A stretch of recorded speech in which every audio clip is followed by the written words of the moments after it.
The War, Its Cause and Conduct. Chapter 1. The Boer People. It is impossible to appreciate the South African problem and the causes which have led up to the present war between the British Empire and the Boer republics without some knowledge, however superficial, of the past history of South Africa. To tell the tale, one must go back to the beginning, for there has been complete continuity of history in South Africa, and every stage has depended upon that which has preceded it. No one can know or appreciate the Boer who does not know his past, for he is what his past has made him. It was about the time when Oliver Cromwell was at his zenith, in 1652, to be pedantically accurate, that the Dutch made their first lodgment at the Cape of Good Hope.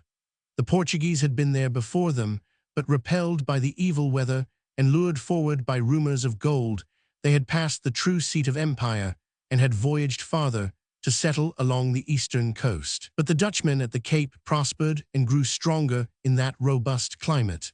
They did not penetrate far inland, for they were few in number, and all they wanted was to be found close at hand. But they built themselves houses, and they supplied the Dutch East India Company with food and water, gradually budding off little townlets, Winburg, Stellenbosch, and pushing their settlements up the long slopes, which lead to that great central plateau, which extends for 1,500 miles from the edge of the Karoo to the valley of the Zambesi.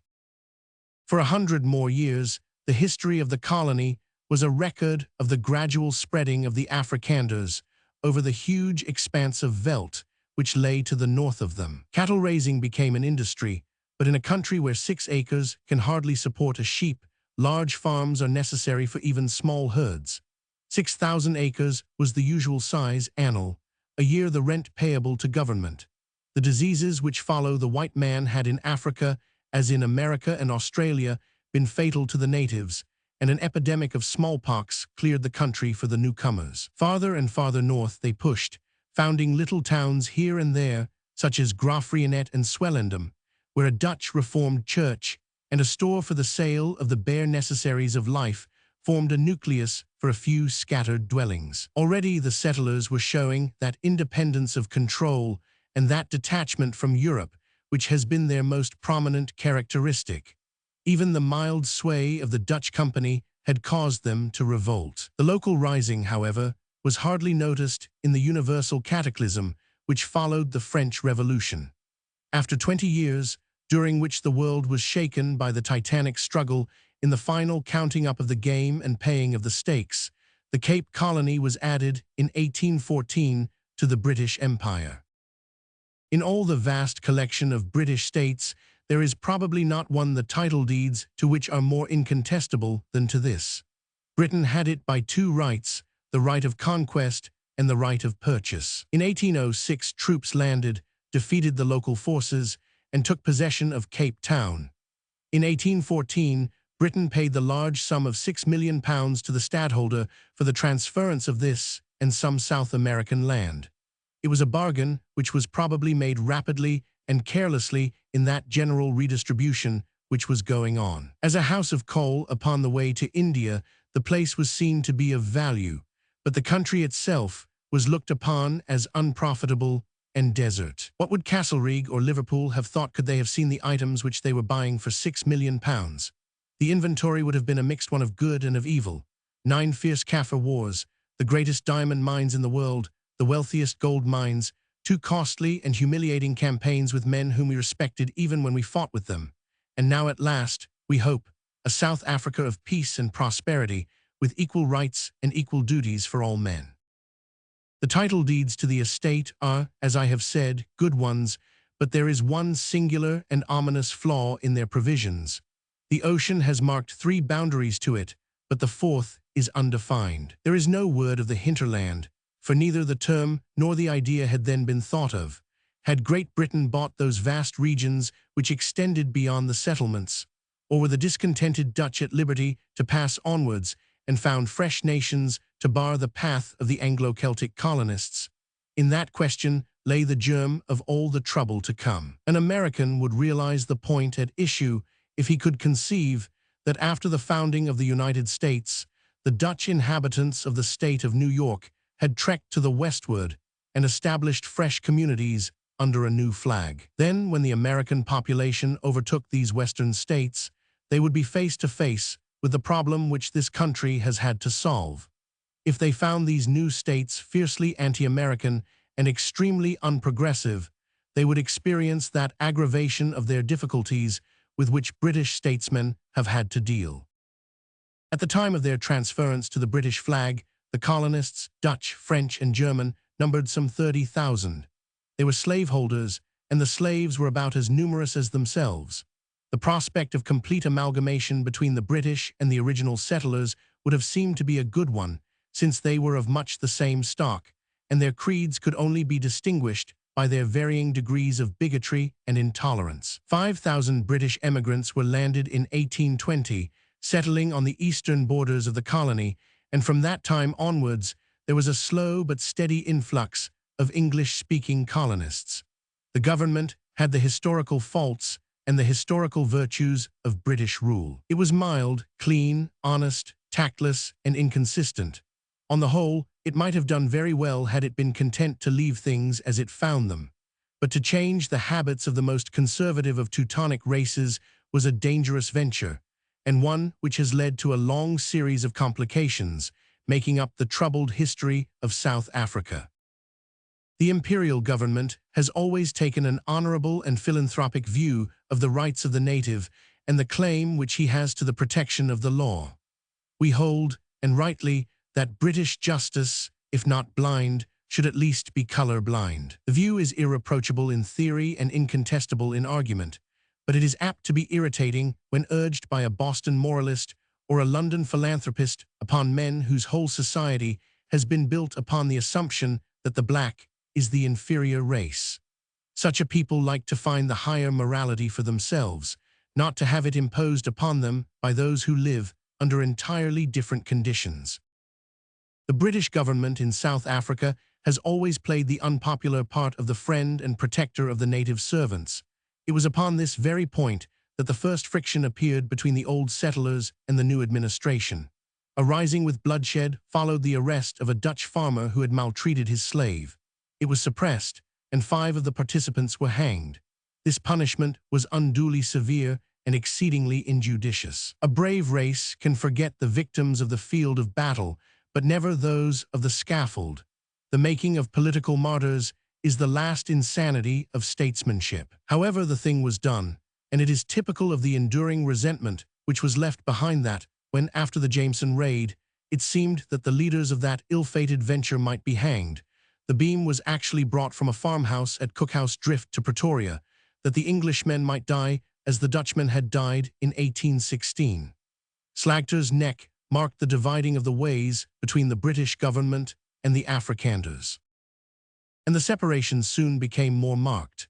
With vicarious generosity, the English government gave very lenient terms to the Kaffir tribes who in 1834 had raided the border farmers. And then, finally, in this same year, there came the emancipation of the slaves throughout the British Empire, which fanned all smoldering discontents into an active flame. It must be confessed that on this occasion the British philanthropist was willing to pay for what he thought was right. It was a noble national action, and one the morality of which was in advance of its time, that the British Parliament should vote the enormous sum of £20 million to pay compensation to the slaveholders, and so to remove an evil with which the mother country had no immediate connection. It was as well that the thing should have been done when it was, for had we waited till the colonies affected had governments of their own, it could never have been done by constitutional methods. With many a grumble, the good British householder drew his purse from his fob and paid for what he thought to be right. If any special grace attends the virtuous action which brings nothing but tribulation in this world, then we may hope for it over this emancipation. We spent our money, we ruined our West Indian colonies, and we started a disaffection in South Africa, the end of which we have not seen. But the details of the measure were less honorable than the principle. It was carried out suddenly so that the country had no time to adjust itself to the new conditions. £3 million were earmarked for South Africa, which gives a price per slave of frau. to 70L, a sum considerably below the current local rates. Finally, the compensation was made payable in London so that the farmers sold their claims at reduced prices to middlemen. Indignation meetings were held in every little townlet and cattle camp on the Karoo. The old Dutch spirit was up, the spirit of the men who cut the dikes. Rebellion was useless. But a vast untenanted land stretched to the north of them. The nomad life was congenial to them, and in their huge, ox-drawn wagons, like those bullock carts in which some of their old kinsmen came to Gaul, they had vehicles and homes and forts all in one. One by one they were loaded up, the huge teams were inspanned, the women were seated inside, the men with their long-barreled guns walked alongside, and the great exodus was begun. Their herds and flocks accompanied the migration, and the children helped to round them in and drive them. One tattered little boy of 10 cracked his sjambok whip behind the bullocks. He was a small item in that singular crowd, but he was of interest to us, for his name was Paul Stephanus Kruger. It was a strange exodus, only comparable in modern times to the sallying forth of the Mormons from Nauvoo upon their search for the promised land of Utah. The country was known and sparsely settled as far north as the Orange River, but beyond there was a great region which had never been penetrated save by some daring hunter or adventurous pioneer. It chanced, if there be indeed such an element as chance in the graver affairs of man, that a Zulu conqueror had swept over this land and left it untenanted, save by the dwarf bushmen, the hideous aborigines, lowest of the human race. There were fine grazing and good soil for the emigrants. They traveled in small detached parties, but their total numbers were considerable, from 6 to 10,000 according to their historian, or nearly a quarter of the whole population of the colony. Some of the early bands perished miserably. A large number made a trysting place at a high peak to the east of Bloemfontein, in what was lately the Orange Free State. One party of the emigrants was cut off by the formidable Matabele, a branch of the great Zulu nation. The final victory of the Voortrekkers cleared all the country between the Orange River and the Limpopo, the sites of what have been known as the Transvaal and the Orange Free State. In the meantime, another body of the emigrants had descended into Natal and had defeated Dingaan, the great chief of the Zulus. And now at the end of their great journey, after overcoming the difficulties of distance, of nature, and of savage enemies, the Boers saw at the end of their travels the very thing which they desired least, that which they had come so far to avoid, the flag of Great Britain. The Boers had occupied Natal from within, but England had previously done the same by sea, and a small colony of Englishmen had settled at Port Natal, now known as Durban. The home government, however, had acted in a vacillating way, and it was only the conquest of Natal by the Boers which caused them to claim it as a British colony. At the same time, they asserted the unwelcome doctrine that a British subject could not at will throw off his allegiance, and that, go where they might, the wandering farmers were still only the pioneers of British colonies. To emphasize the fact, 3 companies of soldiers were sent in 1842 to what is now Durban, the usual corporal's guard with which Great Britain starts a new empire. This handful of men was waylaid by the Boers and cut up, as their successors have been so often since. The survivors, however, fortified themselves and held a defensive position, as also their successors have done so many times since, until reinforcements arrived and the farmers dispersed. Natal from this time onward became a British colony, and the majority of the Boers trekked north and east with bitter hearts to tell their wrongs to their brethren of the Orange Free State and of the Transvaal. Had they any wrongs to tell? It is difficult to reach that height of philosophically detachment which enables the historian to deal absolutely impartially where his own country is a party to the quarrel. But at least we may allow that there is a case for our adversary. Our annexation of Natal had been by no means definite, and it was they and not we who first broke that bloodthirsty Zulu power which threw its shadow across the country. It was hard after such trials and such exploits to turn their back upon the fertile land which they had conquered, and to return to the bare pastures of the upland veldt. They carried out of Natal a heavy sense of injury, which has helped to poison our relations with them ever since. It was, in a way, a momentous episode, this little skirmish of soldiers and emigrants, for it was the heading off of the Boer from the sea and the confinement of his ambition to the land. Had it gone the other way, a new and possibly formidable flag would have been added to the maritime nations. The emigrants who had settled in the huge tract of country between the Orange River in the south and the Limpopo in the north had been recruited by newcomers from the Cape Colony until they numbered some 15,000 souls. This population was scattered over a space as large as Germany and larger than Pennsylvania, New York, and New England. Their form of government was individualistic and democratic, to the last degree compatible with any sort of cohesion. Their wars with the Kaffirs and their fear and dislike of the British government appear to have been the only ties which held them together. They divided and subdivided within their own borders, like a germinating egg. The Transvaal was full of lusty little high-mettled communities who quarreled among themselves as fiercely as they had done with the authorities at the Cape. Lydenburg, Zoutpansberg, and Potchefstroom were on the point of turning their rifles against each other. In the south, between the Orange River and the Vaal, there was no form of government at all, but a welter of Dutch farmers, Basutos, Hottentots, and half-breeds living in a chronic state of turbulence, recognizing neither the British authority to the south of them nor the Transvaal republics to the north. The chaos became at last unendurable, and in 1848 a garrison was placed in Bloemfontein and the district incorporated in the British Empire. The emigrants made a futile resistance at Boomplaats, and after a single defeat allowed themselves to be drawn into the settled order of civilized rule. At this period, the Transvaal, where most of the Boers had settled, desired a formal acknowledgement of their independence, which the British authorities determined once and for all to give them.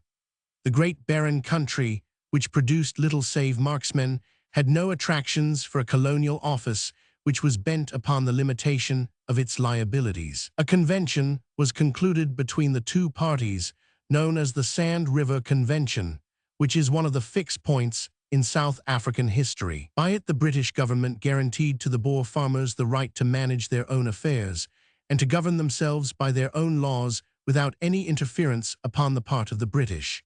It stipulated that there should be no slavery, and with that single reservation washed its hands finally, as it imagined, of the whole question. So the Transvaal Republic came formally into existence.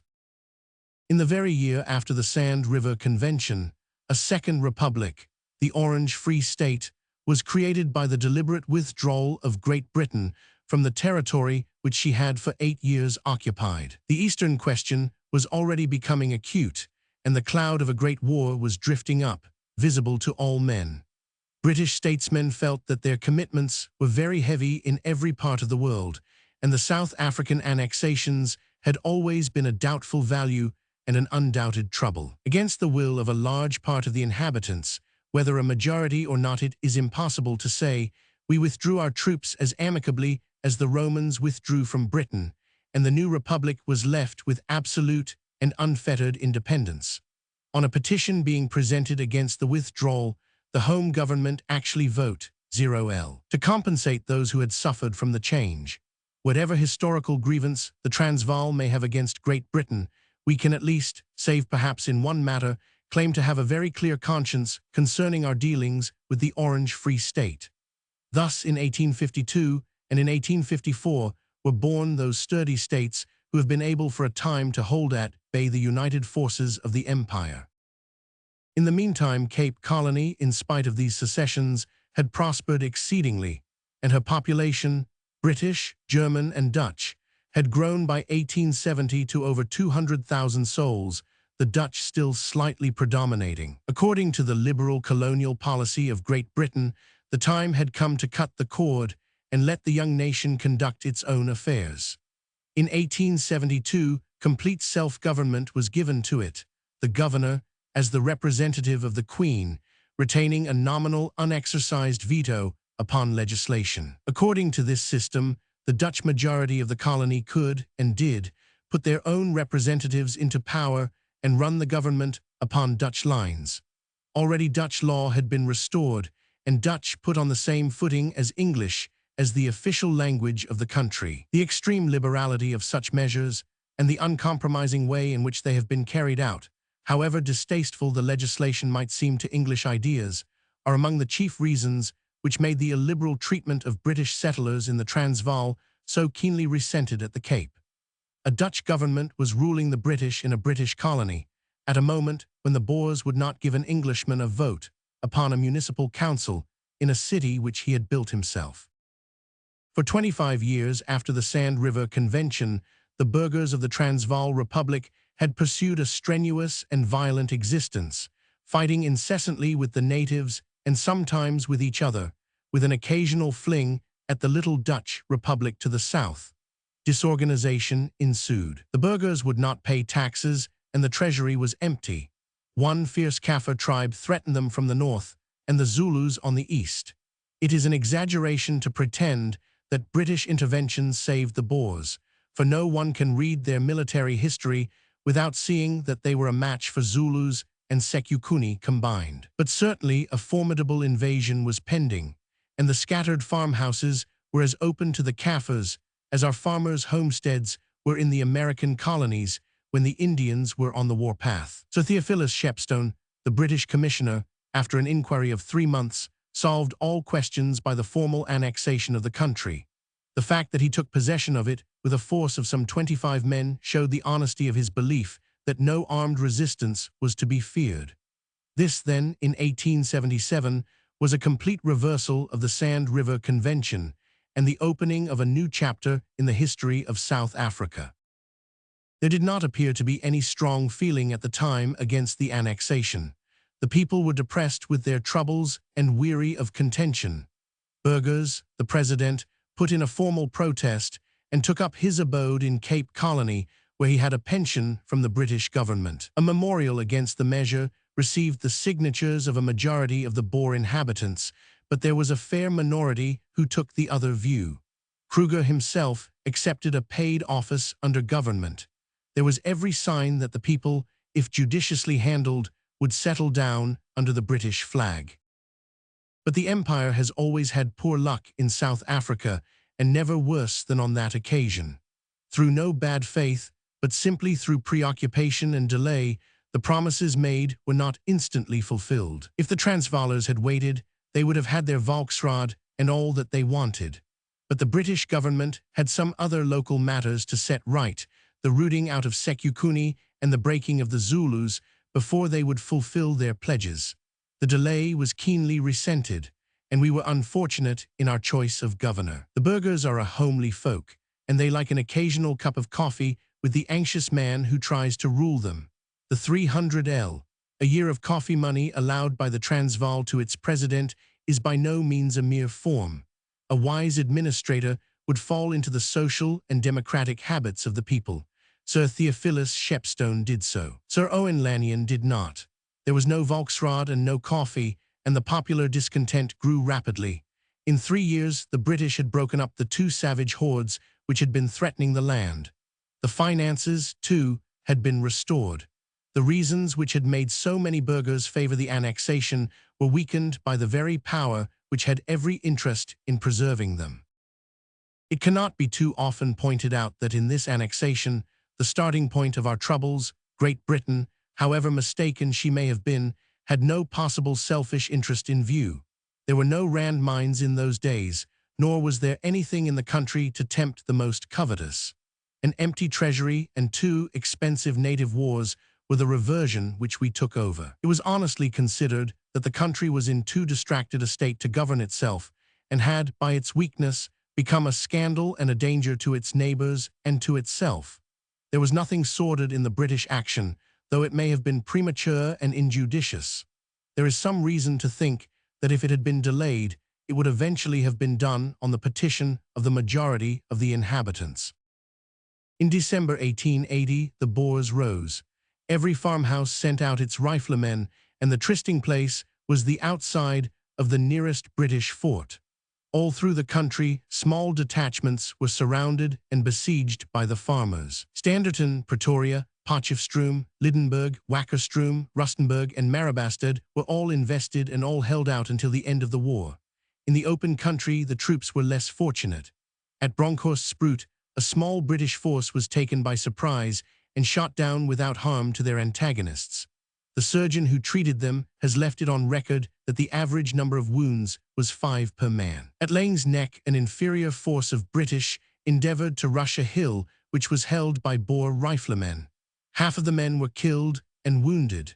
Ingogo may be called a drawn battle, though the British loss was more heavy than that of the enemy. Finally came the defeat of Majuba Hill, where 400 infantry upon a mountain were defeated and driven off by a swarm of sharpshooters who advanced under the cover of boulders. Of all these actions, there was not one which was more than a skirmish, and had they been followed by a final British victory, they would now be hardly remembered. It is the fact that they were skirmishes which succeeded in their object, which has given them an importance which is exaggerated. The defeat at Majuba Hill was followed by the complete surrender of the Gladstonian government, an act which was either the most pusillanimous or the most magnanimous in recent history. It is hard for the big man to draw away from the small before blows are struck, but when the big man has been knocked down 3 times, it is harder still. An overwhelming British force was in the field, and the general declared that he held the enemy in the hollow of his hand. British military calculations have been falsified before now by these farmers, and it may be that the task of Wood and Roberts would have been harder than they imagined. But on paper, at least, it looked as if the enemy could be crushed without difficulty. So the public thought, and yet they consented to the upraised sword being stayed. With them, as apart from the politicians, the motive was undoubtedly a moral and Christian one. They considered that the annexation of the Transvaal had evidently been an injustice, that the farmers had a right to the freedom for which they fought, and that it was an unworthy thing for a great nation to continue an unjust war for the sake of a military revenge. Such was the motive of the British public when it acquiesced in the action of the government. It was the height of idealism, and the result has not been such as to encourage its repetition. An armistice was concluded on March 5, 1881, which led up to a peace on the 23rd of the same month. The government, after yielding to force what it had repeatedly refused to friendly representations, made a clumsy compromise in their settlement. A policy of idealism and Christian morality should have been thorough if it were to be tried at all. It was obvious that if the annexation were unjust, then the Transvaal should have reverted to the condition in which it was before the annexation, as defined by the Sand River Convention. But the government, for some reason, would not go so far as this. They niggled and quibbled and bargained until the state was left as a curious hybrid thing such as the world has never seen. It was a republic which was part of the system of a monarchy dealt with by the colonial office and included under the heading of colonies in the news columns of the Times. It was autonomous and yet subject to some vague suzerainty, the limits of which no one has ever been able to define.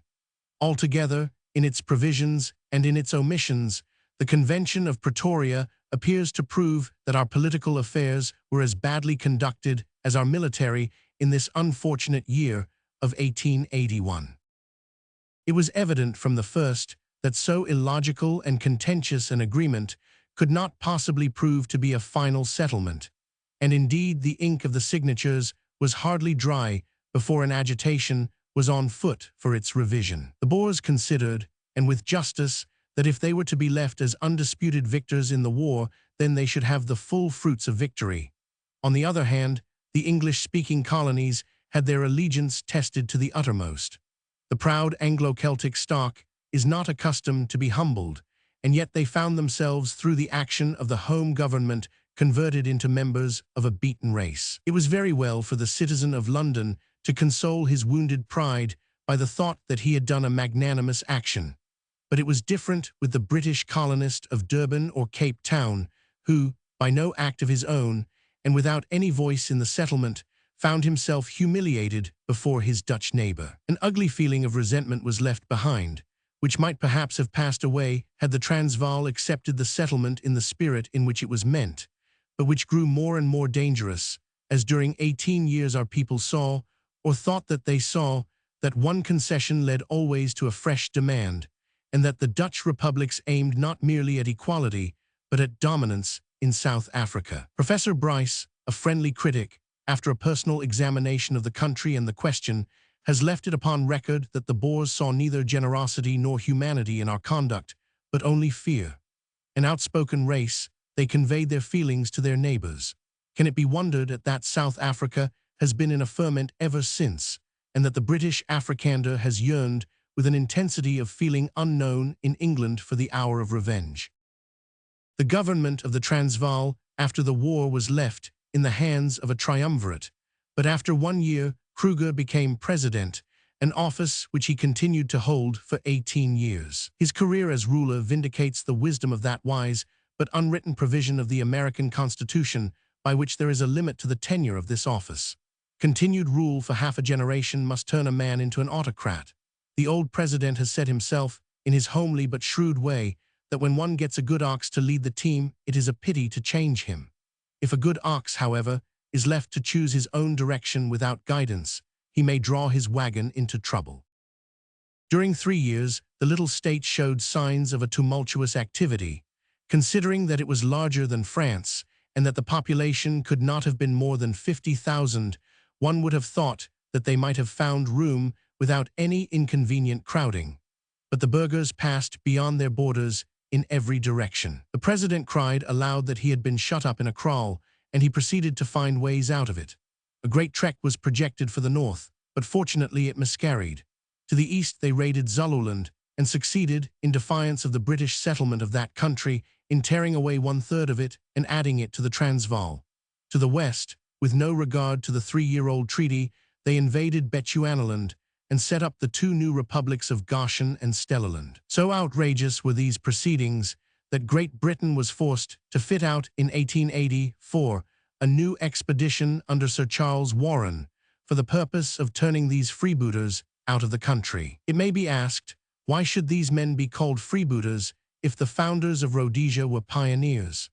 The answer is that the Transvaal was limited by treaty to certain boundaries which these men transgressed, while no pledges were broken when the British power expanded to the north. The upshot of these trespasses was the scene upon which every drama of South Africa rings down. Once more the purse was drawn from the pocket of the unhappy taxpayer, and $1 million or so was paid out to defray the expenses of the police force necessary to keep these treaty breakers in order. Let this be borne in mind when we assess the moral and material damage done to the Transvaal by the Jameson Raid. In 1884, a deputation from the Transvaal visited England, and at their solicitation, the clumsy Treaty of Pretoria was altered into the still more clumsy Convention of London. The changes in the provisions were all in favor of the Boers, and a second successful war could hardly have given them more than Lord Derby handed them in time of peace. Their style was altered from the Transvaal to the South African Republic, a change which was ominously suggestive of expansion in the future. The control of Great Britain over their foreign policy was also relaxed, though a power of veto was retained. But the most important thing of all, and the fruitful cause of future trouble, lay in an omission. A suzerainty is a vague term, but in politics, as in theology, the more nebulous a thing is, the more does it excite the imagination and the passions of men. This suzerainty was declared in the preamble of the first treaty, and no mention of it was made in the second. Was it thereby abrogated, or was it not? The British contention is that only the articles were changed, and that the preamble continued to hold good for both treaties. They point out that not only the suzerainty, but also the independence of the Transvaal is proclaimed in that preamble, and that if one lapses, the other must do so also. On the other hand, the Boers point to the fact that there is actually a preamble to the Second Convention, which would seem, therefore, to take the place of the first. As a matter of fact, the discussion is a barren one, since both parties agree that Great Britain retained certain rights over the making of treaties by the Republic, which rights place her in a different position to an entirely independent state.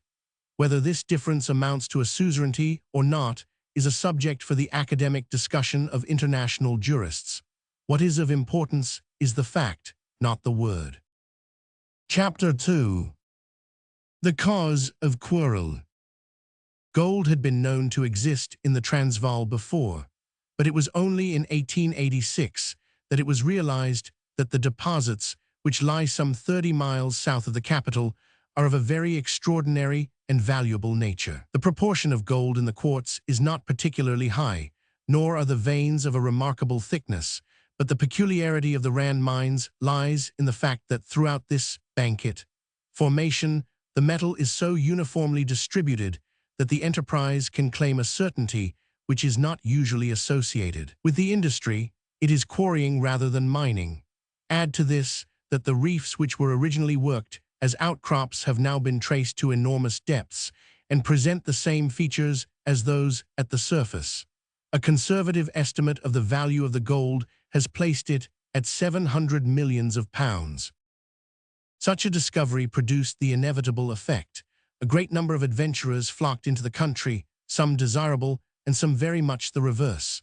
There were circumstances, however, which kept away the rowdy and desperado element who usually make for a newly opened gold field. It was not a class of mining which encouraged the individual adventurer.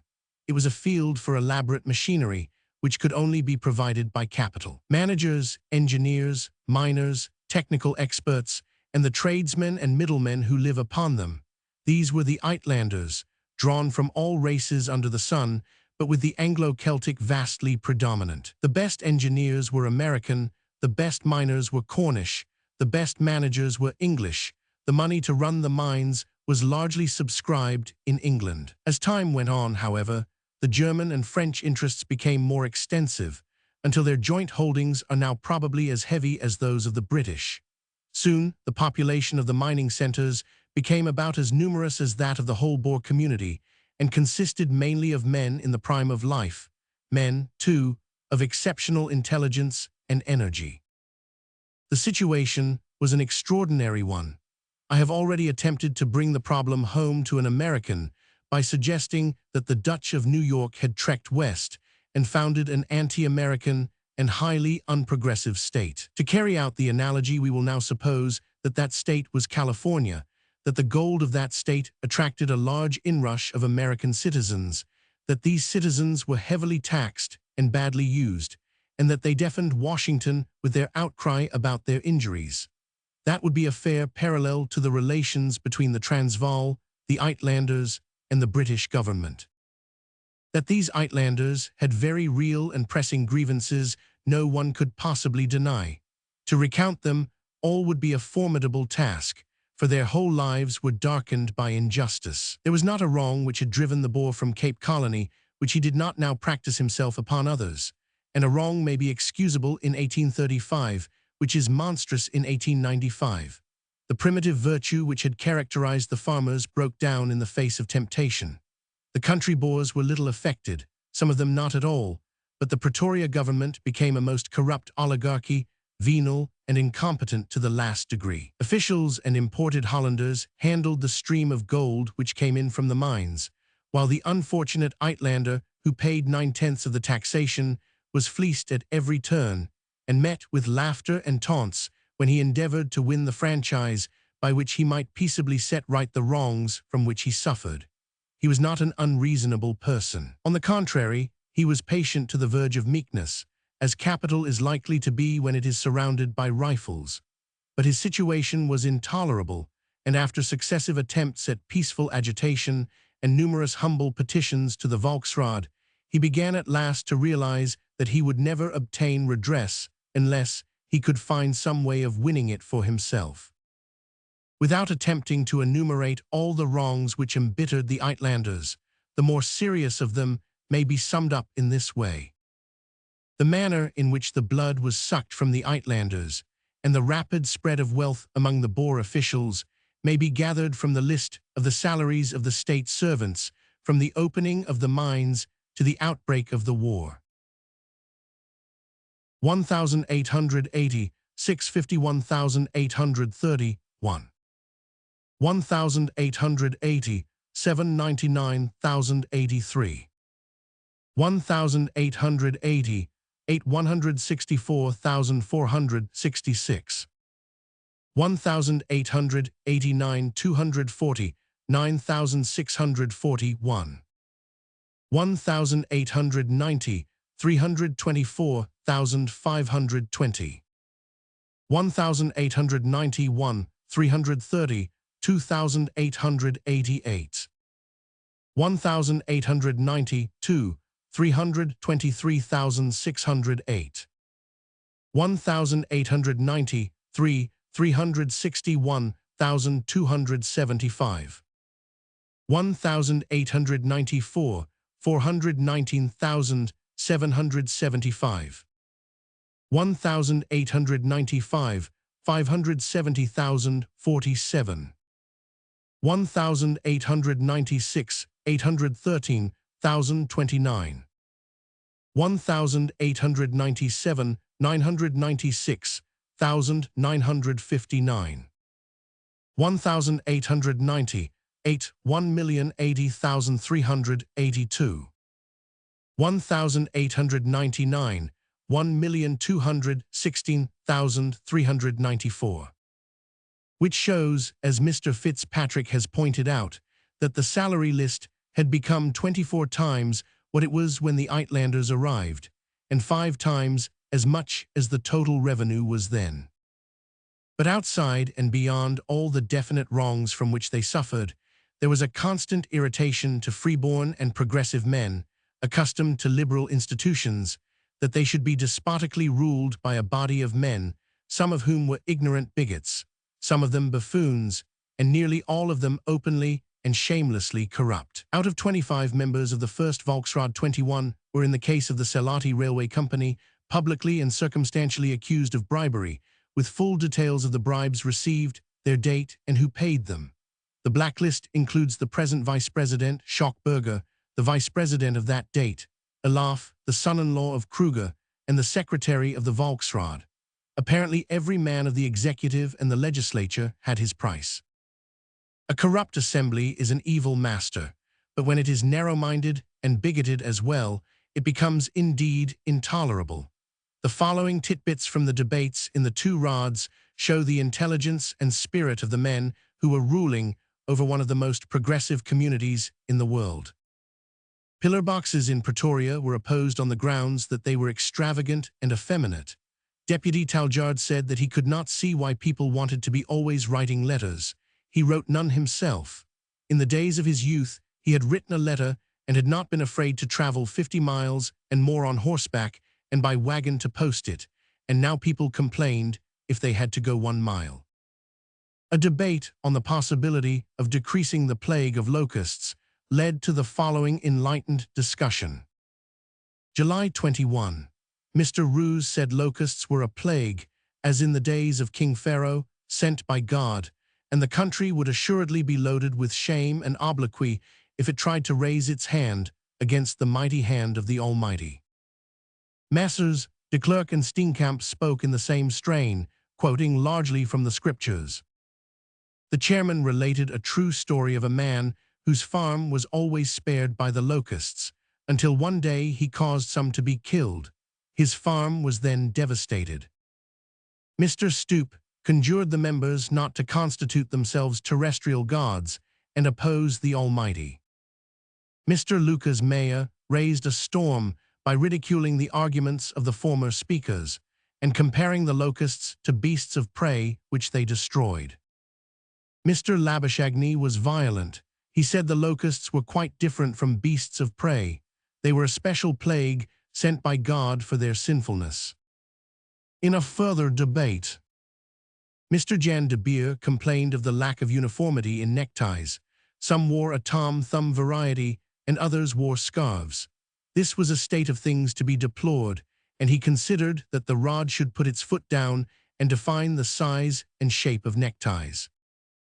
The following note of a debate gives some idea of how far the legislators were qualified to deal with commercial questions. May 8, on the application of the Sheba G.M. Co. for permission to erect an aerial tram from the mine to the mill. Mr. Grobler asked whether an aerial tram was a balloon or whether it could fly through the air.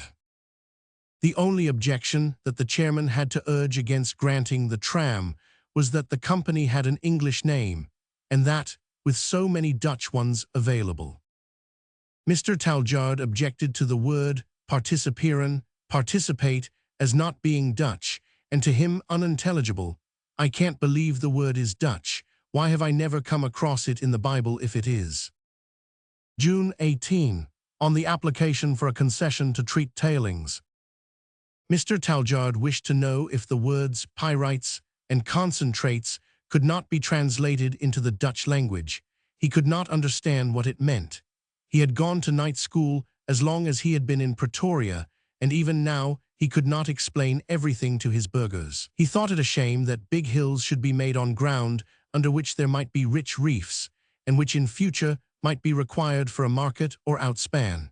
He would support the recommendation on condition that the name of the quartz should be translated into Dutch, as there might be more in this than some of them imagined.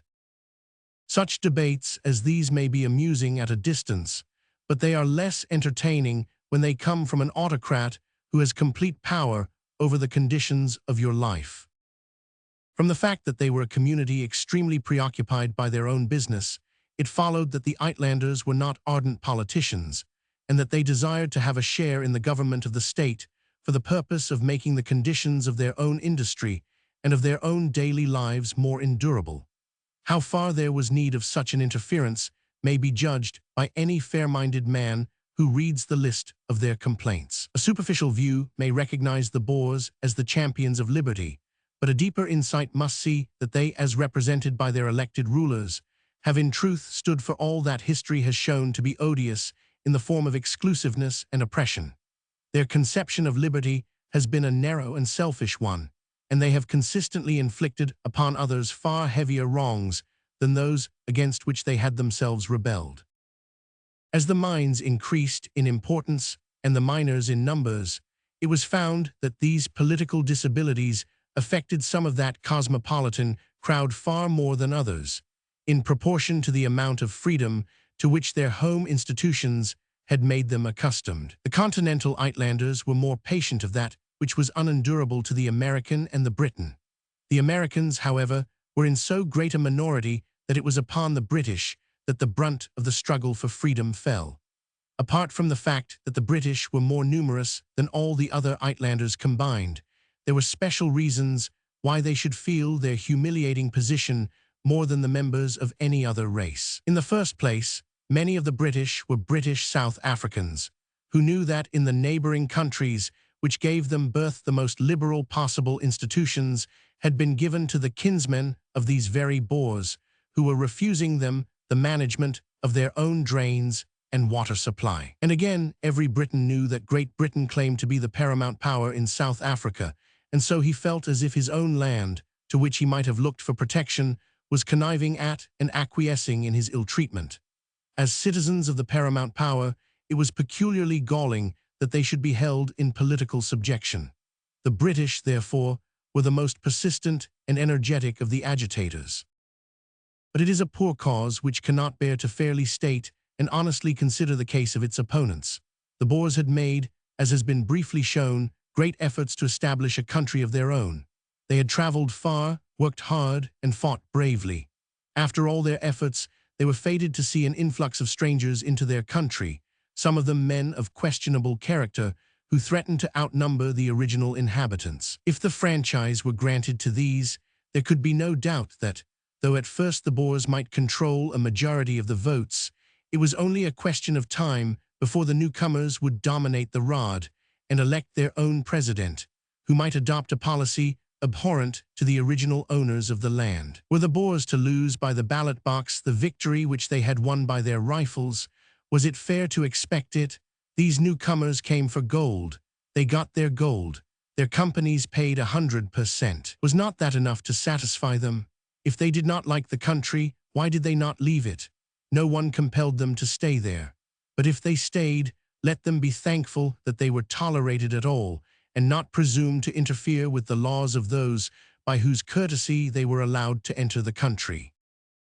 That is a fair statement of the Boer position, and at first sight, an impartial man might say that there was a good deal to say for it. But a closer examination would show that, though it might be tenable in theory, it is unjust and impossible in practice. In the present crowded state of the world, a policy of Thibet may be carried out in some obscure corner, but it cannot be done in a great tract of country which lies right across the main line of industrial progress. The position is too absolutely artificial. A handful of people by the right of conquest take possession of an enormous country over which they are dotted at such intervals that it is their boast that one farmhouse cannot see the smoke of another. And yet, though their numbers are so disproportionate to the area which they cover, they refuse to admit any other people upon equal terms, but claim to be a privileged class who shall dominate the newcomers completely. They are outnumbered in their own land by immigrants who are far more highly educated and progressive, and yet they hold them down in a way which exists nowhere else upon earth. What is their right? The right of conquest. Then the same right may be justly invoked to reverse so intolerable a situation. This they would themselves acknowledge. "Come on and fight, come on," cried a member of the Volksraad when the franchise petition of the Uitlanders was presented. "Protest, protest, what is the good of protesting?" said Kruger to Mr. W.Y. Campbell. "You have not got the guns I have." There was always the final court of appeal. Judge Crusat and Judge Mauser were always behind the president. Again, the argument of the Boers would be more valid had they received no benefit from these immigrants. If they had ignored them, they might fairly have stated that they did not desire their presence. But even while they protested, they grew rich at the Uitlanders' expense. They could not have it both ways. It would be consistent to discourage him and not profit by him, or to make him comfortable and build the state upon his money, but to ill-treat him and at the same time grow strong by his taxation must surely be an injustice. And again, the whole argument is based upon the narrow racial supposition that every naturalized citizen not of Boer extraction must necessarily be unpatriotic. This is not borne out by the examples of history. The newcomer soon becomes as proud of his country and as jealous of her liberty as the old. Had President Kruger given the franchise generously to the Uitlander, his pyramid would have been firm upon its base and not balanced upon its apex. It is true that the corrupt oligarchy would have vanished, and the spirit of a broader, more tolerant freedom influenced the councils of the state. But the republic would have become stronger and more permanent with a population who, if they differed in details, were united in essentials. Whether such a solution would have been to the advantage of British interests in South Africa is quite another question. In more ways than one, President Kruger has been a good friend to the empire. At the time of the Convention of Pretoria, 1881, the rights of burghership might be obtained by 1 year's residence. In 1882, it was raised to 5 years, the reasonable limit which obtains both in Great Britain and in the United States. Had it remained so, it is safe to say that there would never have been either an Uitlander question or a war. Grievances would have been righted from the inside without external interference. In 1890, the inrush of outsiders alarmed the Boers, and the franchise was raised so as to be only attainable by those who had lived 14 years in the country. The Uitlanders, who were increasing rapidly in numbers and were suffering from the formidable list of grievances already enumerated, perceived that their wrongs were so numerous that it was hopeless to have them set right seriatim, and that only by obtaining the leverage of the franchise could they hope to move the heavy burden which weighed them down. In 1893, a petition of 13,000 Uitlanders, couched in most respectful terms, was submitted to the Raad, but met with contemptuous neglect.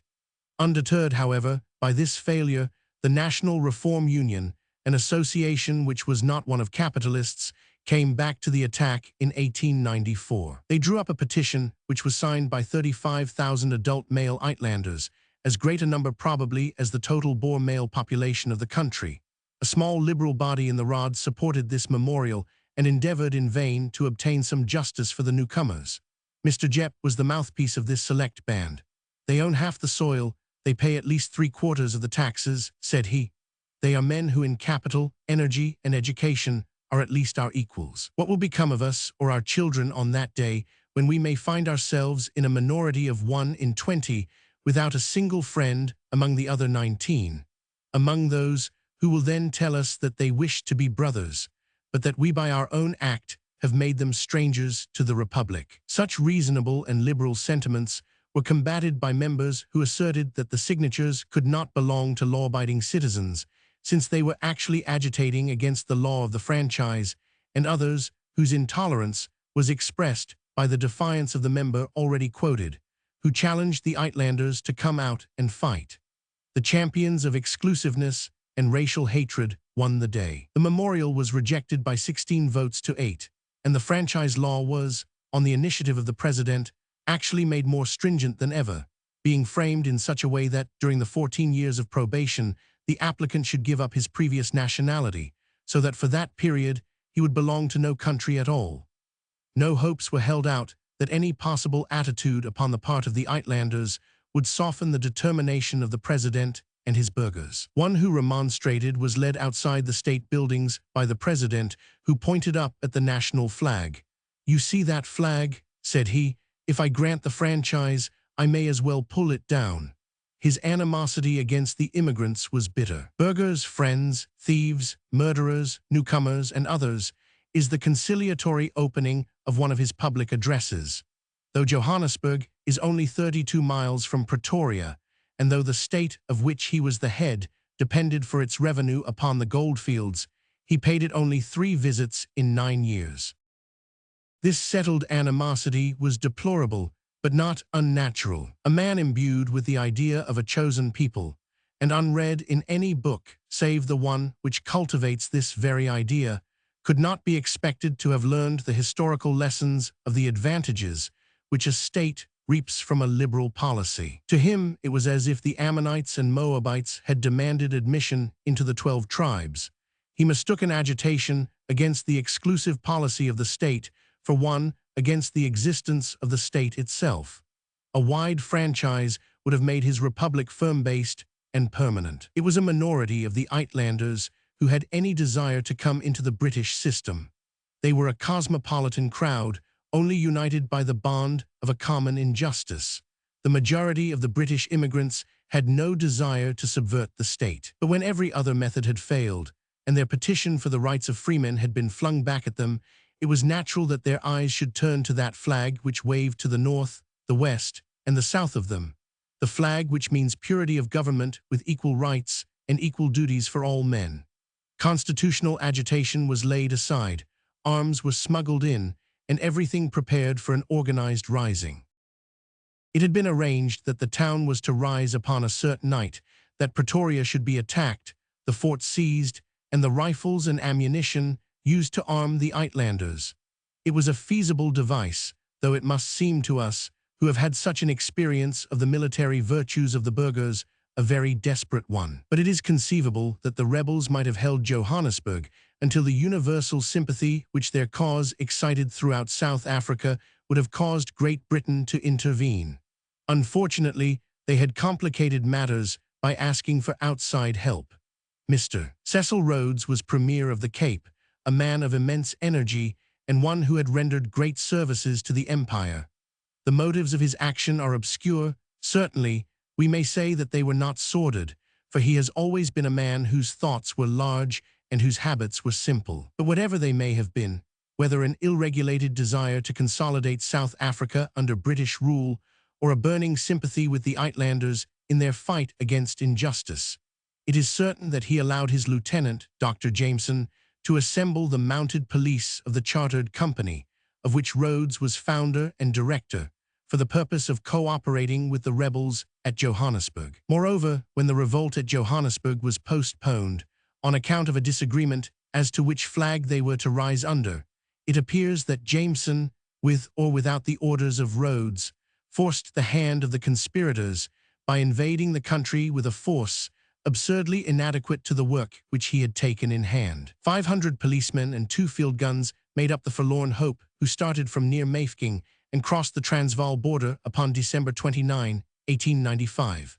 On January 2, they were surrounded by the Boers amid the broken country near Doornkop, and after losing many of their number killed and wounded, without food and with spent horses, they were compelled to lay down their arms.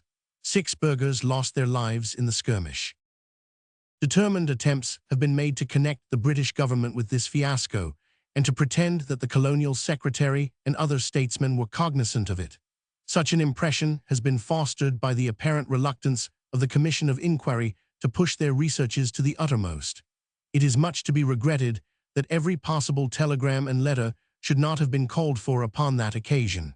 But the idea that this was not done for fear that Mr. Chamberlain and the British government would be implicated becomes absurd in the presence of the fact that the Commission included among its members Sir Henry Campbell Bannerman and Sir William Harcourt.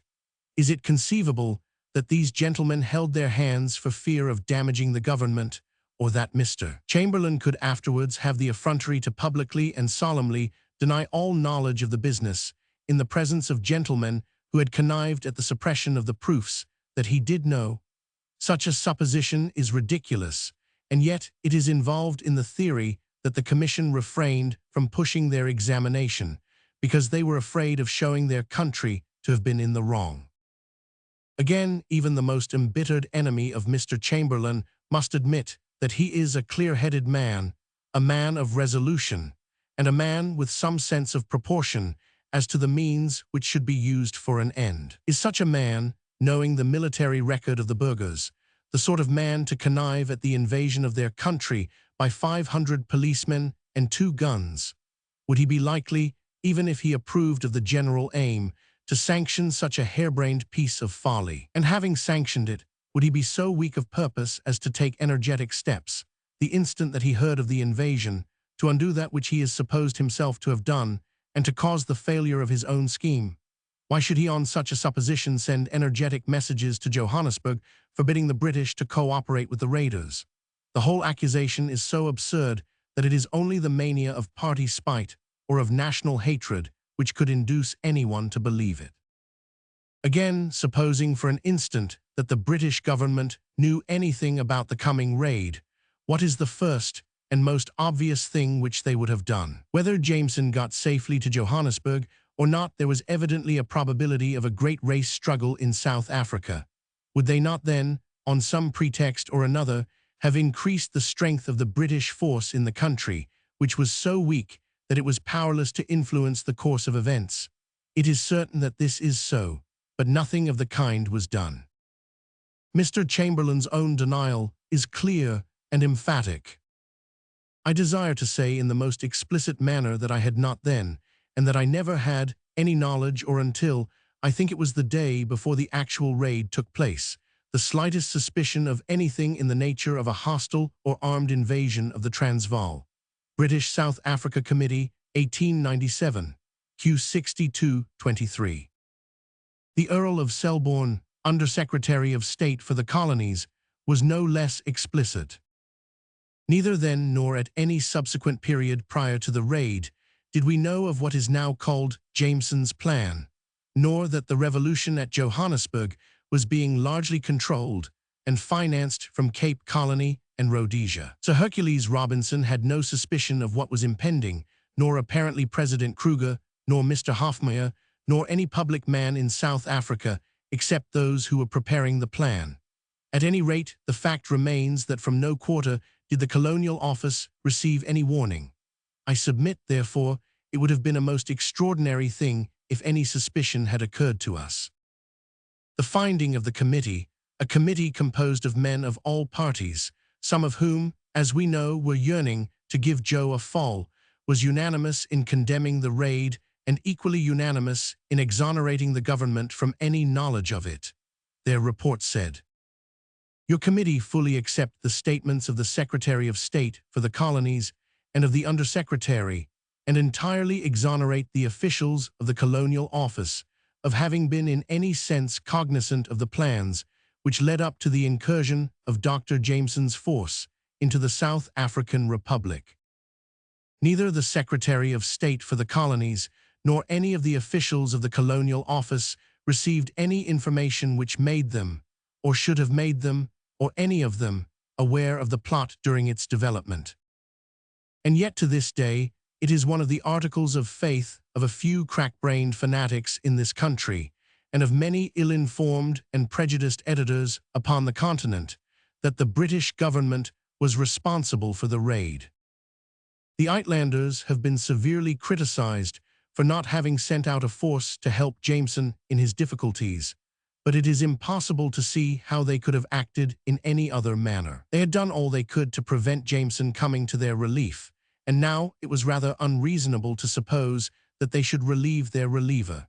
Indeed, they had an entirely exaggerated idea of the strength of the force which he was bringing, and received the news of his capture with incredulity. When it became confirmed, they rose, but in a half-hearted fashion which was not due to want of courage, but to the difficulties of their position. On the one hand, the British government disowned Jameson entirely and did all it could to discourage the rising. On the other, the president had the raiders in his keeping at Pretoria and let it be understood that their fate depended upon the behavior of the Uitlanders. They were led to believe that Jameson would be shot unless they laid down their arms, though as a matter of fact, Jameson and his people had surrendered upon a promise of quarter. So skillfully did Kruger use his hostages that he succeeded, with the help of the British commissioner, in getting the thousands of excited Johannesburgers to lay down their arms without bloodshed. Completely outmaneuvered by the astute old president, the leaders of the reform movement used all their influence in the direction of peace, thinking that a general amnesty would follow. But the moment that they and their people were helpless, the detectives and armed burghers occupied the town, and 60 of their number were hurried to Pretoria jail. To the raiders themselves, the president behaved with generosity. Perhaps he could not find it in his heart to be harsh to the men who had managed to put him in the right and won for him the sympathy of the world. His own illiberal and oppressive treatment of the newcomers was forgotten in the face of this illegal inroad of filibusters. The true issues were so obscured by this intrusion that it has taken years to clear them, and perhaps they will never be wholly cleared. It was forgotten that it was the bad government of the country which was the real cause of the unfortunate raid. From then onwards, the government might grow worse and worse, but it was always possible to point to the raid as justifying everything. Were the Uitlanders to have the franchise? How could they expect it after the raid? Would Britain object to the enormous importation of arms and obvious preparations for war? They were only precautions against a second raid. For years the raid stood in the way, not only of all progress, but of all remonstrance. Through an action over which they had no control, and which they had done their best to prevent, the British government was left with a bad case and a weakened moral authority. The raiders were sent home, where the rank and file were very properly released, and the chief officers were condemned to terms of imprisonment, which certainly did not err upon the side of severity. In the meantime, both President Kruger and his burghers had shown a greater severity to the political prisoners from Johannesburg than to the armed followers of Jameson. The nationality of these prisoners is interesting and suggestive. There were 23 Englishmen, 16 South Africans, 9 Scotchmen, 6 Americans, 2 Welshmen, 1 Irishman, 1 Australian, 1 Hollander, 1 Bavarian, 1 Canadian, 1 Swiss, and 1 Turk. The list is sufficient comment upon the assertion that only the British Uitlanders made serious complaints of subjection and injustice. The prisoners were arrested in January, but the trial did not take place until the end of April. All were found guilty of high treason. Mr. Lionel Phillips, Colonel Rhodes, brother of Mr. Cecil Rhodes, George Farrar, and Mr. Hammond, the American engineer, were condemned to death, a sentence which was afterwards commuted to the payment of an enormous fine. The other prisoners were condemned to 2 years' imprisonment with a fine of 2,000 L each. The imprisonment was of the most arduous and trying sort, and was embittered by the harshness of the jailer, Du Plessis. One of the unfortunate men cut his throat, and several fell seriously ill, the diet and the sanitary conditions being equally unhealthy. At last, at the end of May, all the prisoners but 6 were released. 4 of the 6 soon followed, 2 stalwarts, Sampson and Davies, refusing to sign any petition and remaining in prison until they were set free in 1897. Altogether, the Transvaal government received in fines from the reform prisoners the enormous sum of 212,000 L. A certain comic relief was immediately afterwards given to so grave an episode by the presentation of a bill to Great Britain for 1,677,938 3d, the greater part of which was under the heading of moral and intellectual damage. It is to be feared that even the 3d, remains still unpaid. The raid was passed and the reform movement was passed, but the causes which produced them both remained. It is hardly conceivable that a statesman who loved his country would have refrained from making some effort to remove a state of things which had already caused such grave dangers, and which must obviously become more serious with every year that passed. But Paul Kruger had hardened his heart and was not to be moved. The grievances of the Uitlanders became heavier than ever. The one power in the land to which they had been able to appeal for some sort of redress amid their troubles was the law courts. Now it was decreed that the courts should be dependent on the Volksraad. The Chief Justice protested against such a degradation of his high office, and he was dismissed, in consequence, without a pension. The judge who had condemned the reformers was chosen to fill the vacancy, and the protection of a fixed law was withdrawn from the Uitlanders. A commission appointed by the state was sent to examine into the condition of the mining industry and the grievances from which the newcomers suffered. The chairman was Mr. Schockburger, one of the most liberal of the Boers, and the proceedings were thorough and impartial. The result was a report which amply vindicated the reformers and suggested remedies which would have gone a long way towards satisfying the Uitlanders. With such enlightened legislation, their motives for seeking the franchise would have been less pressing, but the president and his Raad would have none of the recommendations of the commission. The rugged old autocrat declared that Schockburger was a traitor to his country for having signed such a document, and a new reactionary committee was chosen to report upon the report. Words and papers were the only outcome of the affair. No amelioration came to the newcomers, but at least they had again put their case publicly upon record, and it had been endorsed by the most respected of the burghers. Gradually, in the press of the English-speaking countries, the raid was ceasing to obscure the issue. More and more clearly, it was coming out that no permanent settlement was possible where half the population was oppressed by the other half. They had tried peaceful means and failed. They had tried warlike means and failed. What was there left for them to do? Their own country, the paramount power of South Africa, had never helped them. Perhaps if it were directly appealed to, it might do so. It could not, if only for the sake of its own imperial prestige, leave its children forever in a state of subjection. The small spark which caused a final explosion came from the shooting of a British subject named Edgar by a Boer policeman, Jones, in Johannesburg. The action of the policeman was upheld by the authorities, and the British felt that their lives were no longer safe in the presence of an armed, overbearing police. At another time, the incident might have been of no great importance, but at that moment, it seemed to be taken as the crowning example of the injustice under which the miners suffered. A meeting of protest called by the British residents was broken up by gangs of workmen under Boer officials. Driven to desperation, the Uitlanders determined upon a petition to Queen Victoria, and in doing so, they brought their grievances out of the limits of a local controversy into the broader field of international politics. Great Britain must either protect them or acknowledge that their protection was beyond her power. A direct petition to the Queen praying for protection was signed in Accra by 21,000 Uitlanders. The lines which this historical petition took may be judged from the following excerpt. The condition of your Majesty's subjects in this state has indeed become well-nigh intolerable.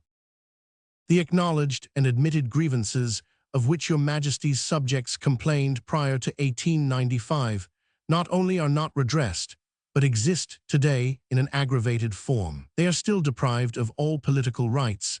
They are denied any voice in the government of the country. They are taxed far above the requirements of the country, the revenue of which is misapplied and devoted to objects which keep alive a continuous and well-founded feeling of irritation, without in any way advancing the general interest of the state. Maladministration and peculation of public monies go hand in hand, without any vigorous measures being adopted to put a stop to the scandal. The education of Uitlander children is made subject to impossible conditions. The police afford no adequate protection to the lives and property of the inhabitants of Johannesburg. They are rather a source of danger to the peace and safety of the Uitlander population. A further grievance has become prominent since the beginning of the year. The power vested in the government by means of the Public Meetings Act has been a menace to your Majesty's subjects since the enactment of the Act in 1894.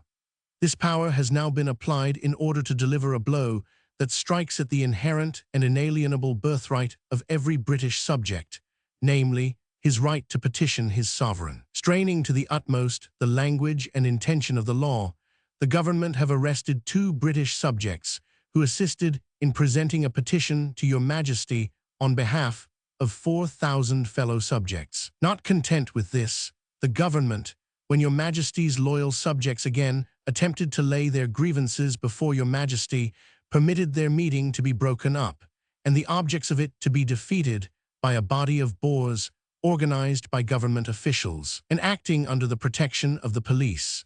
By reason, therefore, of the direct, as well as the indirect, act of the government, your Majesty's loyal subjects have been prevented from publicly ventilating their grievances and from laying them before your Majesty. Wherefore your Majesty's humble petitioners humbly beseech your most gracious Majesty to extend your Majesty's protection to your Majesty's loyal subjects resident in this state, and to cause an inquiry to be made into grievances and complaints enumerated and set forth in this humble petition, and to direct your Majesty's representative in South Africa to take measures which will ensure the speedy reform of the abuses complained of, and to obtain substantial guarantees from the government of this state for a recognition of their rights as British subjects. From the date of this direct petition from our ill-used people to their sovereign events moved inevitably towards one end. Sometimes the surface was troubled and sometimes smooth, but the stream always ran swiftly, and the roar of the fall sounded ever louder in the ears. Chapter 3. The Negotiations. The British government and the British people do not desire any direct authority in South Africa. Their one supreme interest is that the various states there should live in concord and prosperity, and that there should be no need for the presence of a British redcoat within the whole great peninsula. Our foreign critics, with their misapprehension of the British colonial system, can never realize that whether the four-colored flag of the Transvaal or the Union Jack of a self-governing colony waved over the gold mines would not make the difference of 1 shilling to the revenue of Great Britain. The Transvaal as a British province would have its own legislature, its own revenue, its own expenditure, and its own tariff against the mother country, as well as against the rest of the world, and Britain be none the richer for the change. This is so obvious to a Briton that he has ceased to insist upon it, and it is for that reason, perhaps, that it is so universally misunderstood abroad. On the other hand, while she is no gainer by the change, most of the expense of it in blood and in money falls upon the home country. On the face of it, therefore, Great Britain had every reason to avoid so formidable a task as the conquest of the South African Republic. At the best she had nothing to gain, and at the worst she had an immense deal to lose. There was no room for ambition or aggression. It was a case of shirking or fulfilling a most arduous duty. There could be no question of a plot for the annexation of the Transvaal. In a free country, the government cannot move in advance of public opinion, and public opinion is influenced by and reflected in the newspapers. One may examine the files of the press during all the months of negotiations and never find one reputable opinion in favor of such a course, nor did one in society ever meet an advocate of such a measure. But a great wrong was being done, and all that was asked was the minimum change which would set it right and restore equality between the white races in Africa. Let Kruger only be liberal in the extension of the franchise, said the paper which is most representative of the sanest British opinion, and he will find that the power of the Republic will become not weaker, but infinitely more secure. Let him once give the majority of the resident males of full age the full vote, and he will have given the Republic a stability and power which nothing else can. If he rejects all pleas of this kind and persists in his present policy, he may possibly stave off the evil day and preserve his cherished oligarchy for another few years. But the end will be the same. The extract reflects the tone of all the British press, with the exception of 1 or 2 papers, which considered that even the persistent ill-usage of our people, and the fact that we were peculiarly responsible for them in this state, did not justify us in interfering in the internal affairs of the Republic. It cannot be denied that the Jameson raid had weakened the force of those who wished to interfere energetically on behalf of British subjects. There was a vague but widespread feeling that perhaps the capitalists were engineering the situation for their own ends. It is difficult to imagine how a state of unrest and insecurity, to say nothing of a state of war, can ever be to the advantage of capital, and surely it is obvious that if some arch-schemer were using the grievances of the Uitlanders for his own ends, the best way to checkmate him would be to remove those grievances.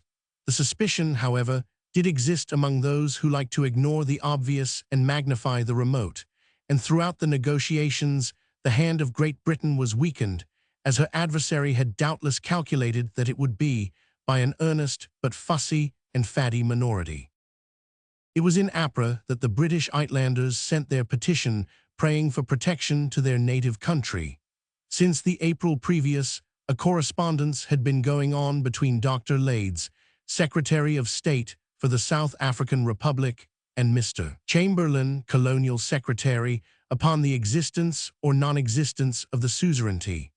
On the one hand, it was contended that the substitution of a second convention had entirely annulled the first. On the other, that the preamble of the first applied also to the second. If the Transvaal contention were correct, it is clear that Great Britain had been tricked and jockeyed into such a position, since she had received no quid pro quo in the second convention, and even the most careless of colonial secretaries could hardly have been expected to give away a very substantial something for nothing. But the contention throws us back upon the academic question of what a suzerainty is.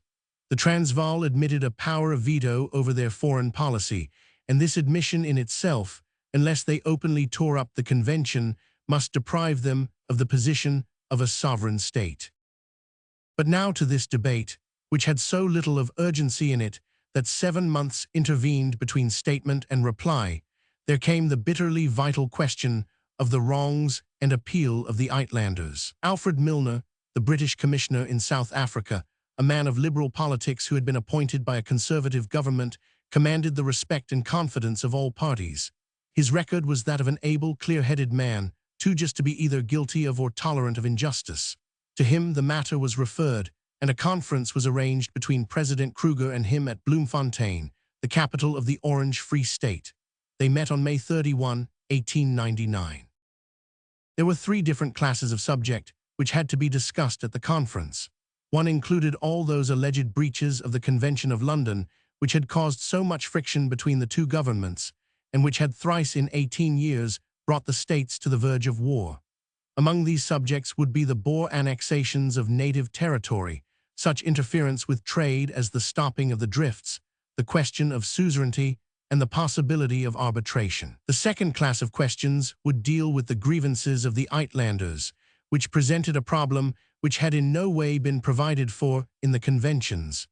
The third class contained the question of the ill treatment of British Indians and other causes of quarrel. Sir Alfred Milner was faced with the alternative either to argue over each of these questions in turn, an endless and unprofitable business, or to put forward some one test question which would strike at the root of the matter and prove whether a real attempt would be made by the Boer government to relieve the tension. The question which he selected was that of the franchise for the Uitlanders, for it was evident that if they obtained not a fair share, such a request was never made, but any appreciable share in the government of the country, they would in time be able to relieve their own grievances and so spare the British government the heavy task of acting as their champions. But the conference was quickly wrecked upon this question. Milner contended for a 5 years retroactive franchise with provisions to secure adequate representation for the mining districts. Kruger offered a 7 years franchise, coupled with numerous conditions which whittled down its value very much, promised 5 members out of 31 to represent half the male adult population, and added a provision that all differences should be subject to arbitration by foreign powers, a condition which is incompatible with any claim to suzerainty. This offer dropped the term for the franchise from 14 years to 7, but it retained a number of conditions which might make it illusory, while demanding in exchange a most important concession from the British government. The proposals of each were impossible to the other, and early in June, Sir Alfred Milner was back in Cape Town and President Kruger in Pretoria, with nothing settled except the extreme difficulty of a settlement. On June 12, Sir Alfred Milner received a deputation at Cape Town and reviewed the situation. The principle of equality of races was, he said, essential for South Africa. The one state where inequality existed kept all the others in a fever. Our policy was one not of aggression, but of singular patience, which could not, however, lapse into indifference. 2 days later, Kruger addressed the rod. The other side had not conceded one tittle, and I could not give more. God has always stood by us. I do not want war, but I will not give more away. Although our independence has once been taken away, God had restored it. He spoke with sincerity, no doubt, but it is hard to hear God invoked with such confidence for the system which encouraged the liquor traffic to the natives and bred the most corrupt set of officials that the modern world has seen. A dispatch from Sir Alfred Milner, giving his views upon the situation, made the British public recognize, as nothing else had done, how serious the position was, and how essential it was that an earnest national effort should be made to set it right. In it he said, "The case for intervention is overwhelming. The only attempted answer is that things will right themselves if left alone. But in fact, the policy of leaving things alone has been tried for years, and it has led to their going from bad to worse. It is not true that this is owing to the raid. They were going from bad to worse before the raid. We were on the verge of war before the raid, and the Transvaal was on the verge of revolution. The effect of the raid has been to give the policy of leaving things alone a new lease of life, and with the old consequences.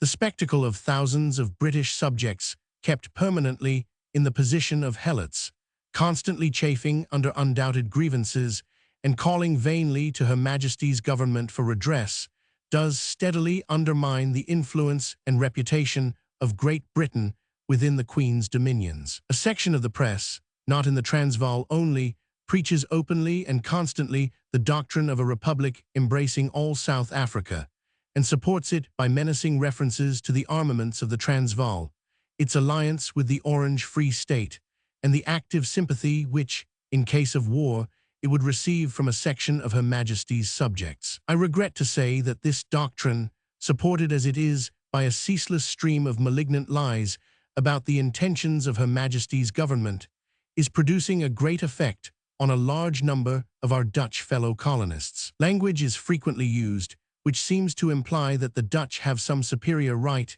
even in this colony, to their fellow citizens of British birth. Thousands of men peaceably disposed, and if left alone perfectly satisfied with their position as British subjects, are being drawn into disaffection, and there is a corresponding exasperation upon the part of the British. I can see nothing which will put a stop to this mischievous propaganda, but some striking proof of the intention of Her Majesty's government not to be ousted from its position in South Africa. Such were the grave and measured words with which the British proconsul warned his countrymen of what was to come. He saw the storm cloud piling in the north, but even his eyes had not yet discerned how near and how terrible was the tempest.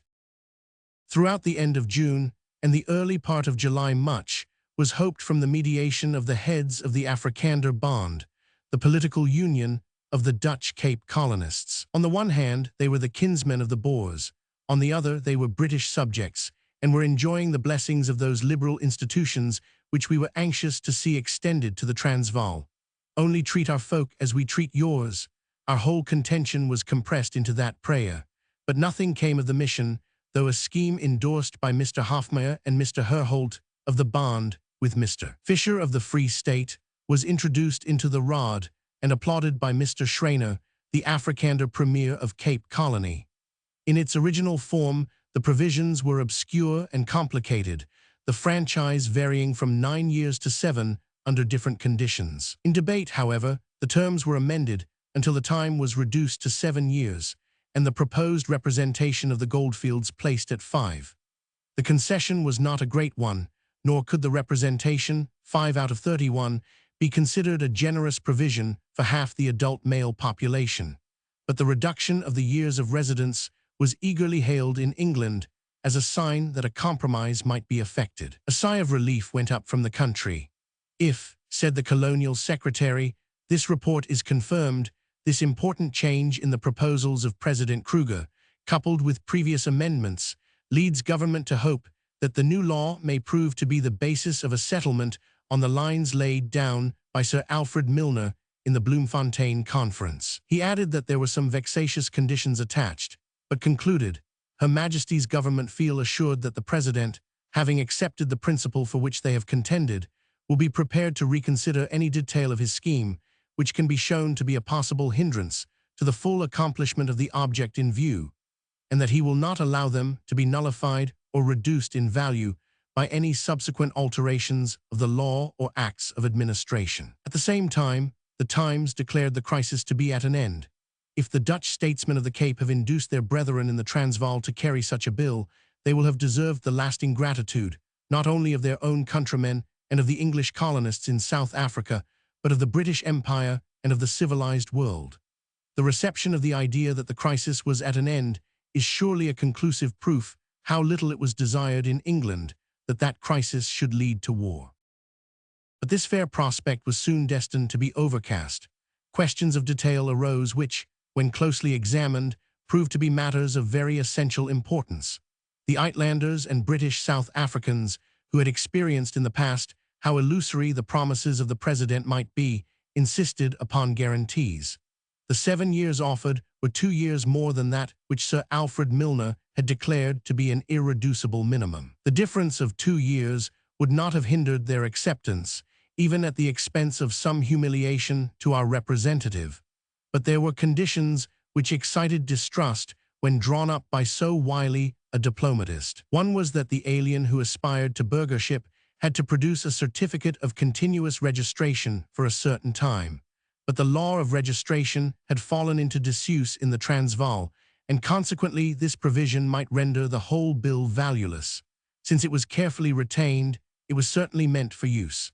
The door had been opened, but a stone was placed to block it. Again, the continued burghership of the newcomers was made to depend upon the resolution of the First Rod, so that should the mining members propose any measure of reform, not only their bill, but they also might be swept out of the House by a Boer majority. What could an opposition do if a vote of the government might at any moment unseat them all? It was clear that a measure which contained such provisions must be very carefully sifted before a British government could accept it as a final settlement and a complete concession of justice to its subjects. On the other hand, it naturally felt loath to refuse those clauses which offered some prospect of an amelioration in their condition. It took the course, therefore, of suggesting that each government should appoint delegates to form a joint commission which should inquire into the working of the proposed bill before it was put into a final form. The proposal was submitted to the Rod on August 7, with the addition that when this was done, Sir Alfred Milner was prepared to discuss anything else, including arbitration, without the interference of foreign powers. The suggestion of this joint commission has been criticized as an unwarrantable intrusion into the internal affairs of another country. But then the whole question from the beginning was about the internal affairs of another country, since there could be no rest in South Africa so long as one race tried to dominate the other.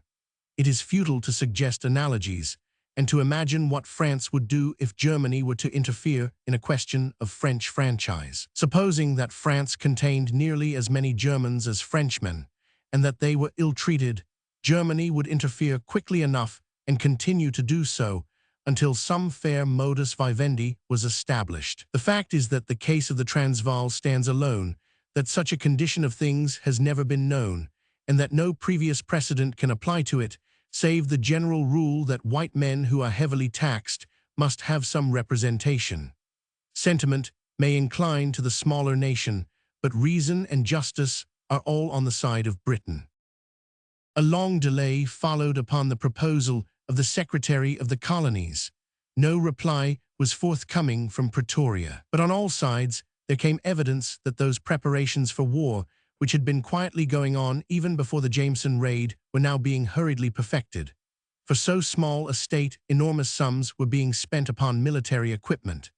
Cases of rifles and boxes of cartridges streamed into the arsenal, not only from Delagoa Bay, but even to the indignation of the English colonists through Cape Town and Port Elizabeth. Huge packing cases, marked agricultural instruments and mining machinery, arrived from Germany and France to find their places in the forts of Johannesburg or Pretoria. As early as May, the Orange Free State President, who was looked upon by the simple and trustful British as the honest broker who was about to arrange a peace, was writing to Grobler, the Transvaal official, claiming his share of the 25 million cartridges which had then been imported.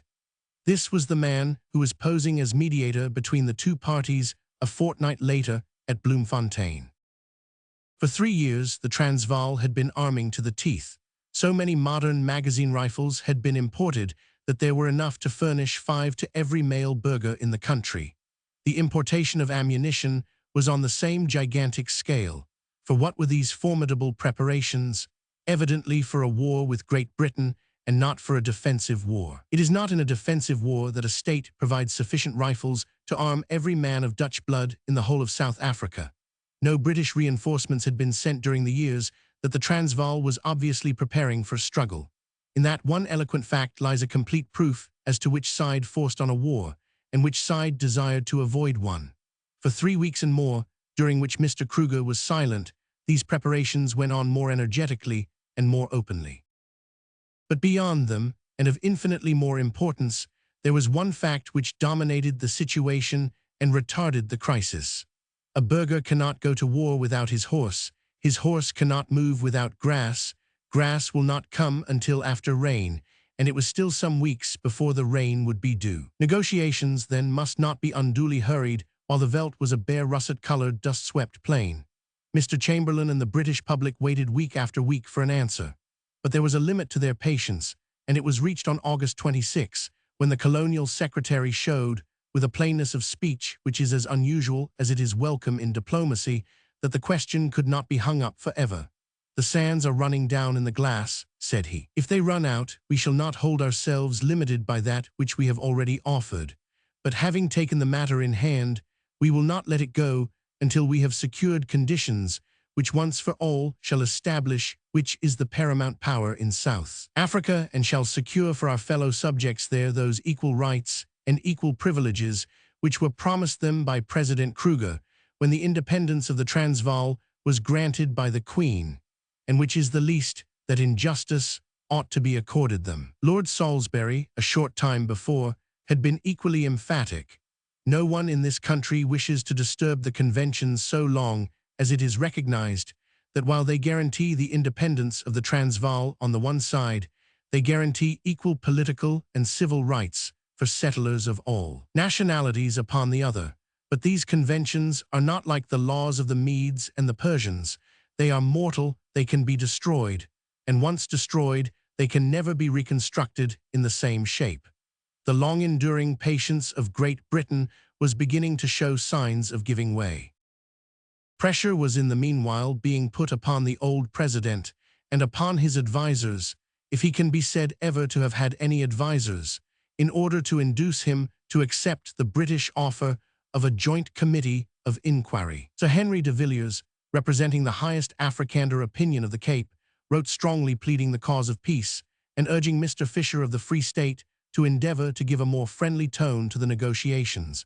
Try to induce President Kruger to meet Mr. Chamberlain in a friendly way and remove all the causes of unrest which have disturbed this unhappy country for so many years. Similar advice came from Europe. The Dutch minister telegraphed as follows: August 4, 1899. Communicate confidentially to the President that, having heard from the Transvaal minister the English proposal of the International Commission, I recommend the President, in the interest of the country, not peremptorily, to refuse that proposition. August 15, 1899. Please communicate confidentially to the President that the German government entirely shares my opinion expressed in my dispatch of August 4, not to refuse the English proposal. The German government is, like myself, convinced that every approach to one of the great powers in this very critical moment will be without any results whatever and very dangerous for the Republic. But neither his Afrikander brothers nor his friends abroad could turn the old man 1 inch from the road upon which he had set his foot. The fact is that he knew well that his franchise proposals would not bear examination, that, in the words of an eminent lawyer, they might as well have been 70 years as 7, so complicated and impossible were the conditions. For a long time he was silent, and when he at last spoke it was to open a new phase of the negotiations, His ammunition was not all to hand yet, his rifles had not all been distributed, the grass had not appeared upon the veldt. The game must be kept going for a couple of months. "You are such past masters in the art of gaining time," said Mr. Laboucher to Mr. Montague White. The President proceeded to prove it. His new suggestions were put forward on August 12. In them, the Joint Commission was put aside, and the proposal was made that the Boer government should accede to the franchise proposals of Sir Alfred Milner on condition that the British government withdrew or dropped her claim to a suzerainty, agreed to arbitration by a British and South African tribunal, and promised never again to interfere in the internal affairs of the Republic. To this, Great Britain answered that she would agree to such arbitration, that she hoped never again to have occasion to interfere for the protection of her own subjects, but that with the grant of the franchise all occasion for such interference would pass away, and finally, that she would never consent to abandon her position as suzerain power. Mr. Chamberlain's dispatch ended by reminding the government of the Transvaal that there were other matters of dispute open between the two governments apart from the franchise, and that it would be as well to have them settled at the same time. By these, he meant such questions as the position of the native races and the treatment of Anglo-Indians. For a moment, there seemed now to be a fair prospect of peace. There was no very great gap between the two parties, and had the negotiations been really bona fide, it seems incredible that it could not be bridged. But the Transvaal was secure now of the alliance of the Orange Free State. It believed that the colony was ripe for rebellion, and it knew that with 60,000 cavalry and guns, it was infinitely the strongest military power in Africa. One cannot read the negotiations without being convinced that they were never meant to succeed, and the party which did not mean them to succeed was the party which prepared all the time for war. De Villiers, a friendly critic, says of the Transvaal government, "Throughout the negotiations, they have always been wriggling to prevent a clear and precise decision. Surely, the sequel showed clearly enough why this was so. Their military hand was stronger than their political one, and it was with that they desired to play the game. It would not do, therefore, to get the negotiations into such a stage that a peaceful solution should become inevitable. What was the use of all those rifles and cannon if the pen were after all to effect a compromise? The only thing that we are afraid of," wrote young Blignant, "is that Chamberlain, with his admitted fitfulness of temper, should cheat us out of our war, and consequently the opportunity of annexing the Cape Colony and Natal, and forming the Republican United States of South Africa, a legitimate national ambition perhaps, but not compatible with bona fide peaceful negotiations." It was time, then, to give a less promising turn to the situation. On September 2, the answer of the Transvaal government was returned. It was short and uncompromising. They withdrew their offer of the franchise. They reasserted the non-existence of the suzerainty. The negotiations were at a deadlock. It was difficult to see how they could be reopened. In view of the arming of the burghers, the small garrison of Natal had been taking up positions to cover the frontier. The Transvaal asked for an explanation of their presence. Sir Alfred Milner answered that they were guarding British interests and preparing against contingencies. The roar of the fall was sounding loud and near. On September 8, there was held a cabinet council, one of the most important in recent years. The military situation was pressing. The handful of troops in Africa could not be left at the mercy of the large and formidable force which the Boers could at any time hurl against them. On the other hand, it was very necessary not to appear to threaten or to appeal to force. For this reason, reinforcements were sent upon such a scale as to make it evident that they were sent for defensive and not for offensive purposes. 5,000 men were sent from India to Natal, and the Cape garrisons were strengthened from England. At the same time that they took these defensive measures, a message was sent to Pretoria, which even the opponents of the government have acknowledged to be temperate and offering the basis for a peaceful settlement. It begins by repudiating emphatically the claim of the Transvaal to be a sovereign international state in the same sense in which the Orange Free State is one. Any proposal made conditional upon such an acknowledgement could not be entertained. The status of the Transvaal was settled by certain conventions agreed to by both governments, and nothing had occurred to cause us to acquiesce in a radical change in it. The British government, however, was prepared to accept the 5 years franchise as stated in the note of August 19, assuming at the same time that in the Rod each member might use his own language. Acceptance of these terms by the South African Republic would at once remove tension between the two governments and would in all probability render unnecessary any future intervention to secure redress for grievances which the Uitlanders themselves would be able to bring to the notice of the Executive Council and the Volksraad. Her Majesty's government are increasingly impressed with the danger of further delay in relieving the strain which has already caused so much injury to the interests of South Africa, and they earnestly press for an immediate and definite reply to the present proposal.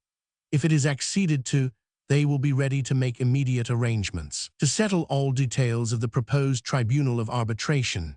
If, however, as they most anxiously hope will not be the case, the reply of the South African Republic should be negative or inconclusive, I am to state that Her Majesty's government must reserve to themselves the right to reconsider the situation de novo and to formulate their own proposals for a final settlement. This dispatch was so moderate in form and so courteous in tone that press and politicians of every shade of opinion were united in approving it and hoping for a corresponding reply which would relax the tension between the two nations. Mr. Morley, Mr. Leonard Courtney, the Daily Chronicle, all the most strenuous opponents of the government policy were satisfied that it was a message of peace.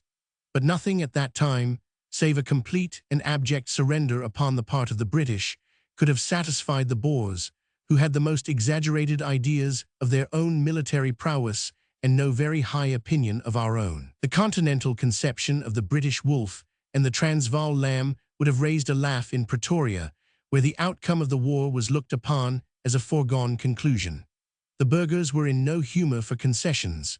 They knew their own power, and they concluded with justice that they were for the time far the strongest military power in South Africa. We have beaten England before, but it is nothing to the licking that we shall give her now, said one prominent citizen. Rates seem to treat the whole matter as a big joke, remarked de Villiers. Is it really necessary for you to go, said the Chief Justice of the Transvaal to an English clergyman. The war will be over in a fortnight. We shall take Kimberley and Mafeking and give the English such a beating in Natal that they will sue for peace.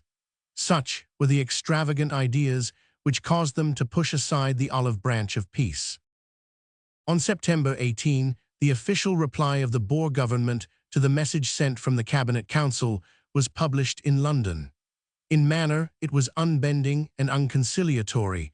In substance, it was a complete rejection of all the British demands. It refused to recommend or propose to the Rod the 5 years franchise and the other provisions which had been defined as the minimum which the Home Government could accept as a fair measure of justice towards the Uitlanders. The suggestion that the debates of the Rod should be bilingual, as they are in the Cape Colony and in Canada, was absolutely waved aside. The British government had stated in their last dispatch that if the reply should be negative or inconclusive, they reserved to themselves the right to reconsider the situation de novo and to formulate their own proposals for a final settlement. The reply had been both negative and inconclusive, and on September 22, a council met to determine what the next message should be. It was short and firm, but so planned as not to shut the door upon peace. Its purport was that the British government expressed deep regret at the rejection of the moderate proposals which had been submitted in their last dispatch, and that now, in accordance with their promise, they would shortly put forward their own plans for a settlement. The message was not an ultimatum, but it foreshadowed an ultimatum in the future. In the meantime, upon September 21, the Rod of the Orange Free State had met, and it became more and more evident that this republic, with whom we had no possible quarrel, but, on the contrary, for whom we had a great deal of friendship and admiration, intended to throw in its weight against Great Britain. Some time before, an offensive and defensive alliance had been concluded between the two states, which must, until the secret history of these events comes to be written, appear to have been a singularly rash and unprofitable bargain for the smaller one. She had nothing to fear from Great Britain, since she had been voluntarily turned into an independent republic by her and had lived in peace with her for 40 years. Her laws were as liberal as our own. But by this suicidal treaty, she agreed to share the fortunes of a state which was deliberately courting war by its persistently unfriendly attitude, and whose reactionary and narrow legislation would, one might imagine, have alienated the sympathy of her progressive neighbor. The trend of events was seen clearly in the days of President Brand, who was a sane and experienced politician. President Brand, says Paul Botha, himself a Voortrekker and a Boer of the Boers, saw clearly what our policy ought to have been. He always avoided offending the Transvaal, but he loved the Orange Free State and its independence for its own sake and not as an appendage to the Transvaal. And in order to maintain its character, he always strove for the friendship of England. President Brand realized that closer union with the turbulent and misguided Transvaal, led by Kruger's challenging policy, would inevitably result in a disastrous war with England. I felt this as strongly and never ceased fighting against closer union. I remember once stating these arguments in the Volksraad and wound up my speech by saying, "May heaven grant that I am wrong in what I fear, because, if I am right, then woe, woe to the Orange Free State." It is evident that if the Free State rushed headlong to utter destruction, it was not for want of wise voices, which tried to guide her to some safer path. But there seems to have been a complete hallucination as to the comparative strength of the two opponents and as to the probable future of South Africa. Under no possible future could the Free State be better off than it was already, a perfectly free and independent republic. And yet the country was carried away by race prejudice spread broadcast from a subsidized press and an unchristian pulpit. When I come to think of the abuse the pulpit made of its influence, says Paul Botha, I feel as if I cannot find words strong enough to express my indignation. God's word was prostituted. A religious people's religion was used to urge them to their destruction. A minister of God told me himself, with a wink, that he had to preach anti-English, because otherwise he would lose favor with those in power. Such were the influences which induced the Free State to make an insane treaty, compelling it to wantonly take up arms against a state which had never injured it, and which bore it nothing but goodwill. The tone of President Steyn at the meeting of the Raad, and the support which he received from the majority of his burghers, showed unmistakably that the two republics would act as one. In his opening speech, Steyn declared uncompromisingly against the British contention, and declared that his state was bound to the Transvaal by everything which was near and dear. Among the obvious military precautions which could no longer be neglected by the British government was the sending of some small force to protect the long and exposed line of railway which lies just outside the Transvaal border from Kimberley to Rhodesia.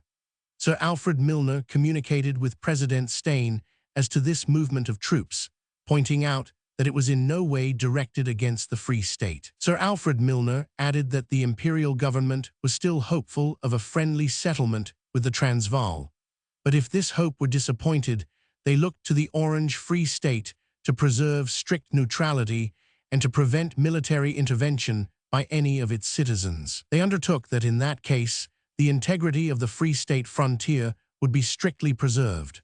Finally, he stated that there was absolutely no cause to disturb the good relations between the Free State and Great Britain, since we were animated by the most friendly intentions towards them. To this, the President returned a somewhat ungracious answer, to the effect that he disapproved of our action towards the Transvaal and that he regretted the movement of troops, which would be considered a menace by the burghers. A subsequent resolution of the Free State Raad, ending with the words, "Come what may, the Free State will honestly and faithfully fulfill its obligations towards the Transvaal by virtue of the political alliance existing between the two republics," showed how impossible it was that this country, formed by ourselves, and without a shadow of a cause of quarrel with us, could be saved from being drawn into the whirlpool.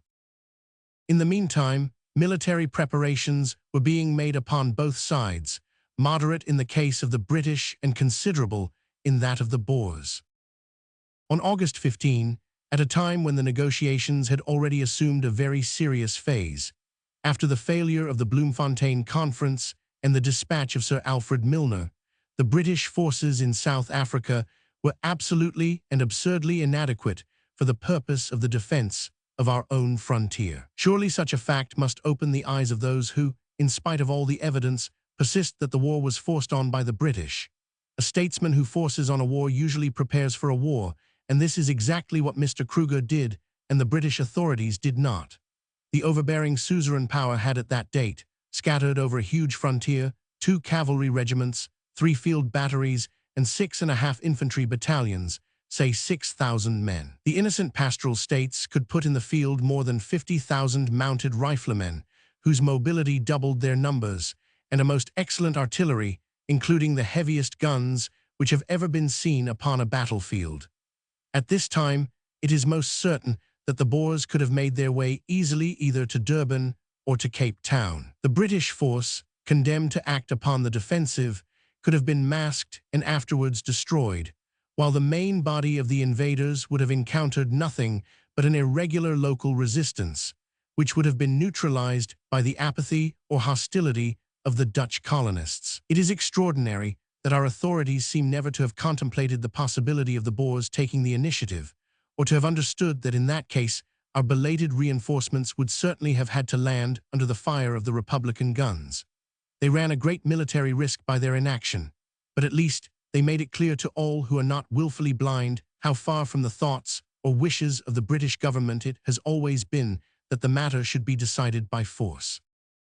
In answer to the remonstrances of the colonial Prime Minister, the garrison of Natal was gradually increased, partly by troops from Europe, and partly by the dispatch of 5,000 British troops from India. Their arrival late in September raised the number of troops in South Africa to 22,000, a force which was inadequate to a contest in the open field with the numerous, mobile, and gallant enemy to whom they were to be opposed, but which proved to be strong enough to stave off that overwhelming disaster which, with our fuller knowledge, we can now see to have been impending. In the weeks which followed the dispatch of the cabinet message of September 8, the military situation had ceased to be desperate, but was still precarious. 22,000 regular troops were on the spot who might hope to be reinforced by some 10,000 colonials, but these forces had to cover a great frontier. The attitude of Cape Colony was by no means wholehearted and might become hostile, while the black population might conceivably throw in its weight against us. Only half the regulars could be spared to defend Natal, and no reinforcements could reach them in less than a month from the outbreak of hostilities. If Mr. Chamberlain was really playing a game of bluff, it must be confessed that he was bluffing from a very weak hand. For purposes of comparison, we may give some idea of the forces which Mr. Kruger and Mr. Steyn could put in the field. The general press estimate of the forces of the two republics varied from 0 to 35,000 men. Mr. J.B. Robinson, a personal friend of President Kruger's and a man who had spent much of his life among the Boers, considered the latter estimate to be too high. The calculation had no assured basis to start from. A very scattered and isolated population, among whom large families were the rule, is a most difficult thing to estimate. Some reckon from the supposed natural increase during 18 years, but the figure given at that date was itself an assumption.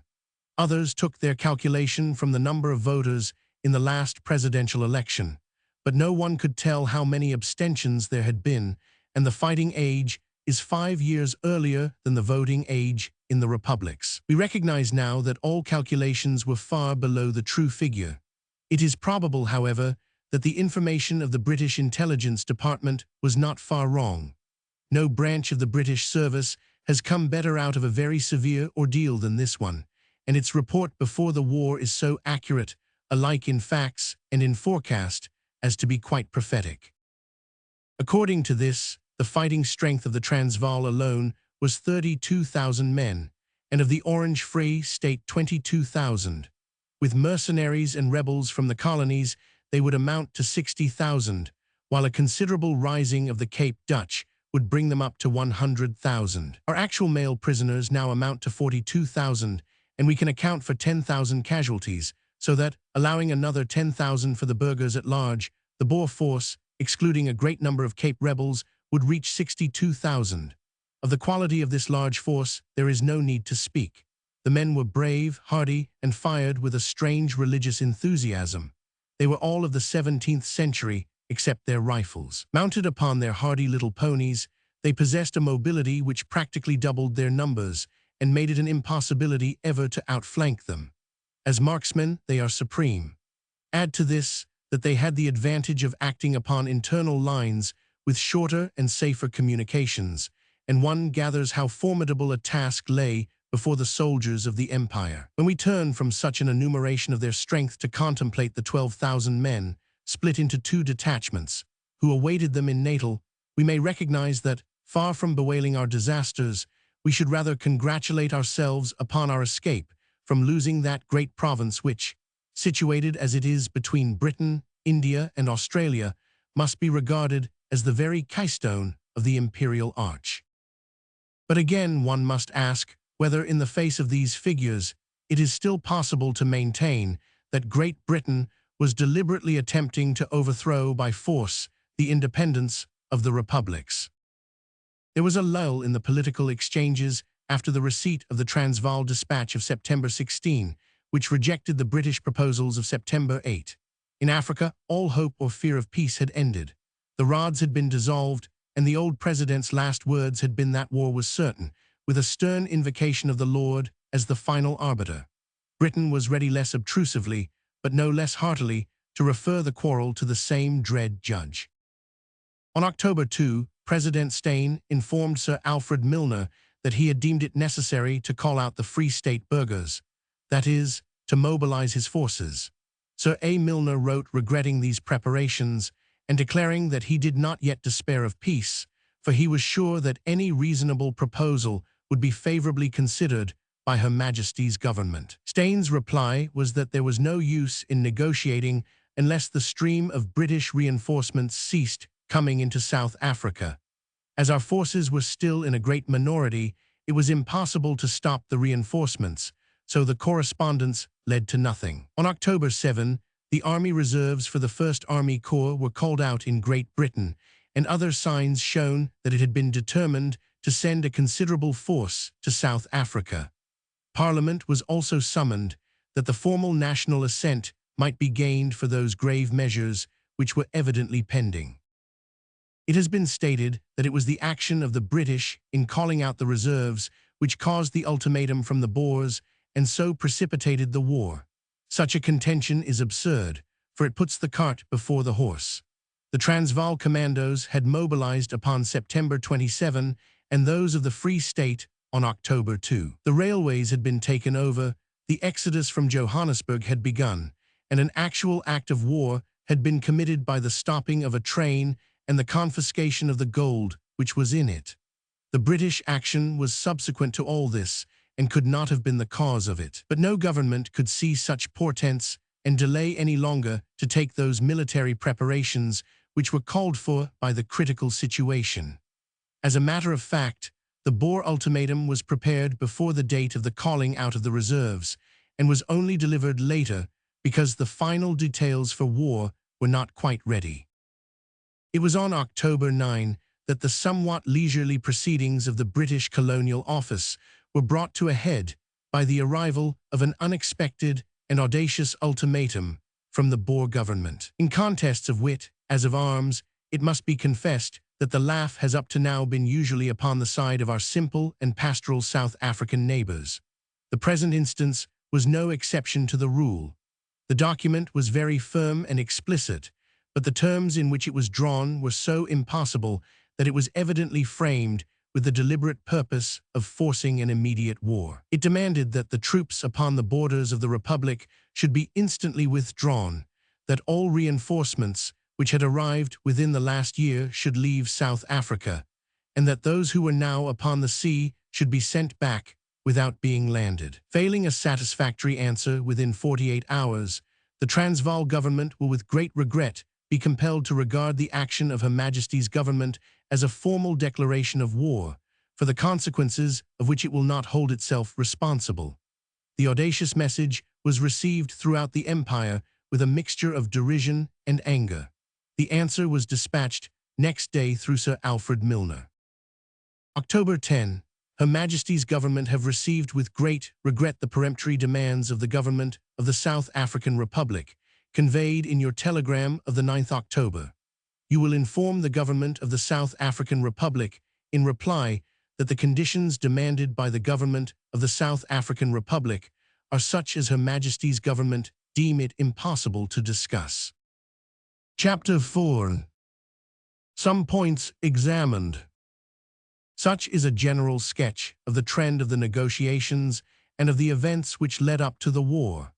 Under their different headings, I will now examine in as short a space as possible the criticisms to which the British government has been subjected. Various damaging theories and alternate lines of action have been suggested, each of which may be shortly discussed, that Mr. Chamberlain was personally concerned in the raid, and that out of revenge for that failure, or because he was in the power of Mr. Rhodes, he forced on the war.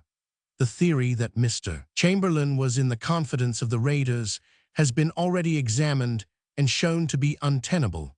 That he knew that an insurrection might probably result from the despair of the Uitlanders is very probable. It was his business to know what was going on so far as he could, and there is no reason why his private sympathies, like those of every other Englishman, should not be with his own ill-used people. But that he contemplated an invasion of the Transvaal by a handful of policemen is absurd. If he did, why should he instantly take the strongest steps to render the invasion abortive?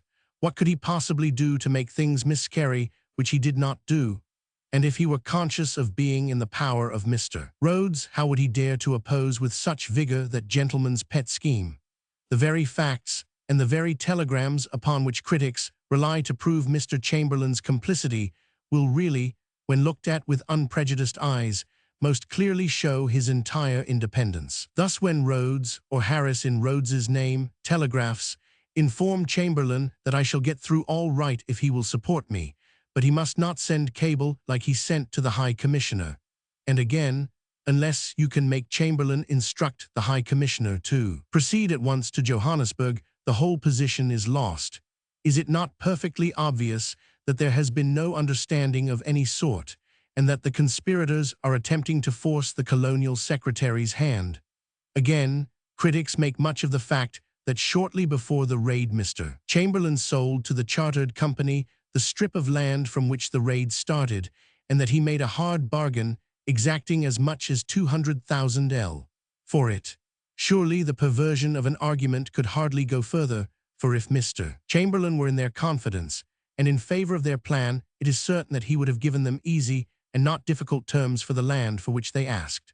The supposition that Mr. Chamberlain was the tool of Rhodes in declaring war presupposes that Mr. Chamberlain could impose his will without question upon a cabinet which contained Lord Salisbury, Lord Lansdowne, Arthur Balfour, Hick Speech, and the other ministers. Such a supposition is too monstrous to discuss. The desire upon the part of Great Britain to exclude outsiders from the arbitration tribunal was due to the fact that to admit them was to give away the case before going into court. The Transvaal claimed to be a sovereign international state. Great Britain denied it. If the Transvaal could appeal to arbitration as a peer among peers in a court of nations, she became ipso facto an international state. Therefore, Great Britain refused such a court. But why not refer all subjects to such a South African court as was finally accepted by both sides? The answer is that it is a monstrous hypocrisy to carry cases into an arbitration court, when you know beforehand that, by their very nature, they cannot possibly be settled by such a court. To quote Milner's words, "It is, of course, absurd to suggest that the question whether the South African Republic does or does not treat British residents in that country with justice, and the British government with the consideration and respect due to any friendly, not to say suzerain power, is a question capable of being referred to arbitration. You cannot arbitrate on broad questions of policy any more than on questions of national honor." On this point of the limitation of arbitration, the Transvaal leaders appear to have been as unanimous as the British, so that it is untrue to lay the blame of the restriction upon one side only. Mr. Rates, in his scheme of arbitration formulated upon June 9, has the express clause that each side shall have the right to reserve and exclude points which appear to it to be too important to be submitted to arbitration. To this the British government agreed, making the further very great concession that an Orange Free Stater should not be regarded as a foreigner. The matter was in this state when the Transvaal sent its ultimatum. Up to the firing of the first shot, the British government still offered the only form of arbitration which was possible without giving away the question at issue. It was the Transvaal which, after agreeing to such a court, turned suddenly to the arbitrament of the Mauser and the Crusaut. How this came about cannot be expressed more clearly than in the words of Paul Botha, who, as I have already said, was a Voortrekker like Kruger himself, and a Boer of the Boers, save that he seems to have been a man with wider and more liberal views than his fellows. He was member for Kroonstad in the Free State Raad. I am convinced, he says, that Kruger's influence completely changed the character of the Afrikaner Bond, an organization which I believe Hofmeyr started at the Cape with the legitimate purpose of securing certain political privileges, but which, under Kruger's henchmen, Sauer, Merriman, T. Water, and others, raised unrest in the Cape Colony. This successful anti-British policy of Kruger created a number of imitators: Steyn, Fisher, Esselen, Smuts, and numerous other young educated Afrikaners of the Transvaal, Orange Free State, and the Cape Colony, who, misled by his successes, ambitiously hoped by the same means to raise themselves to the same pinnacle. Krugerism under them developed into a reign of terror. If you were anti-Kruger, you were stigmatized as Engelsgezend and a traitor to your people, unworthy of a hearing. I have suffered bitterly from this taunt, especially under Steyn's regime. The more hostile you were to England, the greater patriot you were accounted. This gang, which I wish to be clearly understood, was spread over the whole of South Africa. The Transvaal, the Orange Free State, and the Cape Colony used the bond, the press, and the pulpit to further its schemes.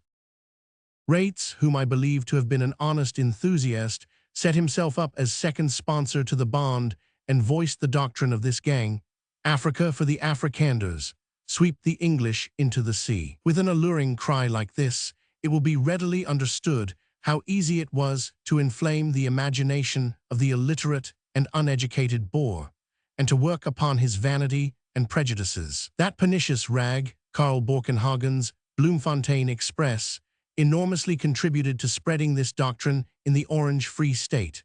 I myself firmly believe that the Express was subsidized by Kruger. It was no mystery to me from where Borkenhagen, a full-blooded German, got his ardent Free State patriotism. In the Transvaal, this was done by the Volkstem, written by a Hollander and subsidized by Kruger, by the Rand Post, also written by a Hollander, also subsidized by Paul Kruger, and in the Cape Colony by the Patriot, which was started by intriguers and rebels. Their own government, at the Parle, a hotbed of false Afrikanerism. Ons Land may be an honest paper, but by fostering impossible ideas, it has done us incalculable harm. It grieves me to think that my poor people, through want of education, had to swallow this poison undiluted. Is it possible to imagine that Steyn, Fisher, and the other educated men of the Free State did not know that, following Kruger's hostile policy of eliminating the preponderating power in South Africa, meant that that power would be forced either to fight in self-preservation or to disappear ignominiously? For I maintain that there were only two courses open to England in answer to Kruger's challenging policy: to fight or to retire from South Africa. It was only possible for men suffering from tremendously swollen heads, such as our leaders were suffering from, not to see the obvious or to doubt the issue. So much for a Boer's straightforward account of the forces at work and the influences which were at the back of those forces. It sums the situation up tersely, but the situation itself was evident and dominated Cape politics. The ambitions of Afrikanerdom were discussed in the broad light of day in the editorial, in the sermon, in the speech, though the details by which those ambitions were to be carried out were only whispered on the Dutch stoops. Here are the opinions of Rates, the man who more than all others, save his master, has the blood of the fallen upon his conscience. It is taken from the reminiscences of Mr. Theophilus Schreiner, the brother of the ex-Prime Minister of the Cape. I met Mr. Rates, then a judge of the Orange Free State, in Bloemfontein between 17 and 18 years ago, shortly after the retrocession of the Transvaal, and when he was busy establishing the Afrikaner bond. It must be patent to everyone that at that time, at all events, England and its government had no intention of taking away the independence of the Transvaal, for she had just magnanimously granted the same. No intention of making war on the republics, for she had just made peace. No intention to seize the Rand gold fields, for they were not yet discovered. At that time, then, I met Mr. Rates, and he did his best to get me to become a member of his Afrikaner bond, but after studying its constitution and program, I refused to do so, whereupon the following colloquy in substance took place between us, which has been indelibly imprinted on my mind ever since. Rates, why do you refuse? Is the object of getting the people to take an interest in political matters not a good one? Myself, yes, it is, but I seem to see plainly here between the lines of this Constitution much more ultimately aimed at than that. Rates, what? Myself, I see quite clearly that the ultimate object aimed at is the overthrow of the British power and the expulsion of the British flag from South Africa. Rates, with his pleasant, conscious smile, as of one whose secret thought and purpose had been discovered, and who was not altogether displeased that such was the case. Well, what if it is so? Myself, you don't suppose, do you, that that flag is going to disappear from South Africa without a tremendous struggle and fight? Rates, with the same pleasant, self-conscious, self-satisfied, and yet semi-apologetic smile. Well, I suppose not. But even so, what of that? Myself, only this, that when that struggle takes place you and I will be on opposite sides. And what is more, the God who was on the side of the Transvaal in the late war, because it had right on its side, will be on the side of England, because he must view with abhorrence any plotting and scheming to overthrow her power and position in South Africa, which have been ordained by him. Rates, we'll see. Thus the conversation ended. But during the 17 years that have elapsed, I have watched the propaganda for the overthrow of British power in South Africa being ceaselessly spread by every possible means: the press, the pulpit, the platform, the schools, the colleges, the legislature, until it has culminated in the present war, of which Mr. Rates and his co-workers are the origin and the cause. Believe me, the day on which F.W. Rates sat down to pen his ultimatum to Great Britain was the proudest and happiest moment of his life, and one which had for long years been looked forward to by him with eager longing and expectation. Compare with these utterances of a Dutch politician of the Cape and of a Dutch politician of the Orange Free State the following passage from a speech delivered by Kruger at Bloemfontein in the year 1887, long before Jameson raids or franchise agitations. I think it too soon to speak of a united South Africa under one flag. Which flag was it to be? The Queen of England would object to having her flag hauled down, and we, the burghers of the Transvaal, object to hauling ours down. What is to be done? We are now small and of little importance, but we are growing, and are preparing the way to take our place among the great nations of the world. The dream of our life, said another, is a union of the states of South Africa, and this has to come from within, not from without. When that is accomplished, South Africa will be great. Always the same theory from all quarters of Dutch thought, to be followed by many signs that the idea was being prepared for in practice. I repeat that the fairest and most unbiased historian cannot dismiss the movement as a myth. And to this one may retort, why should they not do so? Why should they not have their own views as to the future of South Africa? Why should they not endeavor to have one universal flag and one common speech?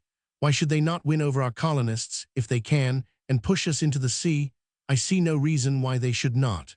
Let them try if they will, and let us try to prevent them. But let us have an end of talk about British aggression, of capitalist designs upon the gold fields, of the wrongs of a pastoral people, and all the other veils which have been used to cover the issue. Let those who talk about British designs upon the republics turn their attention for a moment to the evidence which there is for republican designs upon the colonies. Let them reflect that in the British system all white men are equal, and that in the Boer one race has persecuted the other, and let them consider under which the truest freedom lies, which stands for universal liberty, and which for reaction and racial hatred. Let them ponder and answer all this before they determine where their sympathies lie. Long before the war, when the British public and the British government also had every confidence that the solution would be found in peace, every burgher had been provided with his rifle, his ammunition, and his instructions as to the part which he was to play in that war which they looked upon as certain. A huge conspiracy as to the future, which might be verbally discussed, but which must not be written, seems to have prevailed among the farmers. Curious evidence of it came into my own hands in this fashion. After a small action at which I was present, I entered a deserted Boer farmhouse, which had been part of the enemy's position, and desiring to carry away some souvenir which should be of no value, I took some papers which appeared to be children's writing exercises. They were so, but among them were 1 or 2 letters, one of which I append in all its frankness and simplicity. The date is some 14 weeks before the declaration of war, when the British were anxious for and confident in a peaceful solution. Parodies, June 25, 1899. My dear Henry, I taking my pen up to write you these few lines, that we all are in good health, hoping to hear the same from you all, and the letter of the 18th is handed to me, and I feel very much obliged that I hear you are all in good health. Here by us are the fields very dry, and the dams just by dry also. Dear Henry, the war are by us very much. How is it there by you? News is very scarce to write, but much to speak by ourselves. I must now close with my letter, because I see that you will be tired out to read it. With best love to you and your family, so I remain your faithfully friend. Pieter Weiss. Old chap was nearly raving about it, and said that the burghers wanted to tie his hands, and so, brother, the thing is simply war and nothing else. He said we had gone too far, and help from oversea was positively promised. Only unanimity of opinion must reign here, or we could neither expect nor obtain assistance. Brother, the old man and his Hollander dogs talk very easily about the thing, but what shall we do? Because if one speaks against it, one is simply a rebel, so I remain dumb. On the stoop it is nothing but war, but in the rod everything is peace and queen. Those are the politics they talk. I have nothing more to say here, but I can tell you a good deal. Brother, old Rates says Chamberlain will have a great surprise one of these days, and the burghers must sleep with one eye open. It is rumored here that our military officers work day and night to send old Victoria an ultimatum before she is ready. On the stoop it is nothing but war, but in the rod everything is peace. No wonder the British overtures were in vain. Chapter 5. The Negotiations for Peace. This is not an attempt to write the history of the war, which I have done elsewhere, but only to touch upon those various points upon which attempts have been made to mislead continental and American opinion. I will endeavor to treat each of these subjects in turn, not in the spirit of a lawyer preparing a brief, but with an honest endeavor to depict the matter as it is, even when I venture to differ from the action either of the British government or of the generals in the field.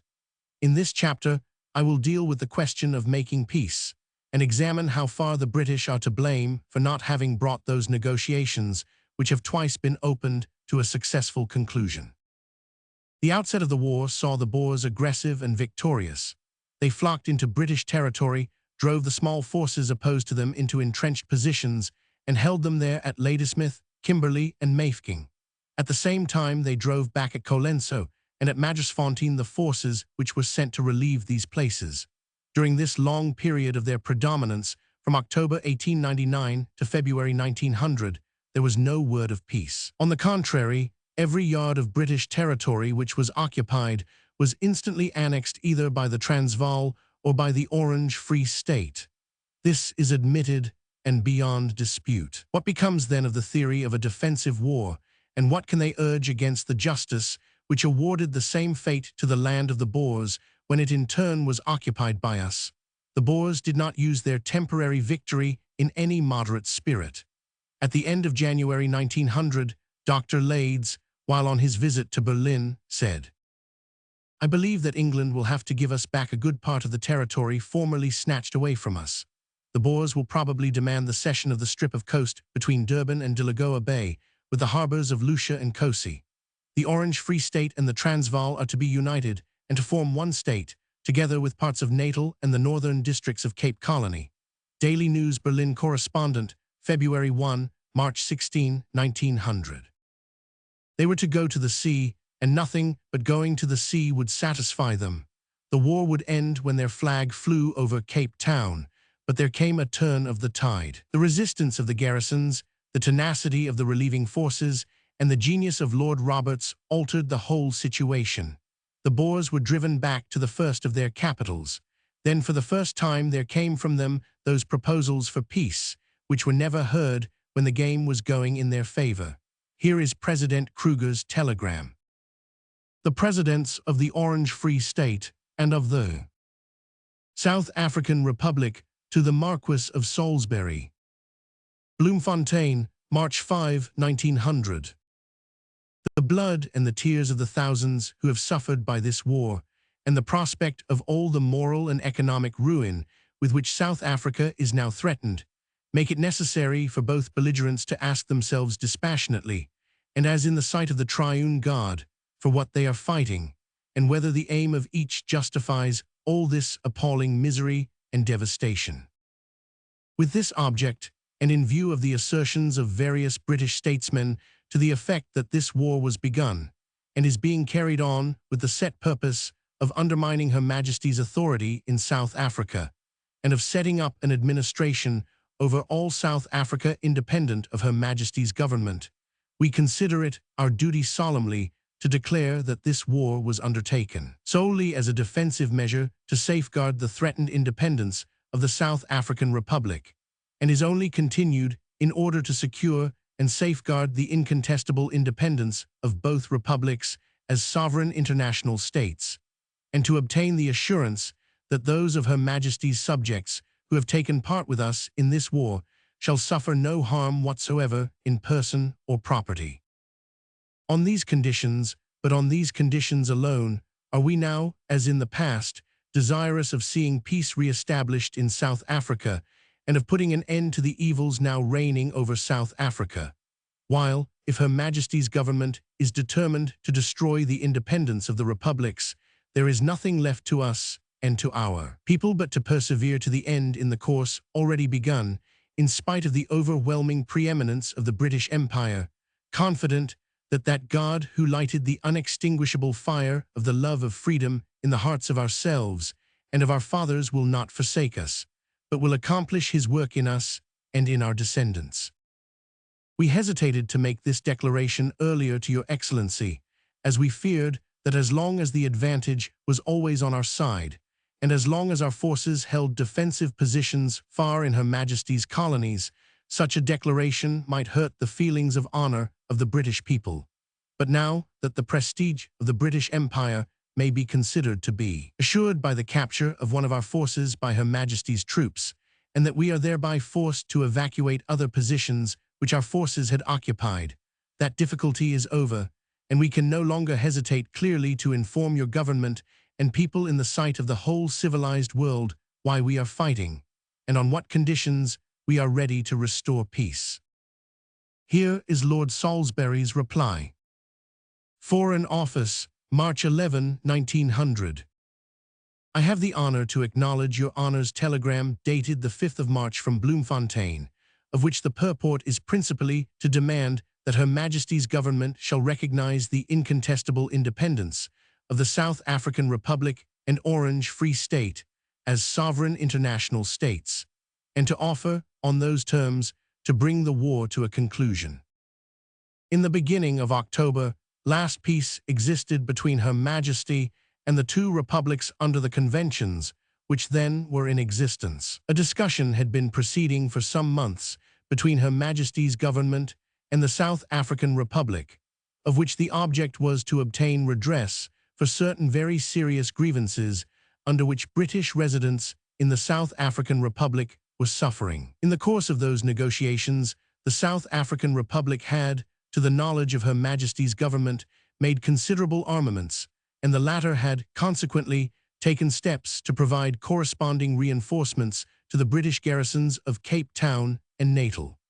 No infringement of the rights guaranteed by the conventions had up to that point taken place on the British side. Suddenly, at 2 days' notice, the South African Republic, after issuing an insulting ultimatum, declared war upon Her Majesty, and the Orange Free State, with whom there had not even been any discussion, took a similar step. Her Majesty's dominions were immediately invaded by the two republics. Siege was laid to 3 towns within the British frontier. A large portion of the 2 colonies was overrun, with great destruction to property and life, and the republics claimed to treat the inhabitants of extensive portions of Her Majesty's dominions as if those dominions had been annexed to one or other of them. In anticipation of these operations, the South African Republic had been accumulating for many years past military stores on an enormous scale, which by their character could only have been intended for use against Great Britain. Your Honours make some observations of a negative character upon the object with which these preparations were made. I do not think it necessary to discuss the question you have raised, but the result of these preparations, carried on with great secrecy, has been that the British Empire has been compelled to confront an invasion which has entailed upon the Empire a costly war and the loss of thousands of precious lives. This great calamity has been the penalty which Great Britain has suffered for having in recent years acquiesced in the existence of the 2 republics. In view of the use to which the 2 republics have put the position which was given to them, and the calamities which their unprovoked attack has inflicted upon Her Majesty's dominions, Her Majesty's government can only answer your Honour's telegram by saying that they are not prepared to assent to the independence either of the South African Republic or of the Orange Free State. Is there any sane man of any nation who can contend that a British statesman could possibly have taken any other view? From the firing of the first shot, the irresistible logic of events showed that either the republics must dominate Africa or they must cease to exist. For the sparing of the Orange Free State there might, I think, be a fair argument, but they had put themselves out of court by annexing every foot of British territory which they could lay their hands upon. For the sparing of the Transvaal, there could be no possible reason.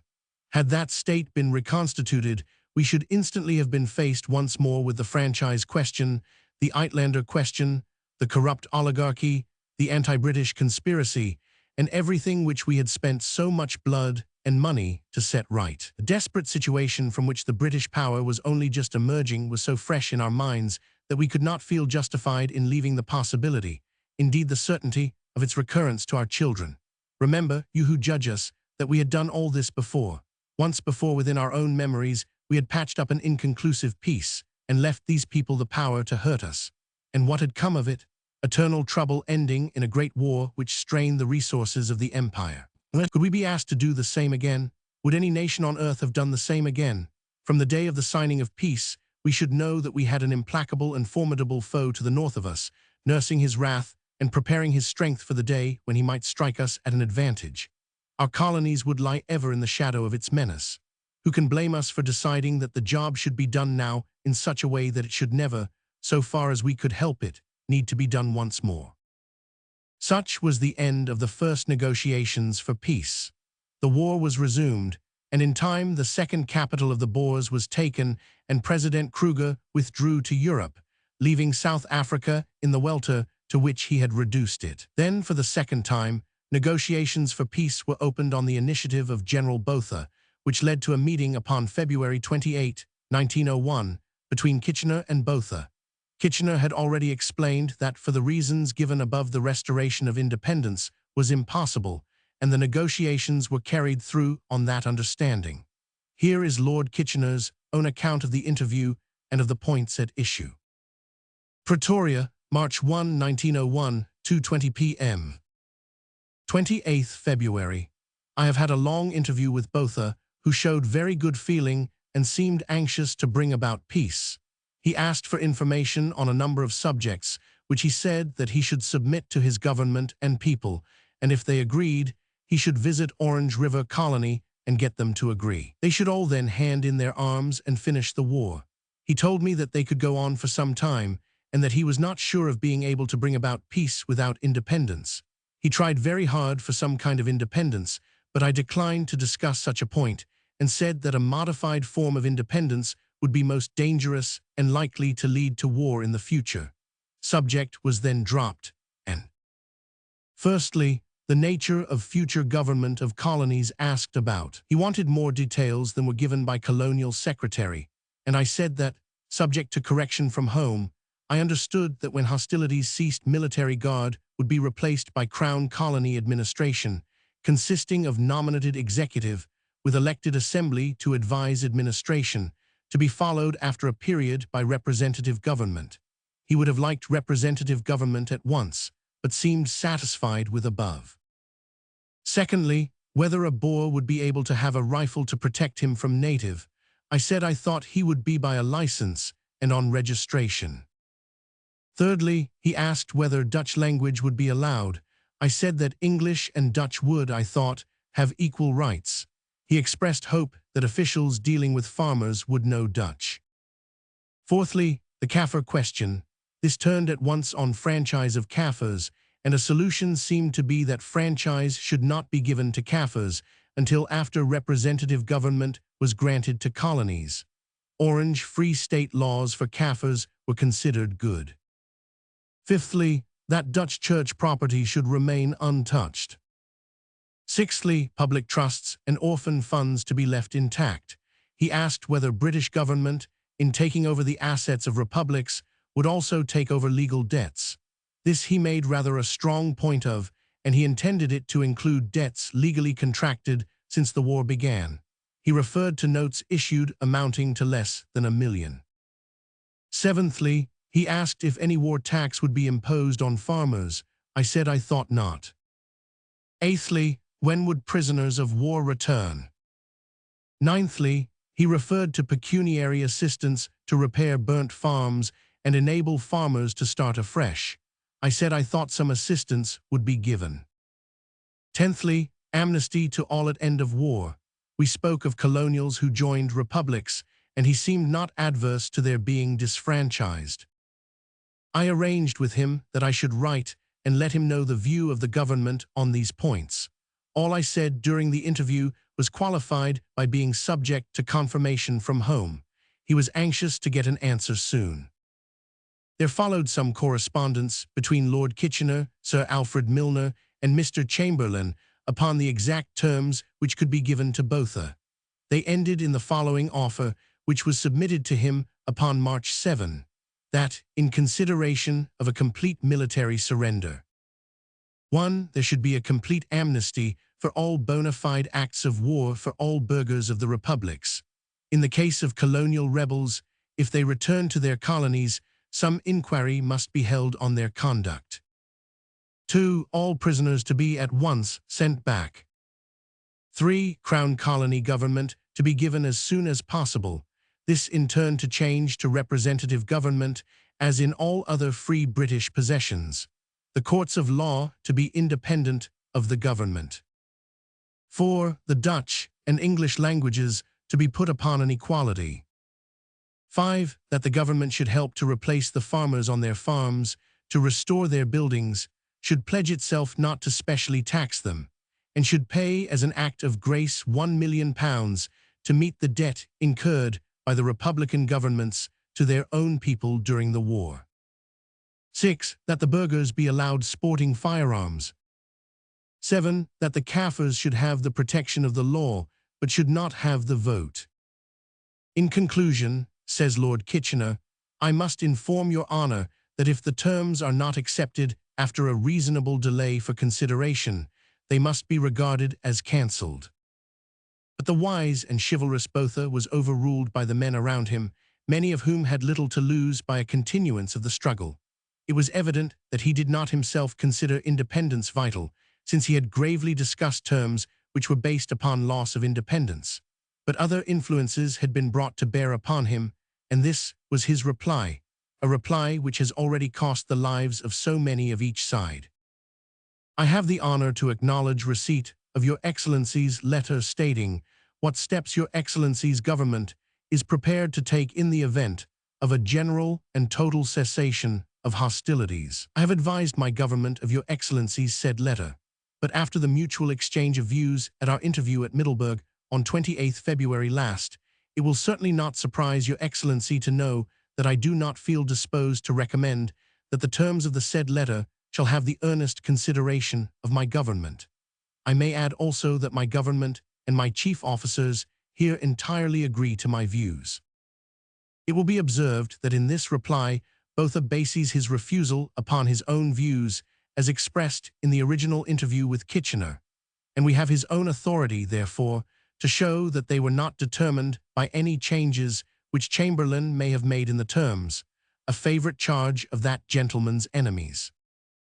It is impossible to say how, short of independence, Great Britain could have improved upon these terms, and it has already been shown that to offer independence would mean having to fight the war over again. It has been suggested that Great Britain might have offered a definite date upon which representative institutions should come in force, but such a promise must be disingenuous, for it must evidently depend not upon a date, but upon the state of the country. The offers of loans to the farmers towards the stocking and rebuilding the farms were surely generous to our defeated foes, and indeed, it is clear now that in some respects our generosity went too far, and that the interests of the empire would have suffered severely had these terms been accepted.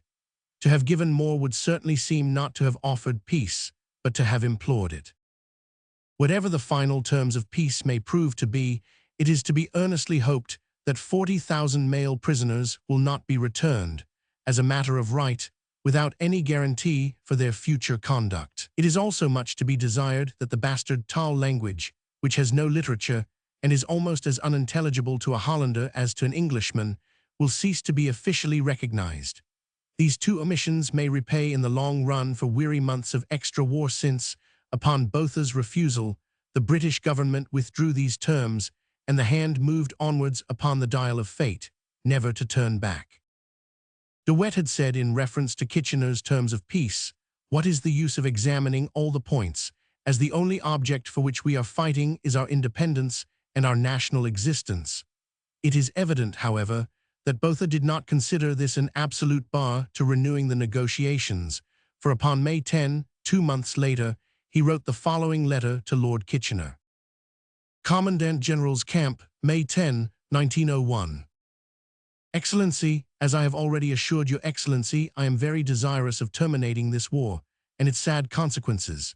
It is, however, necessary, in order to comply with the grundwit of this republic and otherwise, that before any steps are taken in that direction, the condition of our country and our cause be brought to the notice of His Honor, State President Kruger, in Europe, and I therefore wish to send 2 persons to him in order to acquaint him fully with that condition.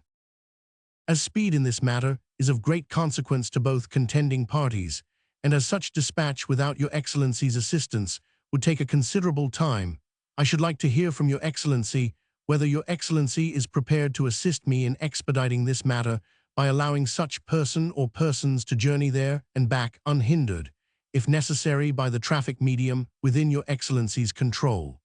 I have, N.C. Louis Botha, Commandant General. To this Kitchener answered. Army Headquarters, South Africa, Pretoria, May 16, 1901.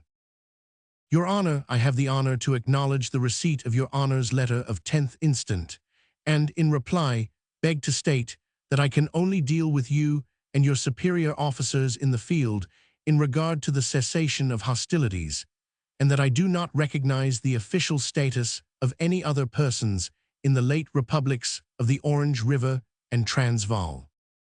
If, however, Your Honor desires, with the object of bringing hostilities to a close, to consult with any person in Europe, I will forward any telegram Your Honor desires on the subject, and let you have the reply. Should, however, Your Honor still desire to send messengers, and will inform me of their names and status, I will refer the matter to His Majesty's government for decision. I have, N.C. Kitchener, General. Commanding-in-Chief, British Troops, South Africa. So much for the official attempts at peace. They have been given in some detail in order to prove how false it is that the British government has insisted upon an unconditional surrender. Far from this being so, the terms offered by the British government have been so generous that they have aroused the strongest distrust and criticism in this country, where they have seemed to be surrendering by the pen all that had been won by the sword. Nothing has been refused the enemy, save only independence, and that can never be given if the war has to continue until the last Boer is deported out of Africa.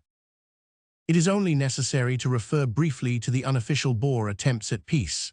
A considerable body of the Boers, including many men of influence and of intelligence, were disposed to accept the British flag and to settle down in peace.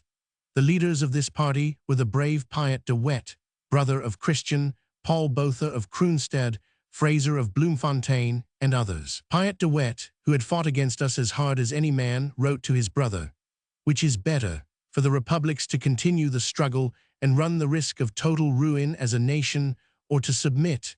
Could we for a moment think of taking back the country if it were offered to us, with thousands of people to be supported by a government which has not a farthing? Put passionate feeling aside for a moment and use common sense, and you will then agree with me that the best thing for the people and the country is to give in, to be loyal to the new government, and to get responsible government."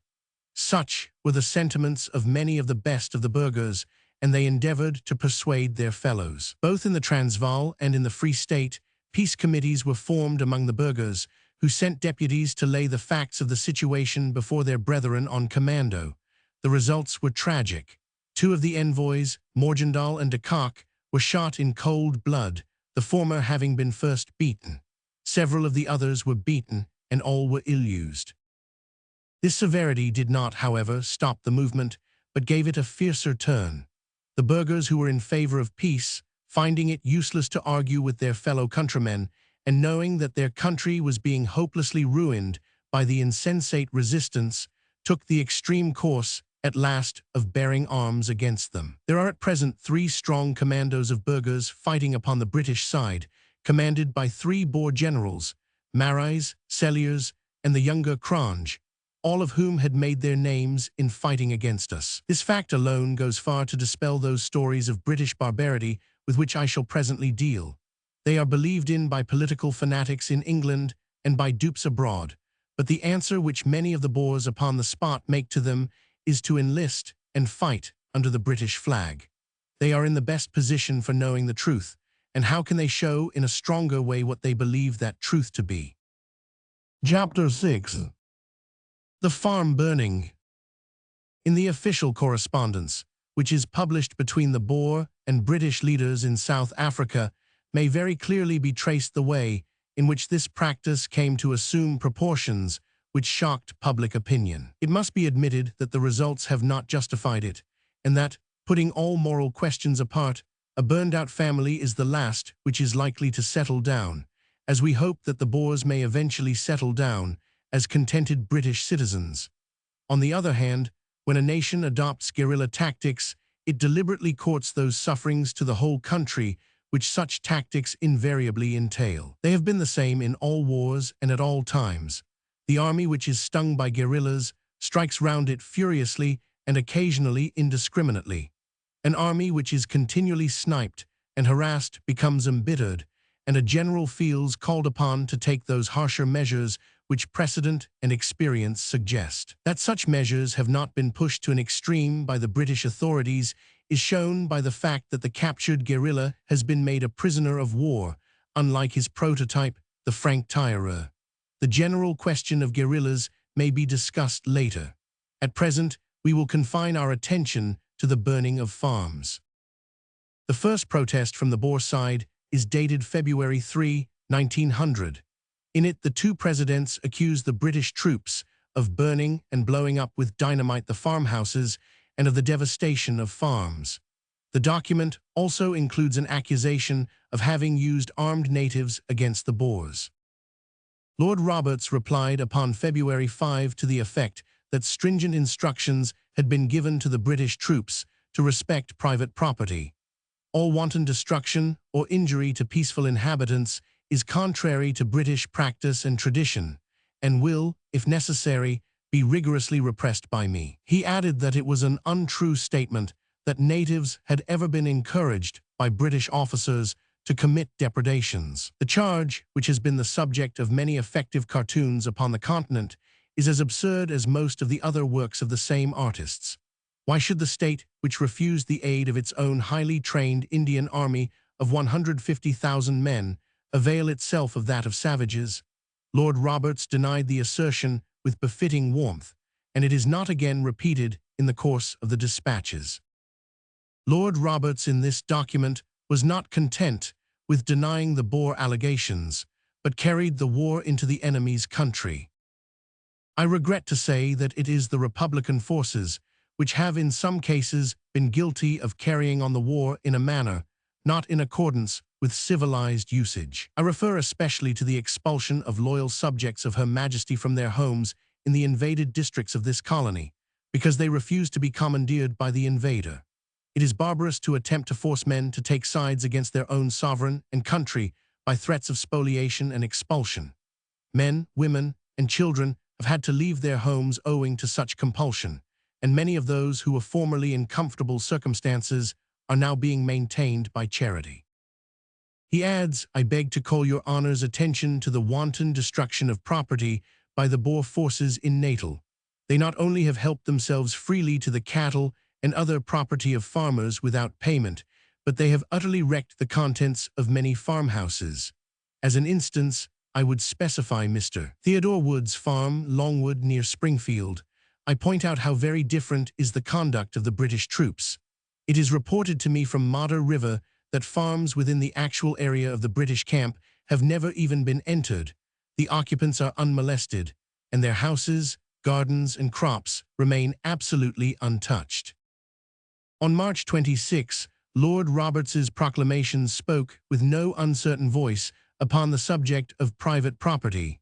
It says, the following proclamation, issued by me in the name of Her Majesty's government on the 26th March, begins, notice is hereby given that all persons who within the territories of the South African Republic or Orange Free State shall authorize or be guilty of the wanton destruction or damage, or the counseling, aiding, or assisting in the wanton destruction or damage of public or private property, such destruction or damage not being justified by the usages and customs of civilized warfare, will be held responsible in their persons and property for all such wanton destruction and damage. This was during the period of the halt at Bloemfontein. I can well remember that then, and for long afterwards, the consideration which was shown upon this point seemed to those who were at the spot to be exaggerated and absurd. I can remember that, when we applied for leave to use the deserted villas to put our sick soldiers into, the hospitals being full, we were told that it could only be done by private treaty with the owners, who were at that time on commando against us. I remember also suggesting that the corrugated iron fencing round the cricket field should be used for making huts, and being told that it was impossible, as it was private property. The same extreme respect for personal property was shown during Lord Roberts's advance. The country through which he passed swarmed with herds and flocks, but with as scrupulous a regard for the rights of property as Wellington showed in the south of France, no hungry soldier was allowed to take so much as a chicken. The punishment for looting was prompt and stern. It is true that farms were burned occasionally and the stock confiscated, but this was as a punishment for some particular offense and not part of a system. The limping Tommy looked askance at the fat geese which covered the dam by the roadside, but it was as much as his life was worth to allow his fingers to close round those tempting white necks.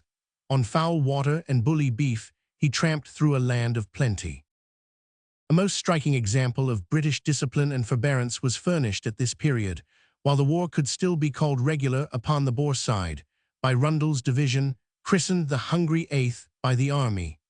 This division had the misfortune to be stationed for several months some distance from the railway line, and in consequence had great difficulty in getting supplies. They were on half rations for a considerable period, and the men were so reduced in strength that their military efficiency was much impaired.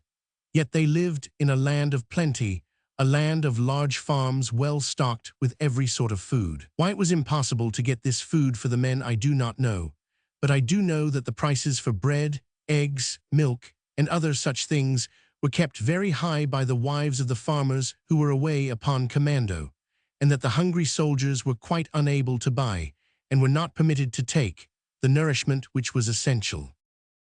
On May 19, while Lord Roberts's force was advancing on Pretoria, De Wet sent in a dispatch to complain of the destruction of 2 farms, Paard Kraal and Leo Kaap. Lord Roberts replied that these 2 farms were destroyed because, while a white flag was flying from the houses, the troops were fired upon from the farmsteads. I have had 2 farms near Kroonstad, he adds, destroyed for similar reasons, and shall continue to punish all such cases of treachery by the destruction of the farms where they occur. Here is a definite declaration of policy, quite distinct from wanton destruction, and it is difficult to see how any general could take any other steps, with justice to his own men. These farms, and all which are included in this category, were justly and properly destroyed, the families being removed without violence to a place of safety. The next representations from the Boer commander were more definite in their nature. Complaints are repeatedly reaching me, he writes, that private dwellings are plundered and in some cases totally destroyed, and all provisions taken from women and children, so that they are compelled to wander about without food or covering. To quote several instances, it has just been brought to my notice by way of sworn affidavit that the house of Field Cornet Spies on the farm, Leosproot district, Middelburg, was set on fire and destroyed on 20th June last. His wife, who was at home, was given 5 minutes' time to remove her bedding and clothing, and even what she took out was again taken from her. Her food, sugar, and was all taken, so that for herself and her children she had neither covering nor food for the following night. She was asked for the key of the safe, and after it was given up by her, she was threatened with a sword, and money was demanded. All the money that was in the house was taken away, all the papers in the safe were torn up, and everything at the homestead that could not be taken away was destroyed. The house of Field Cornet Spies' son was also destroyed, the doors and windows broken, and It has also been reported to me that my own buildings, on the farm Varkensproot, district Standerton, as well as the house of Field Cornet Badenhorst, on the adjoining farm, have been totally destroyed, and such of the stock as was not removed was shot dead on the farm. Further, there is the sworn declaration of Mrs. Hendrik Badenhorst, which speaks for itself. I cannot believe that such godless barbarities take place with your Excellency's consent, and thus I deem it my solemn duty to protest most strongly against such destruction and vindictiveness as being entirely contrary to civilized warfare. The greater part of these alleged outrages had occurred on General Buller's side of the Transvaal, so the matter was referred to him. He acknowledged that he had ordered 6 farmhouses to be destroyed. The following circumstances induced me to give the order. On entering the Transvaal, I caused the attached proclamation to be widely distributed along my line of route. We marched from Volksrust to Standerton practically unopposed. Shortly after our arrival at Standerton, our telegraph line was cut on several nights following, and attempts were made to damage the military line by placing dynamite cartridges with detonators attached upon it. These attempts were all made on or in close vicinity to the estates above named. A watch was kept, and it was found that the attempts were made not by any formed force of the enemy, but by a few scattered banditti who were given shelter during the night in the houses I afterwards had destroyed, and who thence, when they could, tried to murder our patrols and sallied out at night to damage the line. It was further ascertained that these men came and usually returned through Varkensproot. I directed that copies of proclamation should be personally left at each house, and the inmates of each should be warned that these depredations could not be permitted, and that if people living under our protection allowed these sort of men to resort to their houses without informing us, they must take the consequences, and their houses would be destroyed. This warning had some effect for a day or two, but on 1st and of July the nuisance recommenced, and on the 7th July, having acquired full proof that the houses were being regularly used as shelters for men who were hostile to us, and who were not under any proper command, in fact, who were only acting as banditti, I had the houses destroyed. The women and children occupying the farms were removed elsewhere, with as little inconvenience to themselves as we could arrange. Here again, it is impossible to doubt that the British commanders were well within their rights. It is true that Article Roman 23 of the Hague Conventions makes it illegal to destroy the enemy's property, but it adds, unless such destruction be imperatively demanded by the necessities of war. Now nothing can be more imperative in war than the preservation of the communications of the army. A previous clause of the same article makes it illegal to kill or wound treacherously individuals belonging to the hostile army. It is incontestable that to take the cover of a farmhouse which flies the white flag in order to make attacks is to kill or wound treacherously, and so on a double count the action of the British becomes legal and even inevitable. Lord Roberts's message to De Wet upon August 3, 1900, restates both his intentions and his reasons for it. Latterly, many of my soldiers have been shot from farmhouses over which the white flag has been flying, the railway and telegraph lines have been cut, and trains wrecked. I have therefore found it necessary, after warning your honor, to take such steps as are sanctioned by the customs of war to put an end to these and similar acts, and have burned down the farmhouses at or near which such deeds have been perpetrated. This I shall continue to do whenever I consider the occasion demands it. The remedy lies in your honor's own hands. The destruction of property is most distasteful to me, and I shall be greatly pleased when your honor's cooperation in the matter renders it no longer necessary. This raises the question of the legality of the burning of farmhouses in the vicinity of the place where the railway is cut.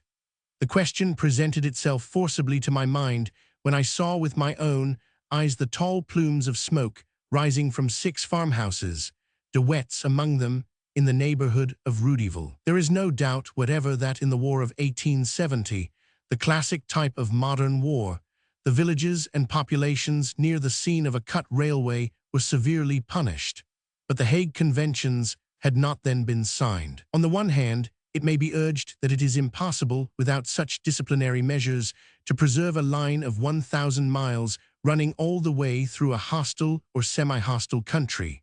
Also that it is imperatively demanded by the necessities of war.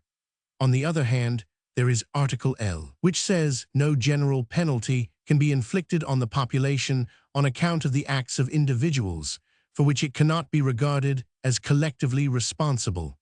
An argument might be advanced for either side, but what will actually determine is the strongest argument of all, that of self-preservation. An army situated, as the British Army was, and dependent for its supplies upon its communications, must keep them open even if it strains the conventions in doing so. As a matter of fact, farm burning had no effect in checking the railway cutting and had a considerable effect in embittering the population. Yet a general who was cut off from his base 30 times in a month was bound to leave the argument of legality to the jurists and to adopt the means which seemed most likely to stop the nuisance. The punishment fell with cruel injustice upon some individuals. Others may have been among the actual raiders. On September 2, Lord Roberts communicated his intentions to General Botha. Sir, I have the honor to address your honor regarding the operations of those comparatively small bands of armed Boers who conceal themselves on farms in the neighborhood of our lines of communication, and thence endeavor to damage the railway, thus endangering the lives of passengers traveling by train who may or may not be combatants. 2. My reason for again referring to this subject is that, except in the districts occupied by the army under the personal command of your honor, there is now no formed body of Boer troops in the Transvaal or Orange River colony, and that the war is degenerating into operations carried on by irregular and irresponsible guerrillas. This would be so ruinous to the country and so deplorable from every point of view that I feel bound to do everything in my power to prevent it. 3. The orders I have at present issued to give effect to these views are that the farm nearest the scene of any attempt to injure the line or wreck a train is to be burnt, and that all farms within a radius of 10 miles are to be completely cleared of all their stock, supplies, and sea. Granting that the penalty is legal at all, it must be allowed that it is put in a minimum form, since only one farm in each case is to be destroyed, and the further clearing of stock is undoubtedly justified, since it would tend to cripple the mobility of Boer raiders approaching the line. Yet one farm for each attack becomes a formidable total when the attacks are on an average of one per day. We have treated two causes for which farms were burned: one, for being used as cover for snipers; two, as a punishment for the cutting of railways. A third cause now comes to the front. A large number of burghers had taken the oath of neutrality and had been allowed to return to their farms by the British.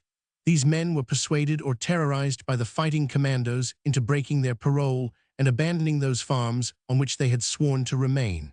The farmhouses were their bail, and Lord Roberts decreed that it was forfeited. On August 23, he announced his decision to General Botha. Your Honor represents that well-disposed families living on their farms have been driven from their houses, and that their property has been taken away or destroyed. This no doubt is true, but not in the sense which your letter would imply. Burghers who are well-disposed towards the British government and anxious to submit to my authority have had their property seized by the Boer commandos and have been threatened with death if they refused to take up arms against the British forces. Your Honor's contention that a solemn oath of neutrality, which the burghers have voluntarily taken in order to remain in unmolested occupation of their farms, is null and void, because you have not consented to it, is hardly open to discussion. I shall punish those who violate their oath and confiscate their property, no burgher having been forced to take the oath against his will. It is quite certain that the Boer government committed a very clear breach of the conventions of The Hague in compelling, or even in permitting, these men to rejoin the ranks. In such cases, says Article X, their own government shall not require of, nor accept from, them any service incompatible with the parole given. This is clear as regards the government, but in the case of the men, it is different. Their promise was in a sense conditional upon effective protection from our troops. We had no right to place a man in so terrible a position that he had to choose between breaking his parole and death at the hands of his own countrymen. If we were not sure that we could protect them, we could have retained them in guarded camps, as we eventually did. If we chose to turn them loose upon the wide veldt, then it was our fault more than theirs that they were forced into the ranks of the enemy. To their credit be it said that even under such pressure, many of them were true to their oath. But if their guilt is indeed no greater than our own, then how are we justified in burning down their houses? It seems to me that these cases are very different from those in the other two categories, and that the question of compensation to these men should be at least considered. I take it that the numerous cases whereon Commando is marked against a burned farm on the official list means that he had returned to Commando after giving his parole. The destruction of his house under those circumstances is, in the peculiar conditions of the case, a harsh measure, but if on Commando means simply that the man was away doing his duty to his country without any question of parole, then our conscience can never permit that man to go without compensation. We can trace in this account of the communications between the leaders the growth of those harsher measures which have been so generally deplored in this country. So long as the war was regular, it is certain that nothing could be more regular than the British conduct. When, however, the war became irregular upon the part of the Boers, and their army dissolved into small bands which harried the lines of communications, the small posts, and the convoys, there was a corresponding change upon the part of the troops. Towards the end of the year 1900, that change was pushed to considerable lengths. Certain districts which had been Boer centers, where they habitually collected time after time, were devastated and destroyed. Such districts were those of Kroonstad, Heilbronn, Ventersburg, and Winburg. In these four districts, about 170 houses were destroyed. The village of Bothaville, which was a depot of the enemy, was also destroyed. It consisted of 43 houses. In the Transvaal, the number of houses actually destroyed for strategic purposes seems to have been very much smaller. In the official returns, only about 12 houses are so mentioned. Altogether, the houses which have been burned for reasons which are open to dispute, including those of the men upon Commando, do not appear to exceed 250. It must be confessed that the case of these houses is entirely different from the others which have been destroyed, because they were used for active warlike operations. Of the 630 buildings which we know to have been destroyed, more than half have been used by snipers, or in some other direct fashion, have brought themselves within the laws of warfare. But it cannot be said that these others have done so. The cost of the average farmhouse is a mere trifle. £100 would build a small one, annal, a large. If we take the intermediate figure, then the expenditure of 50,000 L would compensate for those cases where military policy and international law may have been at variance with each other. The burning of houses ceased in the year 1900, and save in very special instances, where there was an overwhelming military necessity, it has not been resorted to since. In the sweeping of the country carried out by French in the eastern Transvaal and by Blood to the north of the Delagoa Railway, no buildings appear to have been destroyed, although it was a military necessity to clear the farms of every sort of supply in order to hamper the movements of the commandos. The destruction of the crops and herds of the Boers, distasteful as such work must be, is exactly analogous to the destruction by them of our supply trains on which the army depended for their food. Guerrilla warfare cannot enjoy all its own advantages and feel none of its own defects. It is a two-edged weapon, and the responsibility for the consequences rests upon the combatant who first employs it. Chapter 7. The concentration camps. When considerable districts of the country were cleared of food in order to hamper the movements of the commandos, and when large numbers of farmhouses were destroyed under the circumstances already mentioned, it became evident that it was the duty of the British, as a civilized people, to form camps of refuge for the women and children, where, out of reach, as we hoped, of all harm, they could await the return of peace. There were three courses open. The first was to send the Boer women and children into the Boer lines, a course which became impossible when the Boer army broke into scattered bands and had no longer any definite lines. The second was to leave them where they were. The third was to gather them together and care for them as best we could. It is curious to observe that the very people who are most critical of the line of policy actually adopted were also most severe when it appeared that the alternative might be chosen. The British nation would have indeed remained under an ineffaceable stain had they left women and children without shelter upon the veldt, in the presence of a large Kaffir population. Even Mr. Stead could hardly have ruined such a case by exaggeration. On some rumor that it would be so, he drew harrowing pictures of the moral and physical degradation of the Boer women in the vicinity of the British camps. No words can be too strong to stigmatize such assertions unless the proof of them is overwhelmingly strong, and yet the only proof adduced is the bare assertion of a partisan writer in a partisan paper, who does not claim to have any personal knowledge of the matter. It is impossible without indignation to know that a Briton has written on such evidence of his own fellow countrymen that they have used famine as a pander to lust. Such language, absurd as it is, shows very clearly the attacks to which the British government would have been subjected had they not formed the camps of refuge. It was not merely that burned-out families must be given a shelter, but it was that no woman on a lonely farm was safe amid a black population, even if she had the means of procuring food. Then, again, we had learned our lesson as regards the men who had given their parole. They should not again be offered the alternative of breaking their oaths or being punished by their own people. The case for the formation of the camps must be admitted to be complete and overwhelming. They were formed, therefore, by the government at convenient centers, chiefly at Pretoria, Johannesburg, Krugersdorp, Middelburg, Potchefstroom, Rustenburg, Heidelberg, Standerton, Pietersburg, Klerksdorp, and Volksrust in the Transvaal, Bloemfontein, Kroonstad, Bethune, and Edenburg in the Orange Free State. Such camps as refuges were no new things, for the British refugees from Johannesburg have been living for over a year in precisely such places.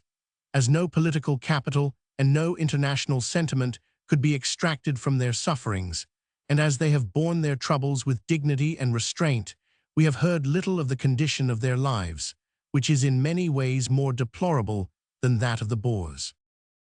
Having determined to form the camps, the authorities carried out the plan with great thoroughness. The sites seem to have been well chosen, and the arrangements in most cases all that could be wished. They were formed, however, at an unfortunate moment. Great strain had been placed upon our commissariat by the large army, over 200,000 men, who had to be supplied by 3 tiny railways, which were continually cut. In January 1901, de Wet made his invasion of Cape Colony, and the demand upon the lines was excessive. The extraordinary spectacle was presented at that time of the British straining every nerve to feed the women and children of the enemy, while that enemy was sniping the engineers and derailing the trains which were bringing up the food. The numbers of the inmates of the refugee camps increased rapidly from 0 at the end of the year 1900, up to more than 100,000 at the end of 1901. Great efforts were made by the military authorities to accommodate the swelling tide of refugees, and no money was spared for that purpose. Early in the year 1901, a painful impression was created in England by the report of Miss Hobhouse, an English lady who had visited the camps and criticized them unfavorably. The value of her report was discounted, however, by the fact that her political prejudices were known to be against the government. Mr. Charles Hobhouse, a relation of hers and a radical member of Parliament, has since then admitted that some of her statements will not bear examination. With the best will in the world, her conclusions would have been untrustworthy, since she could speak no Dutch, had no experience of the Boer character, and knew nothing of the normal conditions of South African life. Her main contentions were that the diet was not sufficient, that there was little bedding, that the water supply was short, that the sanitation was bad, that there was overcrowding, and that there was an excessive death rate, especially among the children. As to diet, the list which she gives agrees roughly with that which is officially quoted as the daily allowance at Irene Camp, near Pretoria, in July. It is as follows. Meat 1-2 lb. Coffee 2 Rs. Flour 3-4 lb. Sugar 2 Rs. Salt 1-2 Rs. To every child under 6, a bottle of milk. It must be confessed that the diet is a spare one, and that as supplies become more plentiful, it might well be increased. The allowance may, however, be supplemented by purchase, and there is a considerable outside fund, largely subscribed by British people, which is used to make the scale more liberal. A slight difference was made at first between the diet of a family which had surrendered and of that the head of which was still in arms against us. A logical distinction may certainly be made, but in practice it was felt to be unchivalrous and harsh, so it was speedily abandoned. As to the shortness of the water supply, it is the curse of all South Africa, which alternately suffers from having too much water and too little. With artesian wells and better arrangements, this difficulty is being overcome, but it has applied as strongly to our own camps as to those of the Boer refugees. There seems to be a consensus of opinion from all the camps that the defects in sanitation are due to the habits of the inmates, against which commandants and doctors are perpetually fighting. Camp life without cleanliness must become unhygienic. The medical reports are filled with instances of the extreme difficulty which has been experienced in enforcing discipline upon those who have been accustomed to the absolute liberty of the lonely veldt. On the question of overcrowding, the demand for tents in South Africa has been excessive, and it may well have taxed all the power of the authorities to find accommodation for the crowds of women and children. The evil has been remedied since the time of Miss Hobhouse's report. It is well known that the Boers in their normal life have no objection to crowded rooms, and that the inmates of a farmhouse are accustomed to conditions which would be unendurable to most. To overcrowd a tent is hygienically almost impossible, for the atmosphere of a tent, however crowded, will never become tainted in the same sense as a room. All these things are of human contrivance, and the authorities were doing their best to set them right, as Miss Hobhouse herself acknowledged. They are, I believe, doing their best with very limited means, said she, and in so saying reduced her whole report to nothing. For if they are really doing their best, then what more can be said? The only alternative is the breaking up of the camps and the dispersal of the women. But in that case, Mr. Stead is waiting for us with some blood and hell broadsheet to tell us of the terrible fate of those women upon the veldt. It must be one or the other. Of the two, I prefer Miss Hobhouse and the definite grievances which she reports, to the infinite possibilities of Mr. Stead. As to the suggestion that this enormous crowd of women and children should be quartered upon their kinsmen in the colony, it is beyond all argument. There has been no offer of such wholesale hospitality, nor have we any means for enforcing it. But then we come to the great and piteous tragedy of the refugee camps, the mortality, and especially the mortality among the children.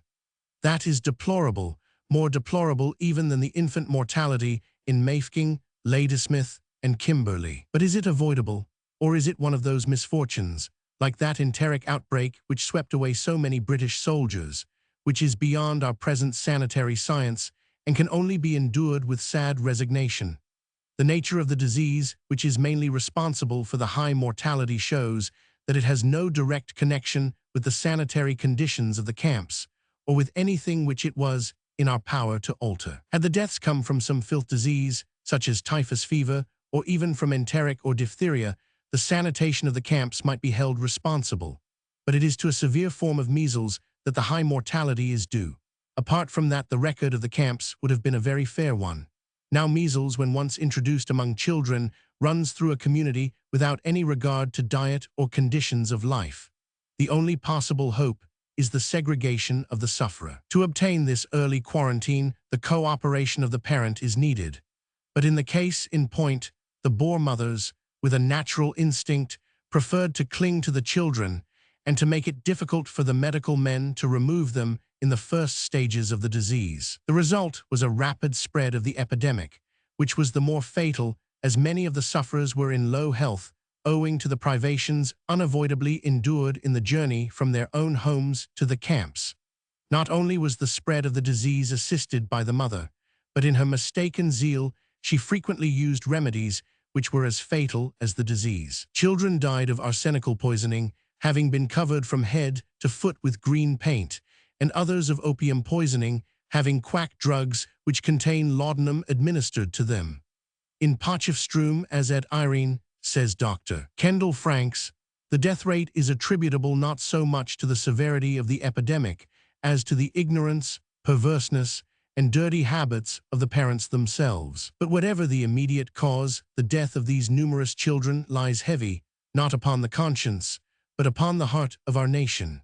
It is some mitigation to know that the death rate among children is normally quite remarkably high in South Africa, and that the rate in the camps was frequently not higher than that of the towns near which the camp was situated. Be this as it may, we cannot deny that the cause of the outbreak of measles was the collection of the women and children by us into the camps. But why were they collected into camps? Because they could not be left on the veldt. And why could they not be left on the veldt? Because we had destroyed the means of subsistence. And why had we destroyed the means of subsistence? To limit the operations of the mobile bands of guerrillas. At the end of every tragedy, we are forced back to the common origin of all of them, and made to understand that the nation which obstinately perseveres in a useless guerrilla war prepares much trouble for its enemy, but absolute ruin for itself. We have pushed our humanity in this matter of the refugees so far that we have looked after our enemies far better than our friends. I recognize that the two cases are not on all fours, since the Boers are compelled to be in camps and the loyalist refugees are not. But the fact remains that the loyalists are in camps through no fault of their own, and that their condition is a worse one than that of our enemies. At East London, for example, there are two refugee camps, Boer and British. The former has 350, the latter 420 inhabitants. The former are by far the better fed, clad, and housed, with a hospital, a school, and a washhouse, all of which are wanting in the British camp. At Port Elizabeth, there is a Boer camp. A Dutch deputation came with 50L to expend in improving their condition, but returned without spending the money as nothing was needed.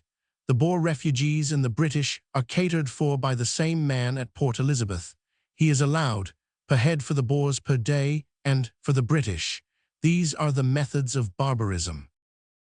I shall now take a few opinions of the camps from British sources and from Boer.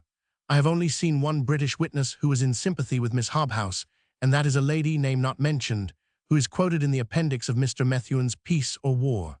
She takes much the same view, insisting mainly upon the insufficient diet, the want of fuel, and of bed clothing.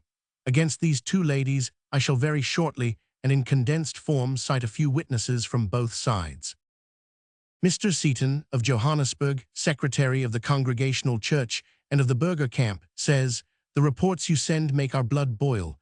They are frightfully exaggerated and in many instances not only misleading but untrue. A more healthy spot it would be difficult to find. There is no overcrowding." Some weeks ago, there was an epidemic of measles in camp of a very severe type, and naturally, there were many deaths among the children. The doctor and nurses worked to the very utmost, and I am pleased to say the epidemic is stamped out. No doubt this is what caused the talk by the pro-Boers in the House of Commons and elsewhere, but it is one of those epidemics which could not be prevented among the class of people we have here. They had absolutely no regard for sanitary conveniences, and the officials had the greatest difficulty in enforcing the most ordinary rules of cleanliness. Another difficulty we had was to get them to bring their children when sick into the hospital, where there is every convenience. They prefer to disobey the doctor and try the old women's remedies, which, as you know, are very plentiful among such people. The doctor has had a most trying position and has worked like a slave. Nearly all the deaths have been from measles. We are having a fairly mild winter. About 3 months ago it was bitterly cold, but they are used to outdoor life, and this is no worse than they have always been used to. The tents are all military tents, and there is no sign of leakage. I know they all want tents when they come here, if it is possible to get them. On the whole, the inmates are contented, and the children are particularly happy. They skip and play about from morn till eve. The Rev. R. Rogers, Wesleyan minister, writes, "What is the use of persons ignorant of the life and customs of the Boers coming to investigate these burgher camps? I have seen, and do not hesitate to say, that most of them are better housed, better clothed, and better fed than in their own homes of wattle and daub and mud floors." Mr. Howe of the camp, Soldiers' Home, says, "We do not pass judgment, we only state facts. When the first concentration camp was formed, we were on the spot, and also saw others spring up. We admit that there has been suffering, but we solemnly affirm that the officers in charge of the several camps known to us were only too anxious to make the helpless people as comfortable as possible. We have seen the huge cases and bales of comforts for the inmates, and know that, in order to expedite the dispatch of these things, military stores and ordnance have been kept back." The Rev. R. B. Douglas, Presbyterian minister, writes, "I am glad to see that you are not giving credence to the tales of brutality and cruelty which are being freely circulated by disloyal agitators about the treatment of the Boer refugees. But one point on which you ask for more information is worth being noticed: the difference of treatment between families of those on commando and others. I'm in a position to state that the whole difference made amounted to 2 ounces of coffee and 4 ounces of sugar per week, and that even this distinction totally disappeared by the middle of March. As a set-off to this, the local Dutch committee, in distributing some 60 cases of clothing and sent out by the charitable, refused to give any help to the families of some who were not on commando, on the ground that these articles were for the benefit of those who were fighting for their country."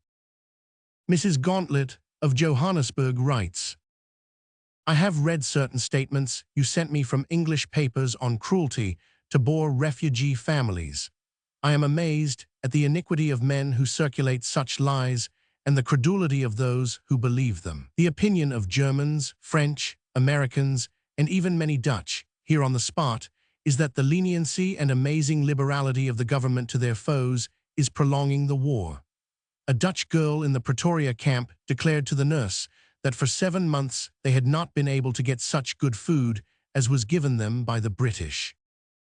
Mr. Souter, secretary of the Pretoria camp, writes, "The Boer women and children get as much food as they require and have all sorts of medical comforts, such as beef tea, extracts of meat, jellies, brandy and wine, and the advantage of fully qualified attendants. Not only are their absolute requirements provided for, but even their fads are considered." Mr. Scholz, inspector of camps for the Transvaal, reports, "Many of the children, when they first arrived at the camp, were little better than skin and bone, and being in so emaciated a condition, it was not surprising that, when they did catch measles, they could not cope with the disease. Many of the women would not open their tents to admit fresh air, and instead of giving the children the proper medicines supplied by the military, preferred to give them home remedies. The mothers would not sponge the children, and the greatest difficulty was experienced in inducing them to send the patients to hospital. The cause of the high death rate among children from measles is due to the fact that the women let their children out as soon as the measles rash has subsided. Pneumonia and bronchitis naturally supervene.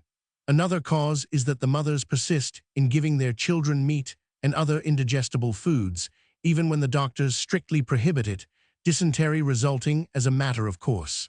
In other respects, the health of the camp is good, there being only one case of typhoid out of 5,000 residents in camp. Here is light on the Krugersdorp camp. Johannesburg, July 31st. Reuters Special Service. Commandant Alberts, commanding the Boers near Krugersdorp, has sent a letter to the officer commanding the British forces at Krugersdorp, stating that as he has with him on commando several families whose male relatives have recently surrendered, he wishes to know if he will receive these families as they would like to go to Krugersdorp. The officer replied that he would be pleased to receive them, and they are expected to arrive today. This action on the part of the Boers clearly shows that the families themselves have no longer any objection to the refugee camps, where everything is done to promote their comfort, or any disinclination to being placed under our care and protection.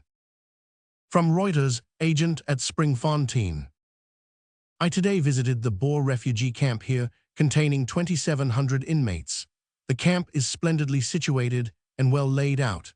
I spoke to several refugees and met with no complaint, all being satisfied with the treatment received. The hospital arrangements are excellent, and there is very little sickness in the camp. From Mr. Celliers, Dutch minister from Aberdeen, Cape Colony, sent to inspect the Port Elizabeth refugee camp. He was writing this to show that the British government were doing everything in their power to help the exiles, and to show that, although these exiles' relatives and friends were still in the field, yet the powers were merciful and kind to the exiles, showing them no enmity, for which they felt grateful. He wished the people to understand that he was at liberty to speak to them privately, and that he had a fair opportunity to hear any complaints, if there were any to be made. Mr. Hess allowed him to go round, placing full confidence in him, and he felt satisfied that if there had been anything wrong he should have heard of it. It had been his opinion all along that the military, in sending these exiles down there, had done so for their own safety and advantage, and that it had preserved them and been a blessing in disguise, which would be acknowledged by all in time to come. Major Harold Sykes's 2nd Dragoons evidence is reported as follows. He arranged the first of the refugee concentrated camps, and when he left, he had a camp of about 6,000 women and children under his care. All charges of cruelty and inhumanity were vile and calumnious falsehoods.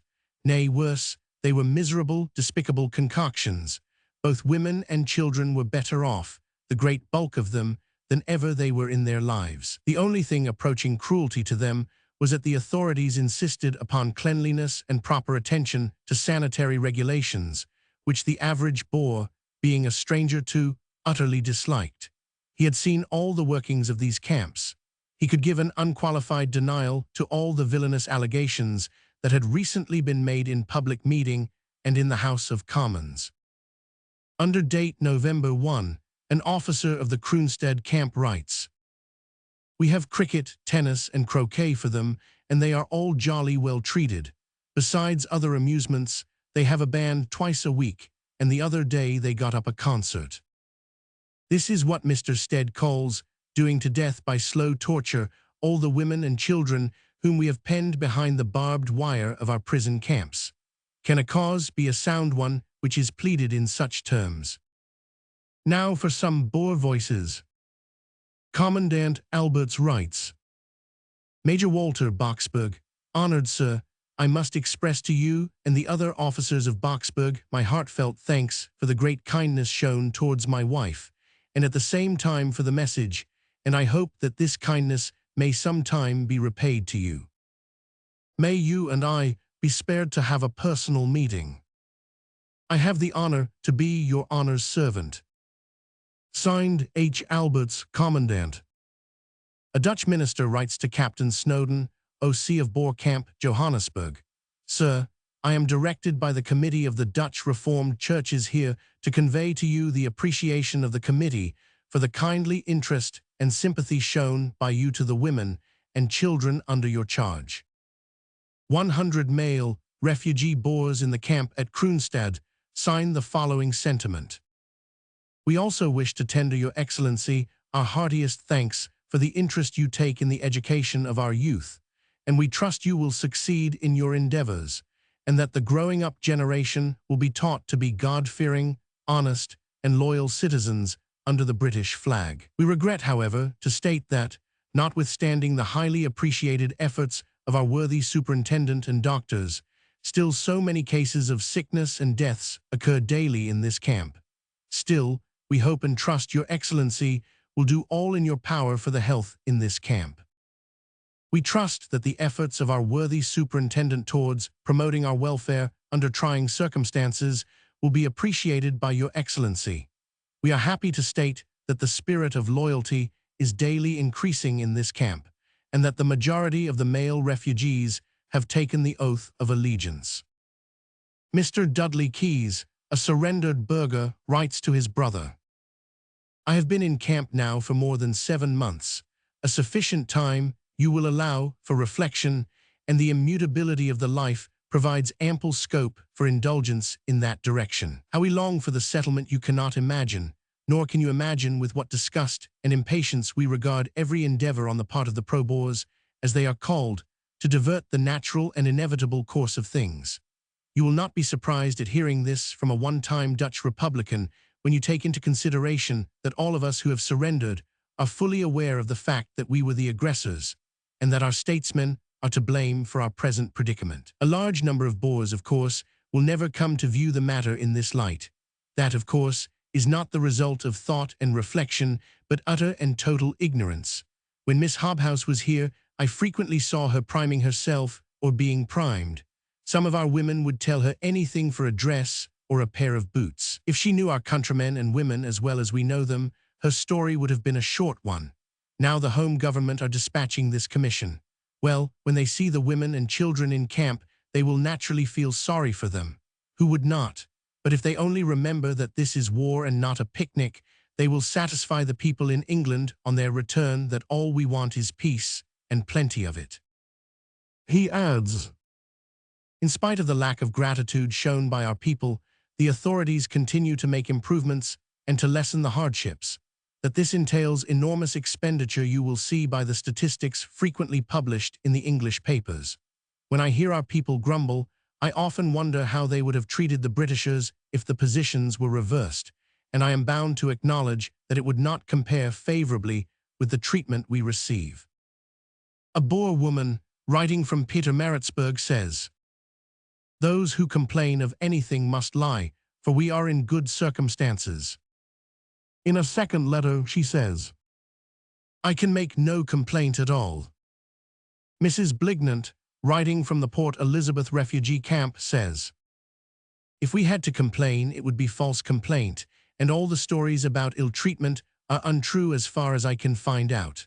Among the women cared for in this camp was one from Jagersfontein who boasted, and with truth, that she had shot 2 unarmed British soldiers with a revolver. Such is some of the evidence to be placed against Miss Hobhouse's report and that of the unnamed lady in Pretoria. In justice, it must be acknowledged that some camps may have been more open to criticism than others, and that, as we should expect, they became more perfect with time. But I cannot believe that any impartial mind can read the evidence without seeing that the British government was doing its best under difficult circumstances to carry out the most humane plan possible, and that any other must involve consequences from which a civilized nation must shrink. Towards the end of 1901, an attempt was made to lessen the mortality in the camps by bringing them down to the sea coast. The problem was complicated by the fact that many of the refugees were averse from leaving their own country and had come in upon a promise that they would not be asked to do so. Those who were moved down and the camps at East London, Port Elizabeth, and Marrowbank, near Durban, largely increased. "No expense must be allowed to stand in the way," said Mr. Chamberlain in an official message. In Blue Book, we find Lord Milner and the colonial secretary discussing every means by which the mortality might be lessened and the comfort of the camps increased. It is worthy of record that the portrait of an emaciated child has been circulated upon the continent and in America as a proof positive of the horrors of the concentration system. It is only too probable that there are many emaciated children in the camps, for they usually arrive in that condition. This particular portrait, however, was, as I am credibly informed, taken by the British authorities on the occasion of the criminal trial of the mother for the ill usage of the child. The incident is characteristic of the unscrupulous tactics which have been used from the beginning to poison the mind of the world against Great Britain. Chapter 8. The British Soldier in South Africa. When Lord Roberts desired to sum up the character of the soldiers whom he had led, he declared that they had behaved like gentlemen. I believe that statement to be no exaggeration, and I think that when the bitter animosities of warfare have subsided, it will be acknowledged by the Boers themselves that it is true. They have had some unsavory work to do, for guerrilla warfare brings much in its train which is hateful, but officers and men have ameliorated and softened the asperities of warfare wherever it has been possible to do so. Their character has been most foully attacked by politicians at home and by the ignorant or malevolent abroad. Let us examine the evidence. There were many military attaches present with our army. Have any of them reported against the discipline of our soldiers? So far as their reports are known, nothing of the sort has been alleged. Captain Slocum, the American representative, writes from Bloemfontein. The British have been too merciful, and I believe, had a more rigorous course been adopted when the army first entered this capital and the enemy thoroughly stampeded, the war would have been materially shortened. The French military attaché said, "What I admire most in this campaign is the conduct of your soldiers. Here they are trekking and fighting daily in an uninteresting country, scorched by day, cold by night, without drink, without women. Any other soldiers in Europe would have mutinied long ago." There were several foreign war correspondents with our army. Of these, the only Frenchman, M. Carrer of the Matin, was an ardent pro-Boer. Read his book, En Pleine Epopee. He is bitter against our policy and our politicians. His eyes are very keenly open for flaws in our army, but from cover to cover, he has nothing but praise for the devoted Tommy and his chivalrous officer. 3 American correspondents were there. There may have been more, but 3 I knew. These were Messrs. Julian Ralph, James Barnes, and Unger. The first 2 were much impressed by the humanity and discipline of the British troops, though Mr. Ralph was, I believe, like Captain Slocum, of the opinion that it was occasionally pushed too far. Mr. Unger's published impressions of the war confirm the same idea. Here, then, is practical unanimity among all the impartial witnesses. On the opinions of our own correspondents I will not dwell. I have the advantage of knowing nearly all of them, and though among them are several gentlemen who have a chivalrous and idealistic sympathy for the Boers, I cannot recollect that I have ever once heard one of them record a single instance where they had been shocked by the conduct of a soldier. I may perhaps be permitted to add my own testimony. I went to South Africa with great sympathy for the individual Boer, and with a belief that I should find soldiers in the field very different from soldiers in peace. I was 3 months in Bloemfontein when there were from 10 to 30,000 men encamped round the town. During that time, I only once saw a man drunk. I never saw a man drunk during the short time that I was in Pretoria and Johannesburg. I once heard of a soldier striking a Boer. It was because the man had refused to raise his hat at the burial of the soldier's comrade. I not only never saw any outrage, but in many confidential talks with officers, I never heard of one. I saw 20 Boer prisoners within 5 minutes of their capture. The soldiers were giving them cigarettes.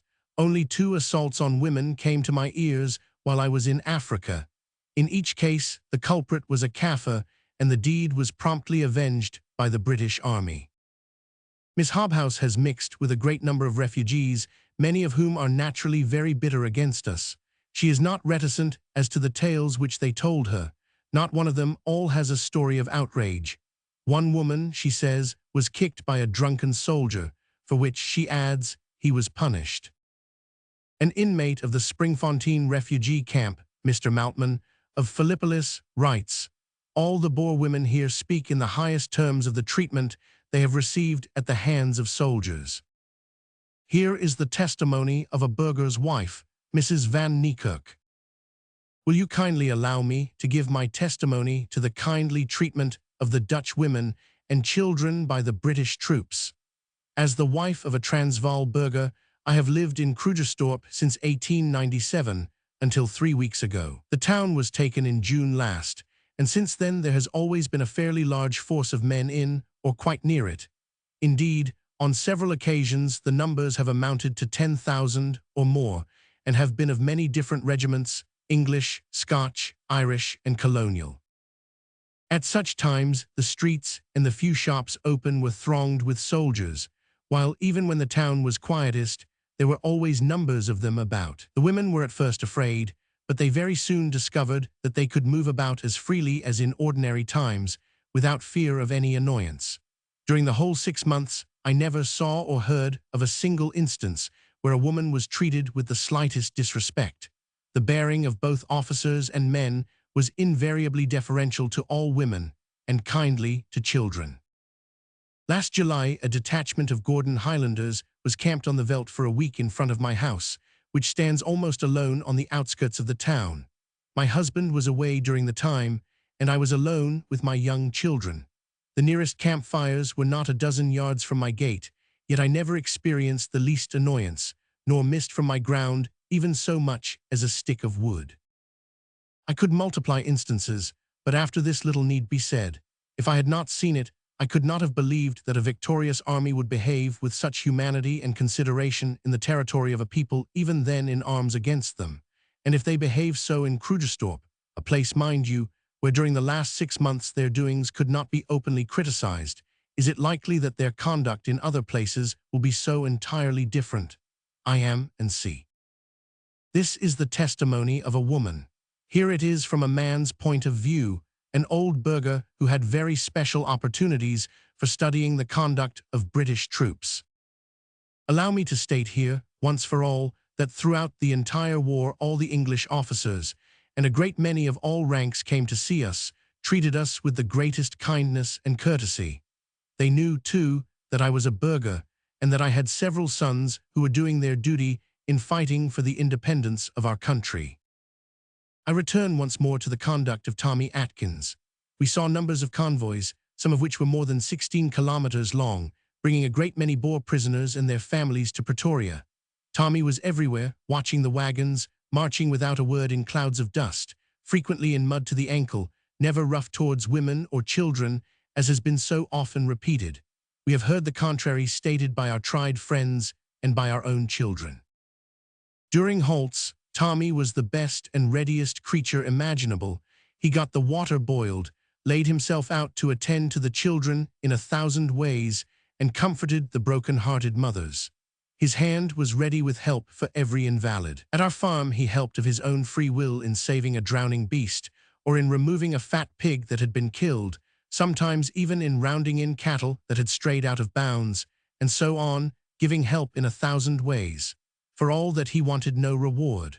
Rewards he refused altogether simply because it was good feeling which made him do these things. Sir, these are indisputable facts, which I have repeated as accurately as I could, leaving your readers to draw their own conclusions. Old Burgher of the Transvaal. Rustenburg, Transvaal, July 1901.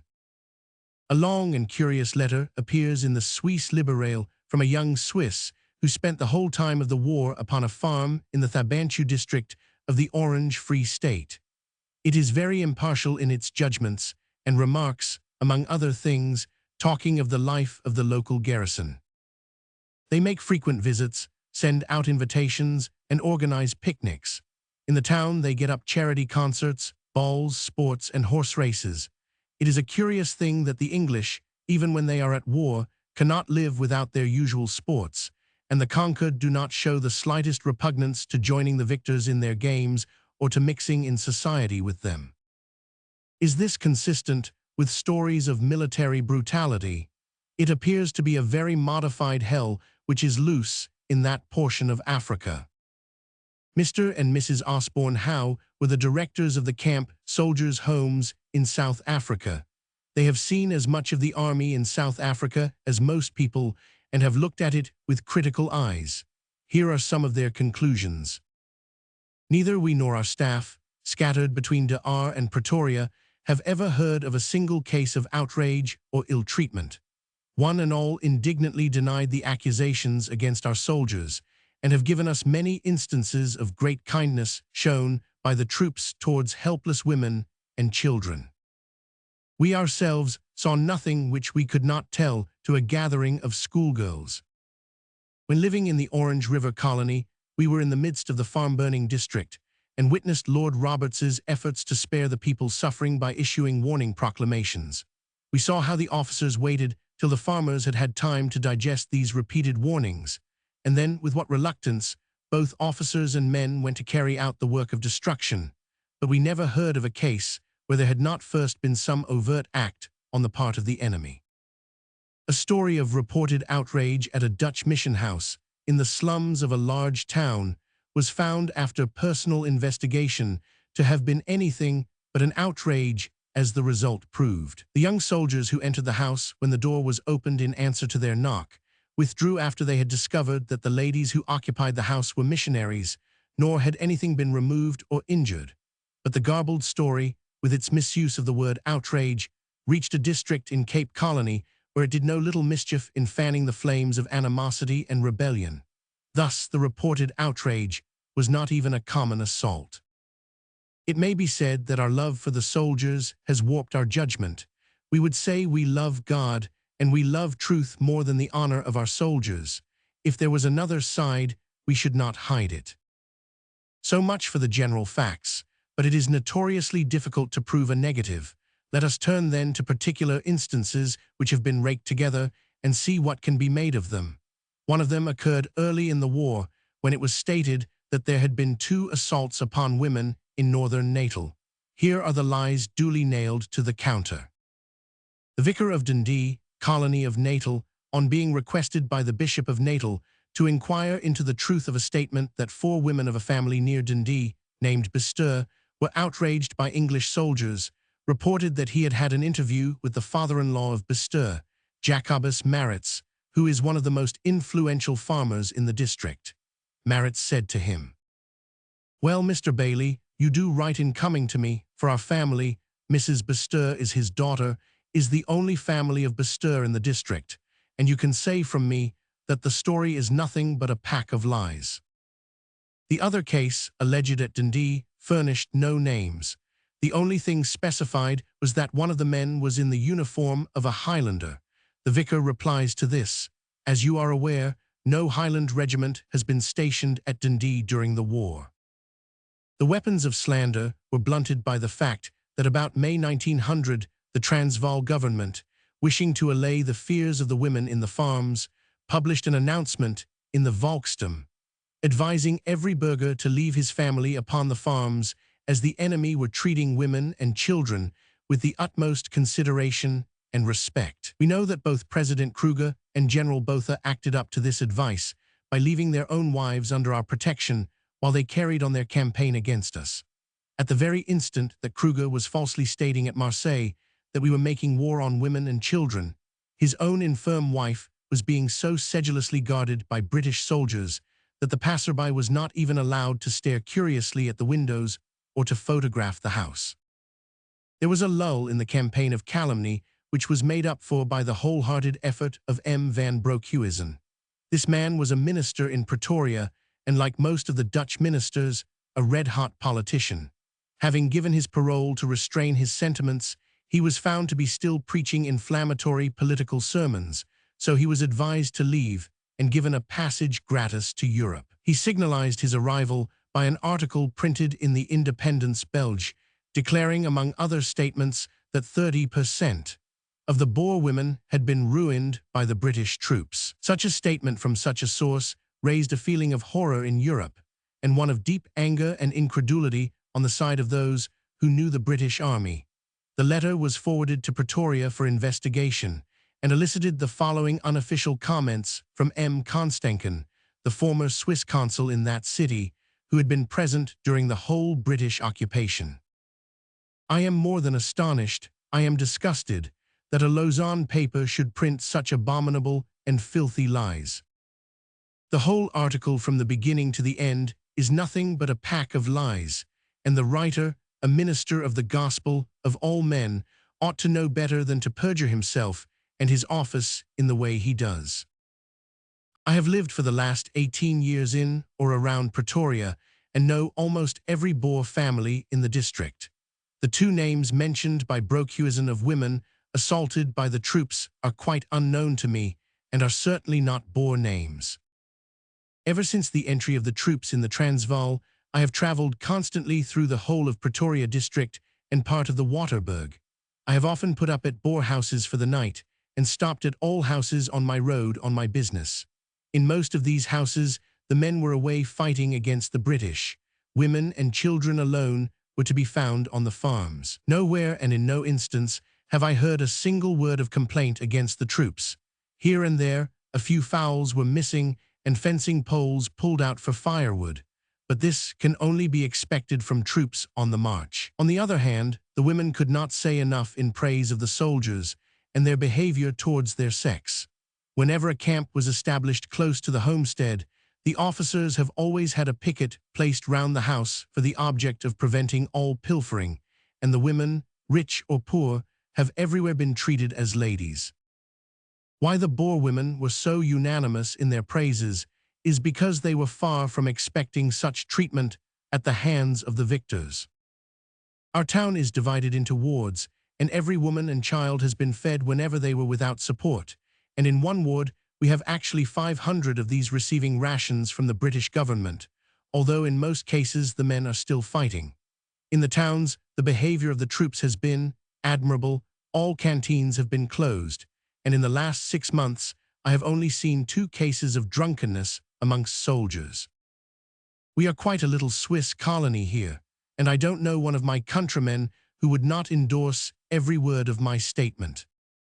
Many may have sympathies with the Boers, but in all justice they will always give credit to the British troops and their officers for the humane way this war is carried on, and for the splendid way in which Tommy Atkins behaves himself.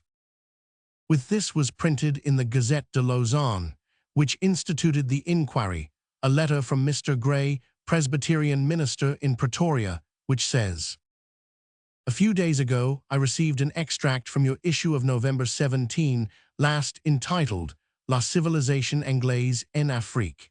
It consisted mainly of a letter over the signature of H.D. van Broekhuizen, not Brosehuizen as printed, Boer pastor of Pretoria. Allow me, sir, to assure you that the wholesale statements with regard to the atrocities of British soldiers contained in that letter are a tissue of falsehoods and constitute an unfounded calumny which it would be difficult to parallel in the annals of warfare. It is difficult to conceive the motives that actuate the writer, but that they have been violent enough to make him absolutely reckless as to facts is evident. When I got the article from your paper, I immediately went out to make inquiry as to what possible foundation there was for the charges hurled so wildly at the British soldier. Having lived in Pretoria for the last 11 years, I am acquainted with many of the local Boers. Those of them whom I questioned assured me that they had never known a case in which British soldiers had outraged a woman. One case was rumoured, but had never been substantiated, and was regarded as very doubtful. Let it be granted that some solitary cases of rudeness may have occurred. That would not be surprising under the circumstances. Still, it would not furnish a ground for the libeling of a whole army. The astonishing fact is, however, that in this country one only hears of the surprise everywhere felt that the British soldier has been so self-restrained and deferential towards women. To this, M. van Broekhuizen's feeble reply was that there was no ex-consul of the name of Constantin in Pretoria. The Gazette de Lausanne then pointed out that the gentleman was well known, that he had acted in that capacity for many years, and added that if M. van Broekhuizen was so ill-informed upon so simple a matter, it was not likely that he was very correct upon other more contentious ones. Thus again a false coin was nailed to the counter, but only after it had circulated so widely that many who had passed it would never know that it was proved to be base metal. Incredible as it may seem, the infamous falsehood was repeated in 1902 by a Dr. Valentin in the Deutsche Rundschau, from which it was copied into other leading German papers without any reference to its previous disproof in 1901. Now we will turn for a moment to the evidence of Miss Alice Braun, the devoted Belgian nurse, who served on both sides during the war and has therefore a fair standard of comparison. Here are a few sentences from her reports. I have so often heard it said and repeated that the British soldiers are the dregs of London and the scum of the criminal classes, that their conduct astounded me. This is the opinion of a lady who spent 2 years in the service of humanity on the veldt. Here are 1 or 2 other sidelights from Miss Braun. How grateful and respectful they all are. I go to the hospital at night without the slightest fear, and when a sentry hears my reply, "Sister," to his challenge, he always humbly begs my pardon. I have seen the last of them, and their affectionate attentions, their respect, and their confidence. On this head, I could relate many instances of exquisite feeling on the part of these poor soldiers. A wounded English soldier was speaking of Cronje. "Ah, sister," said he, "I am glad that we have made so many prisoners." "Why?" I asked, fearing to hear words of hatred. "Oh," he said, "I was glad to hear it because I know that they at least would be neither wounded nor killed. They will not leave wife nor children, neither will they suffer what we are suffering." She describes how she met General Wavell. "You see, I have come to protect you," he said. We smiled and bowed, and I thought, "I know your soldiers too well, General. We don't need any protection." But war may have brutalized the combatants, and so it is of interest to have Nurse Braun's impressions at the end of 1901. She gives her conversation with a Boer. "All that I have to say to you is that what you did down there has never been seen in any other war. Never in any country in the world has such a dastardly act been committed as the shooting of one who goes to meet the white flag." Very pale, the chief, a true gentleman 53 years old and the father of 11 children, answered, "You are right, sister." "And since we talk of these things," I said, "I will say that I understand very well that you are defending your country, but what I do not excuse is your lying as you do about these English. We repeat what we are told." "No," I said, "you all of you lie, and you know that you are lying, with the Bible on your knees and invoking the name of God. And thanks to your lies, all Europe believes that the English army is composed of assassins and thieves. You see how they treat you here." She proceeds to show how they were treated. The patients, it may be observed, were not Boer combatants, but Cape rebels, liable to instant execution. This is the diet after operations. For 8 or 10 days, the patient has champagne of the choicest French brands, her italics, in considerable quantity, then old cognac, and finally port, stout, or ale at choice, with 5 or 6 eggs a day beaten up in brandy and milk, arriving at last at a complete diet of which I, though perfectly well, could not have absorbed the half. This, she says, is another instance of the ferocity with which, according to the European press, the English butchers have conducted the war. The Sisters of Nazareth in South Africa are a body who are above political or racial prejudice. Here are the published words of the Mother Superior. "I receive letters by every mail, but a word that would imply the least shadow of reproach on the conduct of the soldiers has never been written. As for the British soldier in general, our sisters in various parts of the colony, who have come a great deal in contact with the military of all ranks, state that they can never say enough of their courtesy, politeness, and good behavior at all times.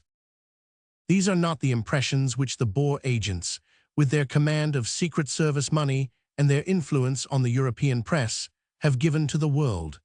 A constant stream of misrepresentations and lies have poisoned the mind of Europe and have made a deep and enduring breach between ourselves and our German kinsmen. The British troops have been accused of shooting women. It is wonderful that many women have not been shot, for it has not been unusual for farmhouses to be defended by the men when there were women within. As a matter of fact, however, very few cases have occurred where a woman has been injured. One Amazon was killed in the fighting line, rifle in hand, outside Ladysmith. A second victim furnished the famous Olaf myth, which gave material for many cartoons and editorials. The accusation was that in cold blood we had shot Kruger's niece, and a Berlin morning paper told the story with many artistic embellishments as follows. As the Boer saw his wife down, just able to raise herself, he made an attempt to run to her assistance, but the Inhumans held him fast. The officer assured him that she was shot through the temples and must anyhow die, and they left her therefore lying. In the evening he heard his name called. It was his wife who still lived after 12 hours' agony. When they reached Rustenburg, she was dead. This woman was Frau Olaf, Kruger's niece. In addition to the sympathy for the loss Kruger has suffered, this report will renew the bitter feeling of all against the brutality of English warfare. This story was dished up in many ways by many papers. Here is Lord Kitchener's plain account of the matter. No woman of that name has been killed, but the report may refer to the death of a Mrs. Vandermerve, who unfortunately was killed at a farmhouse from which her husband was firing. Mrs. Vandermerve is a sister-in-law of Olaf. The death of a woman from a stray bullet is greatly to be regretted, but it appears clear that her husband was responsible for the fighting which caused the accident. So perished another myth. I observe, however, now Christmas 1901, a Continental journalist describing an interview with Kruger says he wore mourning on account of his niece who died of a gunshot. Might not his wife's death possibly account for the mourning? And yet another invention which is destined to the same fate is the story that at the skirmish of Graspan near Rates, upon June 6, the British used the Boer women as cover, a subject which also afforded excellent material for the caricaturists of the fatherland. The picture of rows of charming Boer maidens chained in the open with bloodthirsty soldiers crouching behind them was too alluring for the tender-hearted artist. Nothing was wanting for a perfect cartoon except the original fact. Here is the report as it appeared in a German paper. When the English on June 6 were attacked by the Boers, they ordered the women and children to leave the wagons. Placing these in front of the soldiers, they shot beneath the women's arms upon the approaching Boers. 8 women and 2 children fell through the Boers' fire. When the Boers saw this, they stopped firing. Yelling like wild beasts, they broke through the soldiers' lines, beating to death the Tommies like mad dogs with the butt ends of their rifles. The true circumstances of the action so far as they can be collected are as follows. Early on June 6, Major Sladen, with 200 mounted infantry, ran down a Boer convoy of 100 wagons. He took 45 male prisoners, and the wagons were full of women and children. He halted his men and waited for the main British force, Doyle's, to come up. While he was waiting, he was fiercely attacked by a large body of Boers, 500 or 600, under De Wet. The British threw themselves into a Kaffir kraal and made a desperate resistance. The long train of wagons with the women still in them extended from this village right across the plain, and the Boers used them as cover in skirmishing up to the village. The result was that the women and children were under a double fire from either side. 1 woman and 2 children appear to have been hit, though whether by Boer or Briton it must have been difficult to determine. The convoy and the prisoners remained eventually in the hands of the British. It will be seen then that it is as just to say that the Boers used their women as cover for their advance as the British for their defense. Probably in the heat of the action, both sides thought more of the wagons than of what was inside them. These, with one case at Middelburg, where in a night attack of the Boers 1 or 2 inmates of the refugee camp are said to have been accidentally hit, form the only known instances in the war. And yet so well-known a paper as the German Kladderadatsch is not ashamed to publish a picture of a ruined farm with dead women strewed round it, and the male child hanging from the branch of a tree. The Kladderadatsch has a reputation as a comic paper, but there should be some limits to its facetiousness. In his pamphlet on methods of barbarism, Mr. Stead has recently produced a chapter called A Glimpse of the Hellish Panorama, in which he deals with the evidence at the Spoelstra trial. Spoelstra was a Hollander who, having sworn an oath of neutrality, afterwards dispatched a letter to a Dutch newspaper without submitting it to a censor, in which he made libelous attacks upon the British Army. He was tried for the offense and sentenced to a fine of 100 L, his imprisonment being remitted. In the course of the trial, he called a number of witnesses for the purpose of supporting his charges against the troops, and it is on their evidence that Mr. Stead dilates under the characteristic headline given above. Mr. Stead begins his indictment by a paragraph which speaks for itself. It is a cant cry with many persons, by no means confined to those who have advocated the war, that the British Army has spent 2 years in the South African republics without a single case of impropriety being proved against a single soldier. I should be very glad to believe it, but there is Rudyard Kipling's familiar saying that Tommy Atkins is no plaster saint, but a single man in barracks, or in this case, a single man in camp, remarkably like other human beings.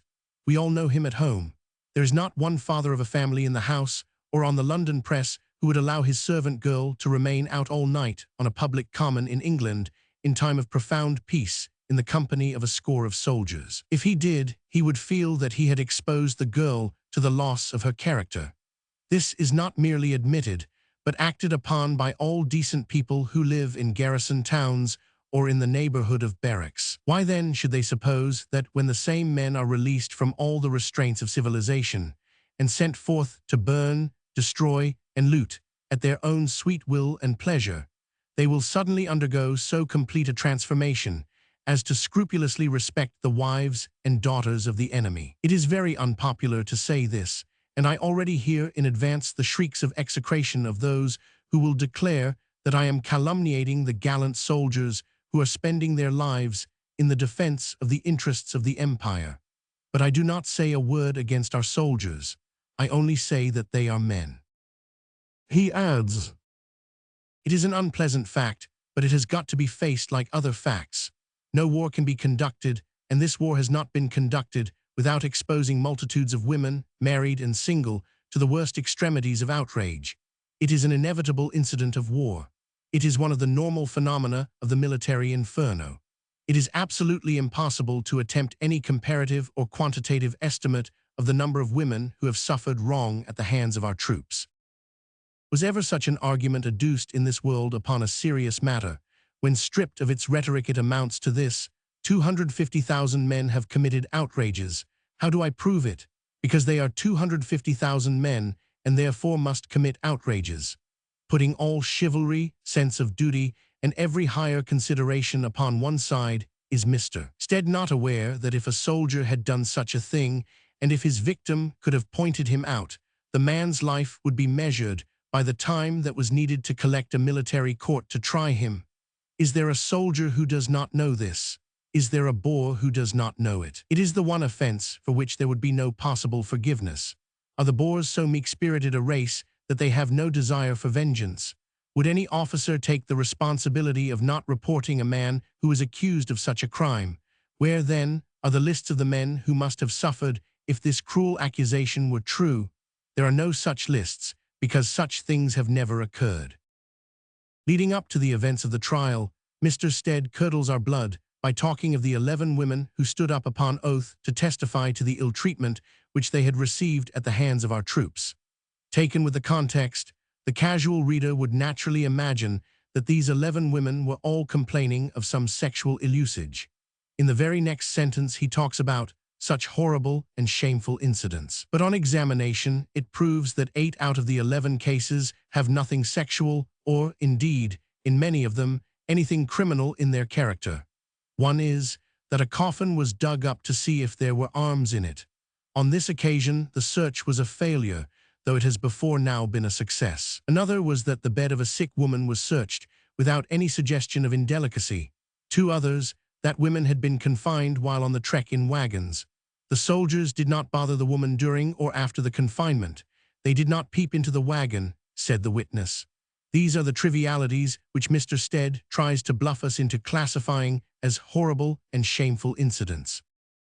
But there were 3 alleged cases of assault upon women. One of them is laid to the charge of a certain Mr. E.N. of the Intelligence Department. Now, the use of Mr. and the description Intelligence Department make it very doubtful whether this man could be called a member of the British Army at all. The inference is that he was a civilian, and further, that he was a Dutch civilian. British names which will fit E.N. are not common, while the Dutch name Enselen or Enslin is extremely so. I have never been to the Intelligence Department to find out whether he really belonged to that department, said the woman. She adds that E.N. acted as an interpreter. Surely, then, he must have been a Dutchman. In that case, why is his name the only name which is disguised? Is it not a little suggestive? The second case was that of Mrs. Gowes, whose unfortunate experience was communicated to Pastor Van Broekhuizen and had such an effect upon him as to cause him to declare that 30% of the women of the country had been ruined. Mrs. Gowes certainly appears by her own account to have been very roughly treated, though she does not assert that her assailant went to the last extremity, or, indeed, that he did more than use coarse terms in his conversation. The husband in his evidence says, "I have seen a great deal of soldiers, and they behaved well, and I could speak well of them." He added that a British officer had taken his wife's deposition, and that both the provost marshal and the military governor were interesting themselves in the case. Though no actual assault was committed, it is to be hoped that the man who was rude to a helpless woman will sooner or later be identified and punished. There remains one case, that of Mrs. Botha of Rustenburg, which, if her account is corroborated, is as bad as it could be. The mystery of the case lies in the fact that by her own account a British force was encamped close by, and yet that neither she nor her husband made the complaint which would have brought most summary punishment upon the criminal. This could not have been from a shrinking from publicity, since she was ready to tell the story in court. There is not the least indication who this solitary soldier may have been, and even the date was unknown to the complainant. What can be done in such a case? The president of the court-martial, with a burst of indignation which shows that he at least does not share Mr. Stead's views upon the frequency of such crimes in South Africa, cried, "If such a most awful thing happened to a woman, would it not be the first thing for a man to do to rush out and bring the guilty man to justice? He ought to risk his life for that. There was no reason for him to be frightened. We English are not a barbarous nation." The husband, however, had taken no steps. We may be very sure that the case still engages the earnest attention of our provost marshal, and that the man, if he exists, will sooner or later form an object lesson upon discipline and humanity to the nearest garrison. Such was the Spolstra trial. Mr. Stead talks fluently of the charges made, but deliberately omits the essential fact that after a patient hearing not one of them was substantiated. I cannot end the chapter better than with the words of the Rev. P.S. Bosman, head of the Dutch Reformed Church at Pretoria. Not a single case of criminal assault or rape by non-commissioned officers or men of the British Army in Pretoria on Boer women has come to my knowledge. I asked several gentlemen in turn about this point, and their testimony is the same as mine. But Mr. Stead says that it must be so because there are 250,000 men in Africa. Could the perversion of argument go further? Which are we to believe, our enemy upon the spot or the journalist in London? Chapter 9. Further charges against British troops. Expansive and explosive bullets. When Mr. Stead indulges in vague rhetoric, it is difficult to corner him, but when he commits himself to a definite statement, he is more open to attack. Thus, in his Methods of Barbarism, he roundly asserts that England sent several million rounds of expanding bullets to South Africa and in the north of the Transvaal, and at Mafeking for the first 3 months of the war, no other bullets were used. Mr. Methuen, on the authority of a letter of Lieutenant de Montmorency, R.A., states also that from October 12, 1899, up to January 15, 1900, the British forces north of Mafeking used nothing but Mark Roman 4 ammunition, which is not a dum-dum, but is an expansive bullet. Mr. Methuen's statement differs, as will be seen, very widely from Mr. Stead's, for Mr. Stead says Mafeking and Mr. Methuen says north of Mafeking. There was a very great deal of fighting at Mafeking and comparatively little north of Mafeking during that time, so that the difference is an essential one. To test Mr. Stead's assertion about Mafeking, I communicated with General Baden-Powell, the gentleman who is most qualified to speak as to what occurred there, and his answer lies before me. We had no expanding bullets in our supply at Mafeking, unless you call the ordinary Martini Henry an expanding bullet. I would not have used them on humane principles, and moreover, an army order had been issued against the use of dum-dum bullets in this campaign. On the other hand, explosive bullets are expressly forbidden in the convention, and these the Boers used freely against us in Mafeking, especially on May 12. I have endeavored also to test the statement as it concerns the troops to the north of Mafeking. The same high authority says, with regard to the northern force, it is just possible that a few sportsmen in the Rhodesian column may have had some sporting bullets, but I certainly never heard of them. A friend of mine who was in Lobatse during the first week of the war assures me that he never saw anything but the solid bullet. It must be remembered that the state of things was very exceptional with the Rhodesian force. Their communications to the south were cut on the second day of the war, and for 7 months they were dependent upon the long and circuitous Beira route for any supplies which reached them. One could imagine that under such circumstances uniformity of armament would be more difficult to maintain than in the case of an army with an assured base. The expansive bullet is not, as a matter of fact, contrary to the conventions of The Hague. It was expressly held from being so by the representatives of the United States and of Great Britain. In taking this view, I cannot but think that these two enlightened and humanitarian powers were ill-advised.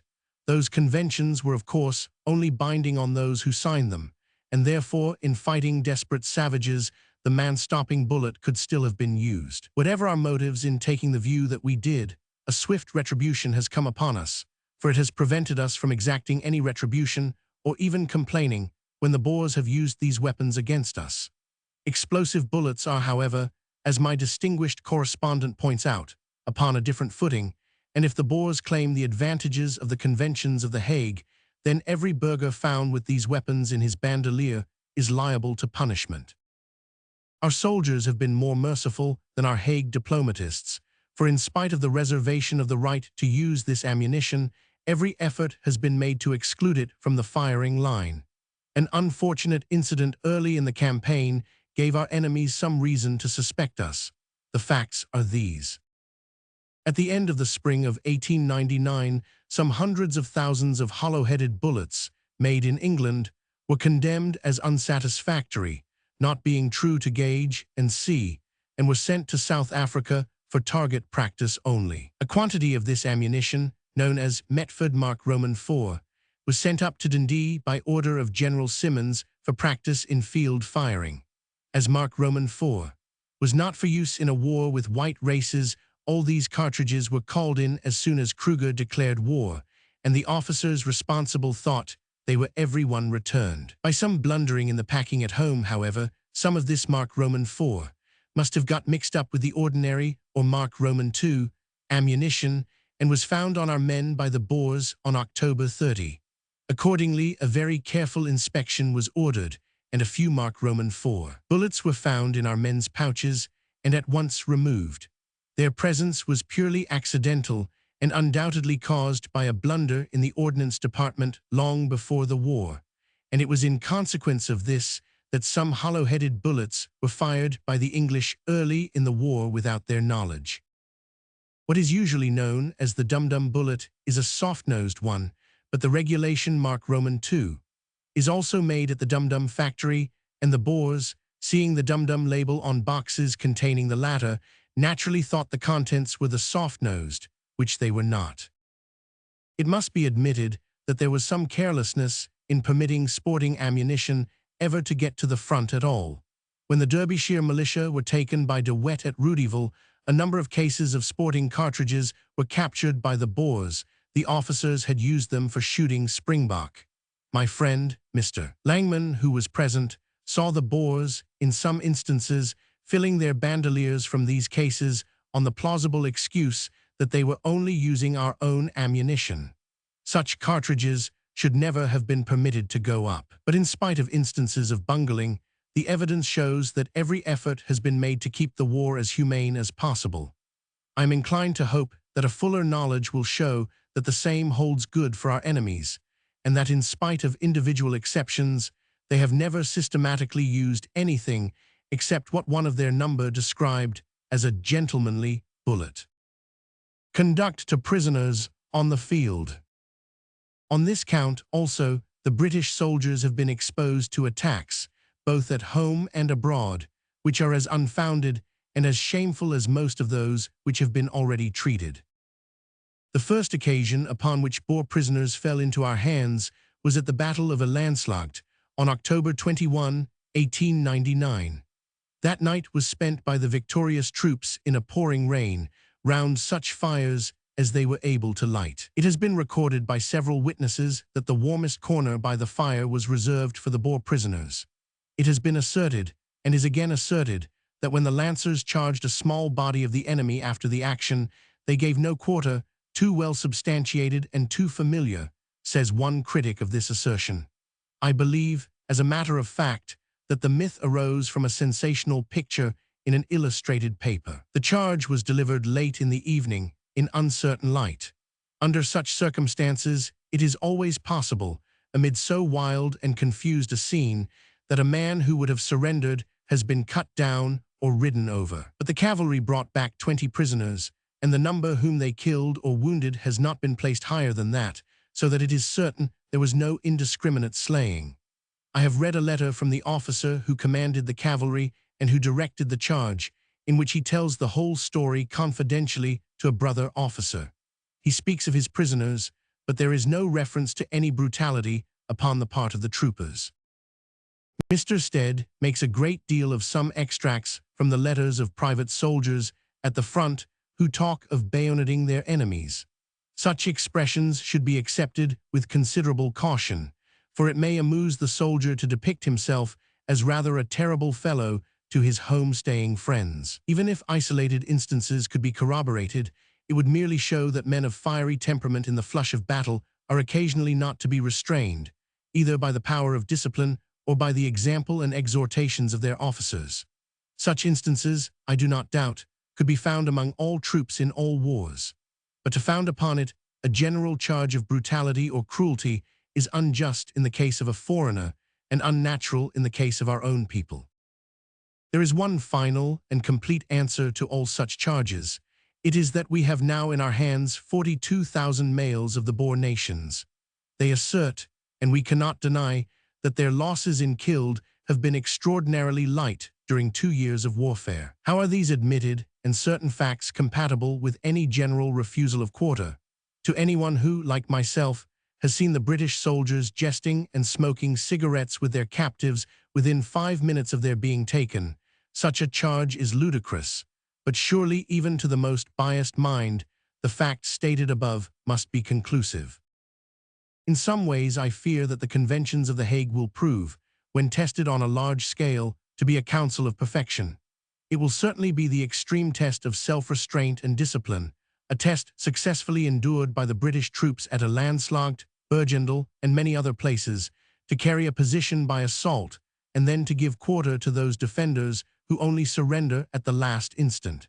It seems almost too much to ask. The assailants have been terribly punished. They have lost their friends and their officers. In the frenzy of battle, they storm the position, and then at the last instant, the men who have done all the mischief stand up unscathed from behind their rocks and claim their own personal safety. Only at that moment has the soldier seen his antagonist or been on equal terms with him. He must give quarter, but it must be confessed that this is trying human nature rather high. But if this holds good of an organized force defending a position, how about the solitary sniper? The position of such a man has never been defined by the conventions of The Hague, and no rules are laid down for his treatment. It is not wonderful if the troops who have been annoyed by him should on occasion take the law into their own hands and treat him in a summary fashion. The very first article of the Conventions of The Hague states that a belligerent must 1. Be commanded by some responsible person, 2. have a distinctive emblem visible at a distance. 3. Carry arms openly. Now it is evident that the Boer sniper who draws his Mauser from its hiding place in order to have a shot at the Roynix from a safe copy does not comply with any one of these conditions. In the letter of the law, then, he is undoubtedly outside the rules of warfare. In the spirit he is even more so. Prowling among the rocks and shooting those who cannot tell whence the bullet comes, there is no wide gap between him and the assassin. His victims never see him, and in the ordinary course he incurs no personal danger. I believe such cases to have been very rare, but if the soldiers have occasionally shot such a man without reference to the officers, can it be said that it was an inexcusable action, or even that it was outside the strict rules of warfare? I find in the Gazette de Lausanne a returned Swiss soldier named Pash, who had fought for the Boers, expresses his amazement at the way in which the British troops, after their losses in the storming of a position, gave quarter to those who had inflicted those losses upon them. Only once, he says, at the fight at Tabaksberg, have I seen the Boers hold on to their position to the very end. At the last rush of the enemy, they opened a fruitless magazine fire, and then threw down their rifles and lifted their hands, imploring quarter from those whom they had been firing at short range. I was astounded at the clemency of the soldiers who allowed them to live. For my part, I should have put them to death. Of prisoners after capture, there is hardly need to speak. There is a universal consensus of opinion from all, British or foreign, who have had an opportunity of forming an opinion, that the prisoners have been treated with humanity and generosity. The same report has come from Green Point, St. Helena, Bermuda, Ceylon, Ahmednugger, and all other camps. An outcry was raised when Ahmednugger in India was chosen for a prison station, and it was asserted, with that recklessness with which so many other charges have been hurled against the authorities, that it was a hotbed of disease. Experience has shown that there was no grain of truth in these statements, and the camp has been a very healthy one. As it remains the only one which has ever been subjected to harsh criticism, it may be of use to append the conclusions of Mr. Jesse Collings during a visit to it last month. The Boer officers said, speaking for ourselves and men, we have nothing at all to complain of. As prisoners of war we could not be better treated, and Major Dickenson, this they wished specially to be inserted, is as kind and considerate as it is possible to be. Some sensational statements were also made in America as to the condition of the Bermuda camps, but a newspaper investigation has shown that there is no charge to be brought against them. Mr. John J. O'Rourke writes to the New York Times, saying that in view of the many misrepresentations regarding the treatment of the Boer prisoners in Bermuda, he recently obtained a trustworthy opinion from one of his correspondents there. The correspondent's name is Musson Wainwright, and Mr. O'Rourke describes him as one of the influential residents in the island. He says that the Boers in Bermuda are better off than many residents in New York. They have plenty of beef, plenty of bread, plenty of everything except liberty. There are good hospitals and good doctors. It is true that some of the Boers are short of clothing, but these are very few, and the government is issuing clothing to them.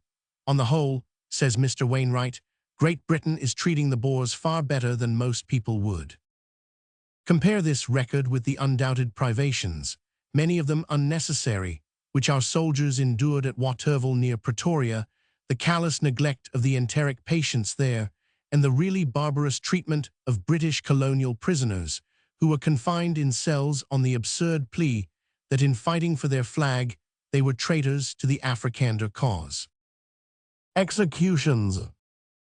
The number of executions of Boers, as distinguished from the execution of Cape rebels, has been remarkably few in a war which has already lasted 26 months. So far as I have been able to follow them, they have been limited to the execution of Cordua for broken parole and conspiracy upon August 24, 1900, at Pretoria, the shooting of 1 or 2 horse poisoners in Natal, and the shooting of 3 men after the action of October 27, 1900, near Frederiksted. These men, after throwing down their arms and receiving quarter, picked them up again and fired at the soldiers from behind. No doubt there have been other cases, scattered up and down the vast scene of warfare, but I can find no record of them, and if they exist at all, they must be few in number. Since the beginning of 1900, 4 men have been shot in the Transvaal, 3 in Pretoria as spies and breakers of parole, 1 in Johannesburg as an aggravated case of breaking neutrality by inciting Boers to resist. At the beginning of the war, 90% of the farmers in the northern district of Cape Colony joined the invaders. Upon the expulsion of the Boers, these men for the most part surrendered. The British government, recognizing that pressure had been put upon them and that their position had been a difficult one, inflicted no penalty upon the rank and file beyond depriving them of the franchise for a few years. A few who, like the Douglas rebels, were taken red-handed upon the field of battle, were condemned to periods of imprisonment which varied from 1 to 5 years. This was in the year 1900. In 1901, there was an invasion of the colony by Boers which differed very much from the former one. In the first case, the country had actually been occupied by the Boer forces who were able to exert real pressure upon the inhabitants. In the second, the invaders were merely raiding bands who traversed many places but occupied none. A British subject who joined on the first occasion might plead compulsion.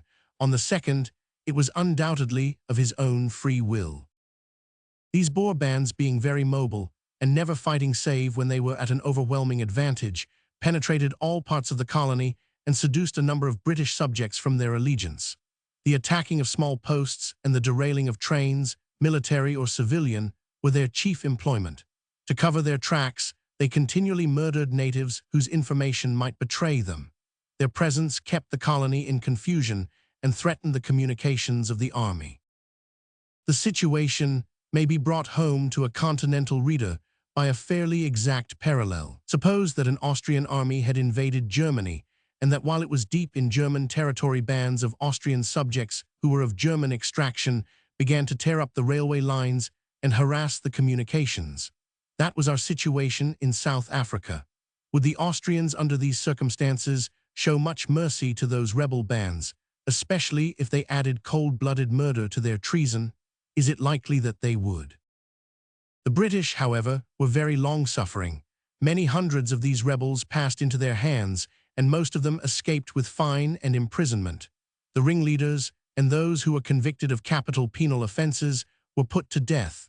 I have been at some pains to make a list of the executions in 1901, including those already mentioned. It is at least approximately correct. Number, place, date, reason. 2 de Arm, March 19, train wrecking. 2 Pretoria, June 11, Boers, breaking oath of neutrality. 1 Middelburg, July 10, fighting. 1 Cape Town, 13. 1 Cradock, 13. 2 Middelburg, 24. 2 Kenhardt, 25. 1 Pretoria, August 22, Boer spy. 3 Colesberg, September 4, fighting. 1 Middelburg, October 10. 1 Middelburg, 11. 1 Vryburg, hanged, 12.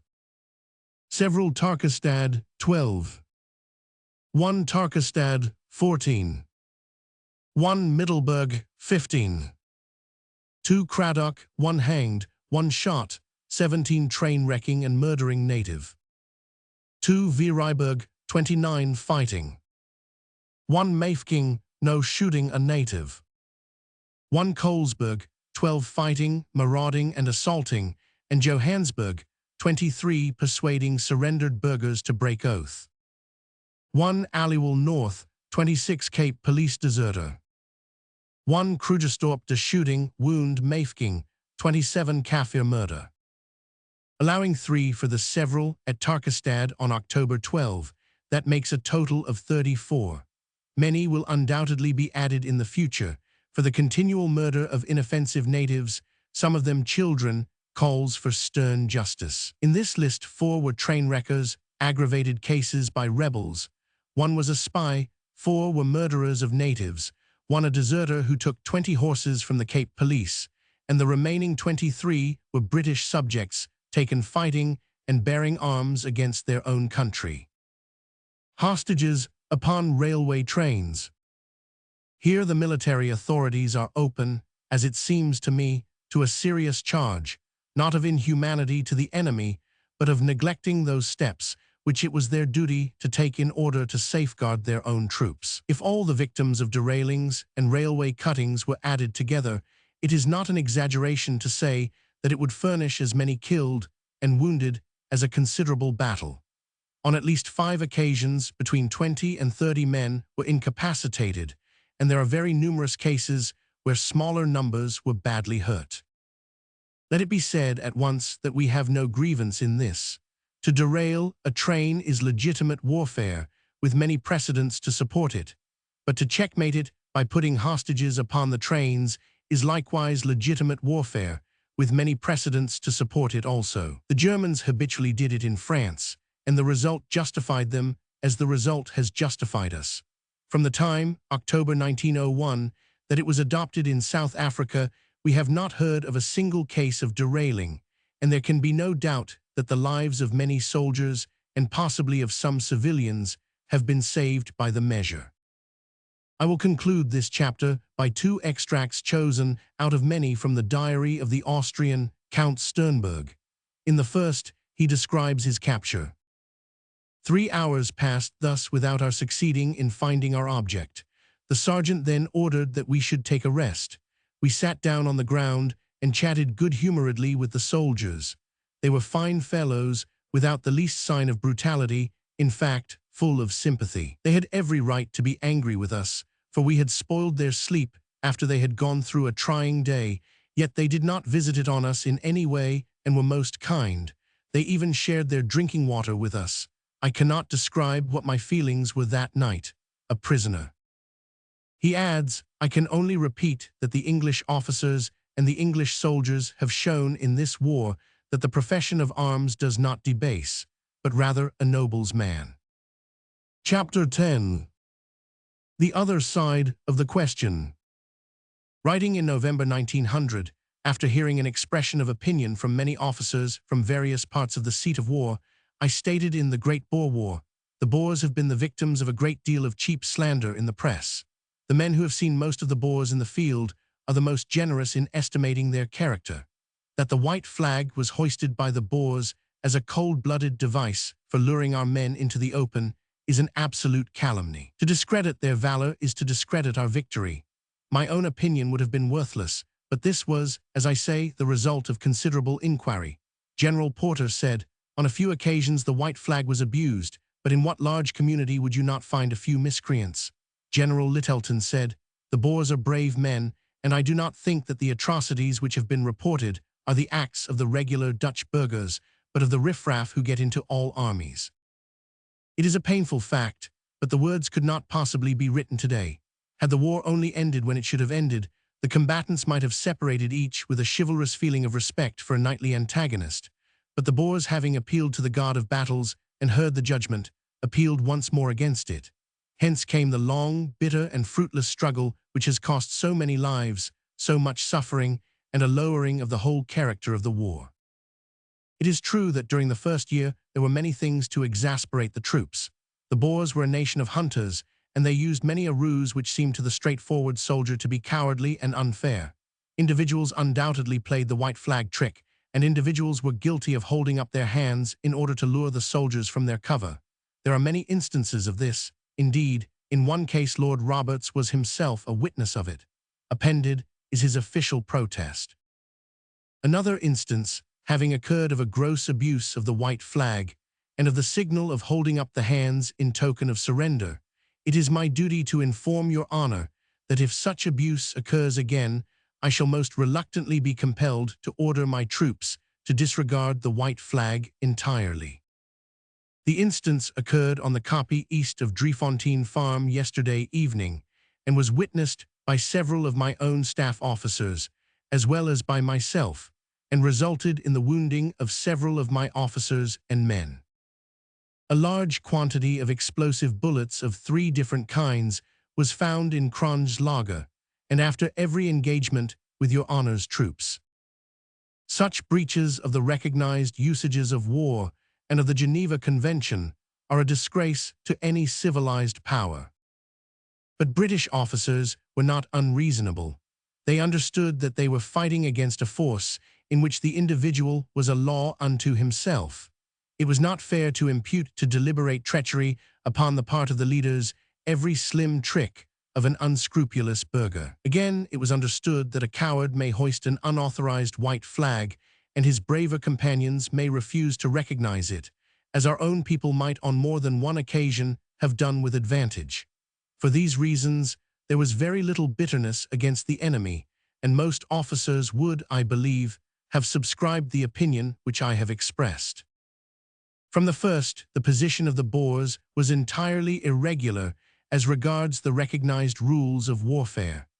The first article of the Conventions of The Hague insists that an army, in order to claim belligerent rights, must first wear some emblem which is visible at a distance. It is true that the second article is to the effect that a population which has no time to organize themselves and who are defending themselves may be excused from this rule.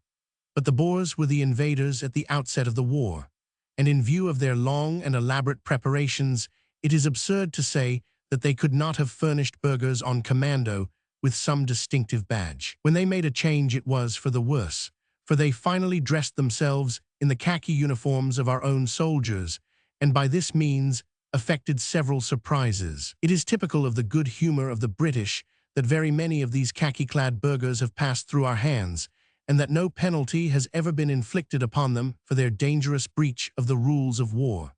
In this, as in the case of the train hostages, we have gone too far in the direction of clemency. Had the first 6 khaki-clad burghers been shot, the lives of many of our soldiers would have been saved. The question of uniform was condoned, however, just as the white flag incidents were condoned. We made allowance for the peculiarities of the warfare and for the difficulties of our enemies. We tried to think that they were playing the game as fairly as they could. Already their methods were certainly rough. Here, for example, is a sworn narrative of a soldier taken in the fighting before Ladysmith. Evidence of number 6418, Private F. Ailing, 3rd Bat, King's Royal Rifles. Near Colenso, February 25, 1900. I was taken prisoner about 5 a.m. on 23rd instant by the Boers, being too far in front of my company to retire. I was allowed to go about 10 a.m. on the 25th and rejoined my regiment. During this time, I was kept in the Boer trenches without food or drink. There were quite 20 of our wounded lying close to the trenches and asking for water all the time, which was always refused. If any of the wounded moved, they were shot at.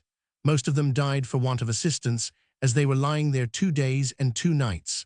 The Boers, who seemed to be all English, said, "Let them die and give them no water." Such instances may, however, be balanced against others, where kind-hearted burghers have shown commiseration and generosity to our wounded and prisoners.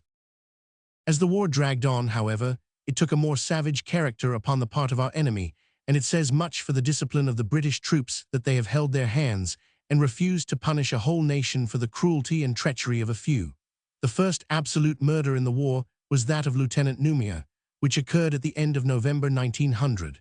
The facts, which have since been officially confirmed, were thus reported at the time from Aliwal. Lieutenant Numia, commanding the Orange River Police at Smithfield, was driving here, unarmed, in a cart yesterday when he was held up by 2 Boers. He was taken prisoner, handcuffed, and treacherously shot in the back with a revolver and again through the head. The murderers stripped off the leggings which Lieutenant Numia was wearing, searched his clothes for money, and afterwards dragged the body to a sloot, where later in the day it was discovered by the Cape Police and brought here. 2 natives were eyewitnesses of the murder. Lieutenant Numia had served with distinction in the Rhodesian campaign. At this latter period of the war began that systematic murdering of the Kaffirs by the Boers which has been the most savage and terrible feature in the whole business. On both sides, Kaffirs have been used as teamsters, servants, and scouts, but on neither side as soldiers. The British could with the greatest ease have swamped the whole Boer resistance at the beginning of the war by letting loose the Basutos, the Zulus, and the Swazis, all of whom have blood feuds with the Boers. It is very certain that the Boers would have had no such compunctions, for when in 1857 the Transvaalers had a quarrel with the Free State, we have Paul Botha's evidence for the fact that they intrigued with a Kaffir chief to attack their kinsmen from the rear. Botha says, I have particular knowledge of this matter because I took part in the commando which our government sent to meet the Transvaal forces. The dispute was eventually amicably settled, but incredible as it may seem, the Transvaal had actually sent 5 persons, headed by the notorious Karel Gier, to Marshesh, the Basuto chief, to prevail upon him to attack us, their kinsmen, in the rear.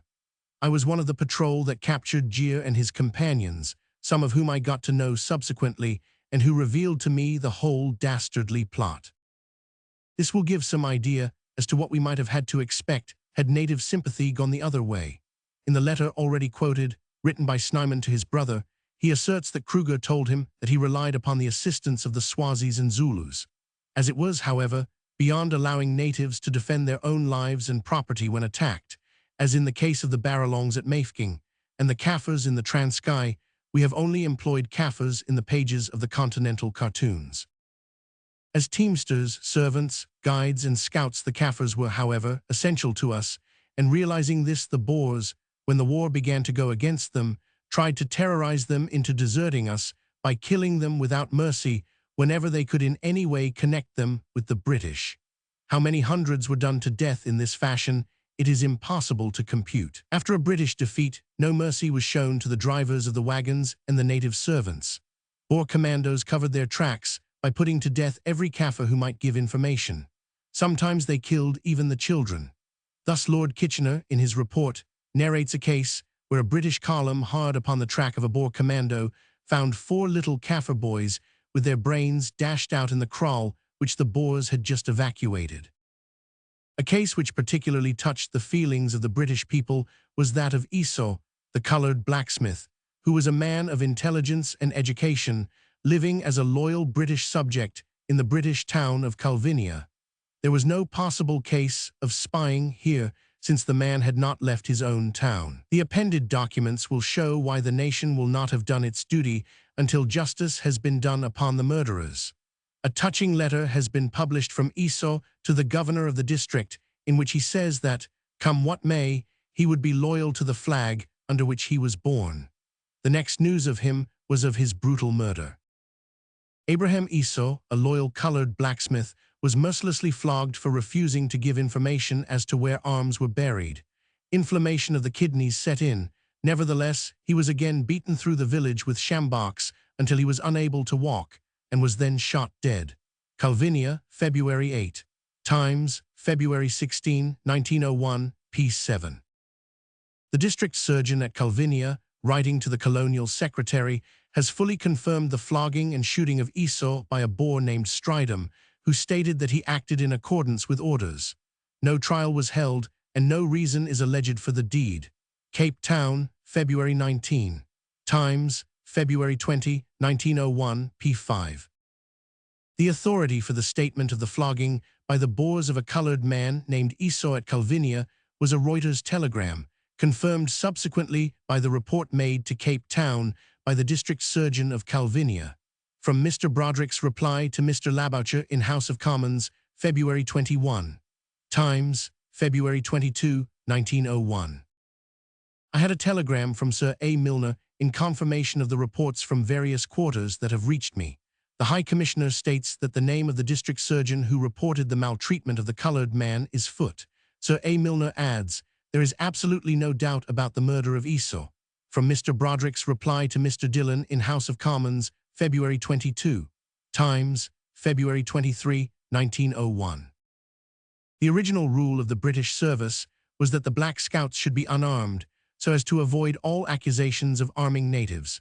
When it was found that they were systematically shot, they were given rifles, as it was inhuman to expose them to death without any means of defense. I believe that some armed Kaffirs who watched the railway line have also been employed in later phases of the war, the weapons to be used in self-defense. Considering how pressed the British were at one time, and considering that by a word they could have thrown a large and highly disciplined Indian army into the scales, I think that their refusal to do so is one of the most remarkable examples of moderation in history. The French had no hesitation in using Turcos against the Germans, nor did the Americans refrain from using Negro regiments against the Spaniards. We made it a white man's war, however, and I think that we did wisely and well. So far did the Boers carry their murderous tactics against the natives that British prisoners with dark complexions were in imminent danger. Thus, at a skirmish at Dorne River on July 27, 1901, the 7 Kaffir scouts taken with the British were shot in cold blood, and an Englishman named Finch was shot with them in the alleged belief that he had Kaffir blood. Here is the evidence of the latter murder. Number 28,284, Trooper Charles Catton, 22nd Imperial Yeomanry, being duly sworn, states: At Dorne River on 27 July 1901, I was one of the patrol captured by the Boers, and after we had surrendered, I saw a man lying on the ground, wounded, between 2 natives. I saw a Boer go up to him and shoot him through the chest. I noticed the man, Trooper Finch, was alive. I do not know the name of the Boer who shot him, but I could recognize him again. Number 33,966, Trooper F.W. Madams, having been duly sworn, states: I was one of the patrol captured by the Boers on 27 July 1901 near Dorne River. After we had surrendered, I went to look for my hat, and after finding it, I was passing the wounded man, Trooper Finch, when I saw a Boer, whose name I do not know, shoot Trooper Finch through the chest with a revolver. I could identify the man who shot him. This scandal of the murder of the Kaffirs, a scandal against which no protest seems to have been raised by the pro-Boer press in England or the continent, has reached terrible proportions. I append some of the evidence from recent official reports from the front. Case at Magaliesburg. About October or November 1900, the bodies of 9 natives were found lying together on the top of the Magaliesburg. Of these 5 were intelligence natives, the remainder being boys employed by the Boers, but suspected of giving information. The witnesses in this case are now difficult to find, as they are all natives, but it appears that the natives were tried by an informal court, of which B.A. Klopper, ex-president of the Volksraad, was president and condemned to death. Hendrik Schoeman, son of the late general, and Piet Joubert are reported to have acted as escort. Case of 5 natives murdered near Wilge River. On capturing a train near Wilge River, Transvaal, on March 11, 1901, the Boers took 5 unarmed natives on one side and shot them, throwing their bodies into a ditch. Corporal Sutton, of the Hampshire Regiment, saw after the surrender a Boer put 5 shots into a native who was lying down. Other soldiers on the train vouch to seeing one man deliberately shoot 5 boys in cold blood. Case of 8 Kaffir boys. On or about July 17, 1901, 8 Kaffir boys, between the ages of 12 and 14, went out from Uitkyk near Edinburgh to get oranges. None were armed.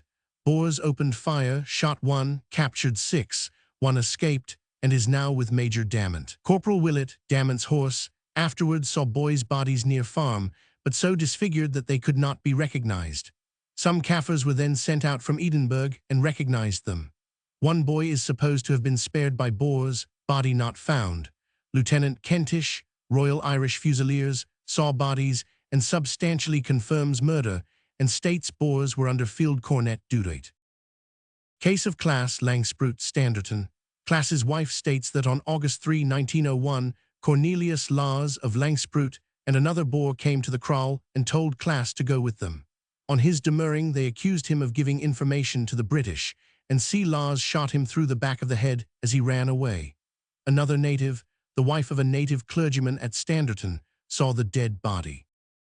Case of 2 natives near Hopetown. On August 22, 1901, Private C.P. Fivers of the Cape Mounted Police, along with 2 natives, was captured near Venter Hoek, Hopetown District, by a force under Commandant Van Rienan.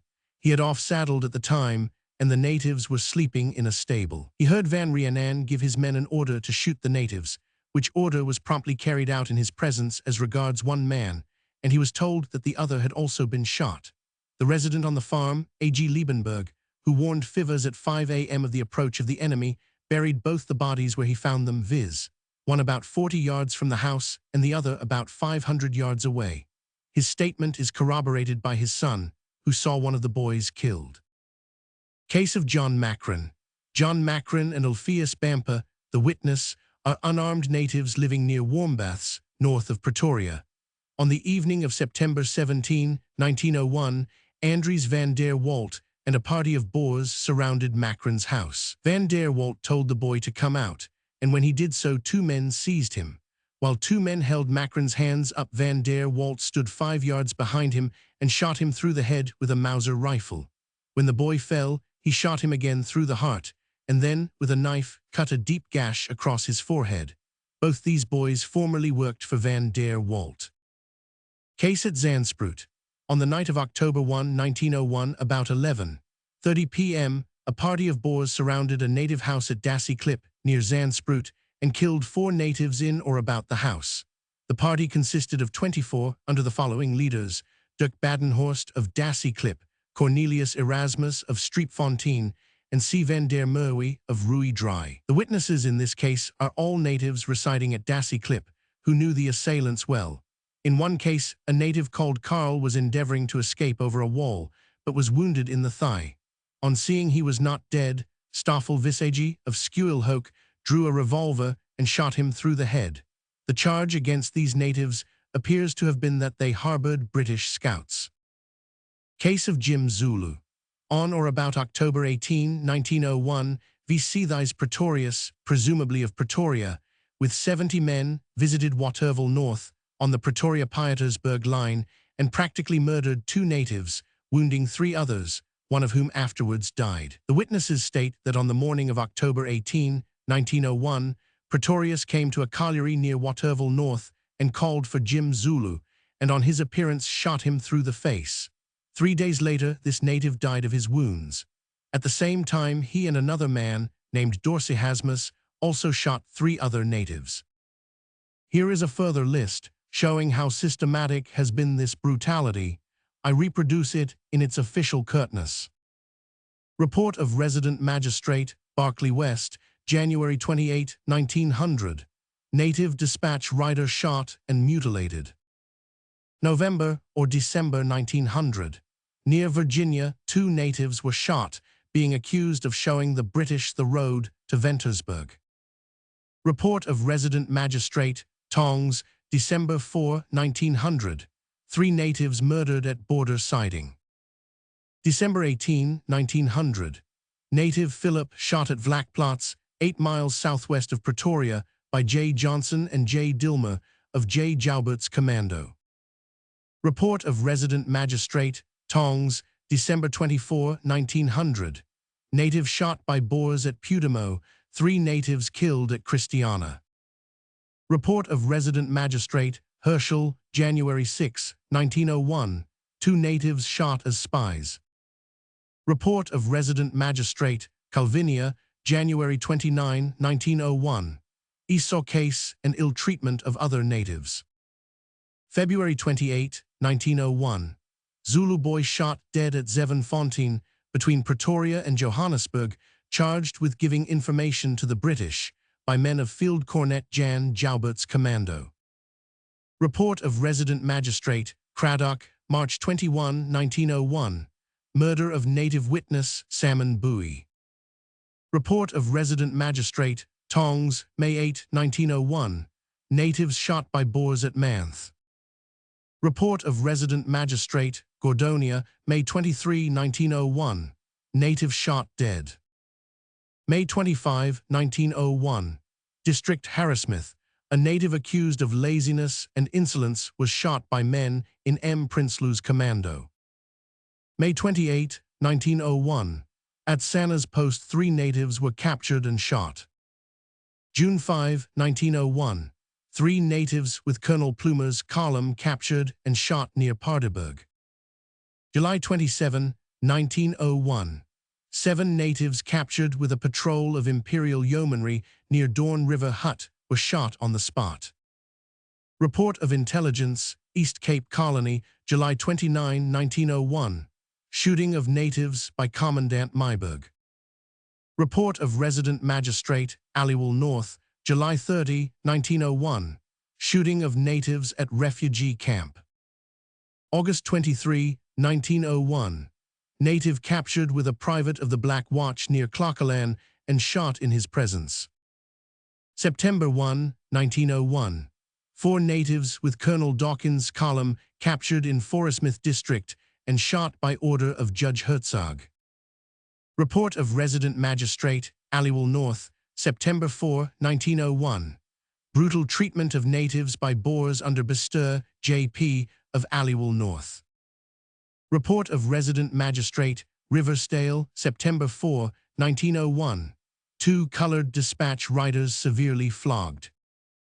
Report of Intelligence, South Cape Colony, September 18, 1901.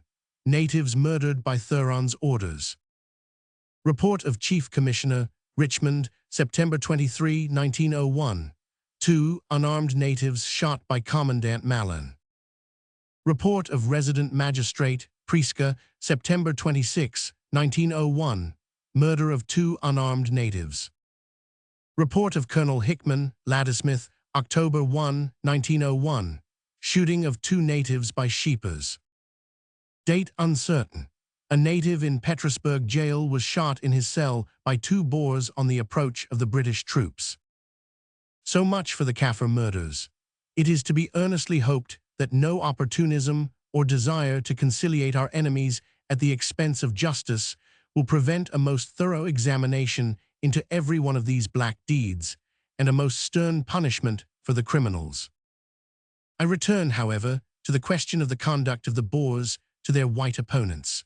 So long as they were fighting as an army under the eyes of the honorable men who led them, their conduct was on the whole good, but guerrilla warfare brought with it the demoralization which it always does bring, and there was a rapid falling away from the ordinary humanity between civilized opponents. I do not mean by this to assert that the Boer guerrillas behaved as did the Spanish guerrillas in 1810 or the Mexican in 1866. Such an assertion would be absurd. The Boers gave quarter and they received it, but several isolated instances and several general cases have shown the demoralization of their ranks. Of the former, I might quote the circumstances of the death of Lieutenant Mears. The official intimation was as follows. Pretoria, September 27. Lieutenant Mears, Somerset Light Infantry, employed with South African Constabulary, went out from his post at Riverstry, 25th September, to meet 3 Boers approaching under white flag, who, after short conversation, were seen to shoot Lieutenant Mears dead and immediately gallop away. Inquiry being made and evidence recorded. A more detailed account was sent by the non-commissioned officer who was present. He described how the Boers approached the fort waving a white flag, how a corporal went out to them and was told that they wished to speak with an officer, how Captain Mears rode out alone, and then, as soon as the officer had gone but a short distance on the far side of the spruit, the Boer with the white flag advanced to meet him. The officer also continued to advance till he came up with the blackguard. At the end of 3 or 4 minutes, we saw the 2 walking back to the 2 Boers, who were standing a good 2 miles off from this fort of ours. When they reached the 2 Boers, we saw the captain dismount, the group being barely visible owing to a rise in the ground. At the end of 5 or 10 minutes, we were just able to distinguish the sound of a shot, immediately after which we saw the officer's grey mare bolting westwards across the veldt riderless, with one of the Boers galloping for all he was worth after it. Of the general demoralization here is the evidence of a witness in that very action at Graspan on June 6, which has been made so much of by the slanderers of our army.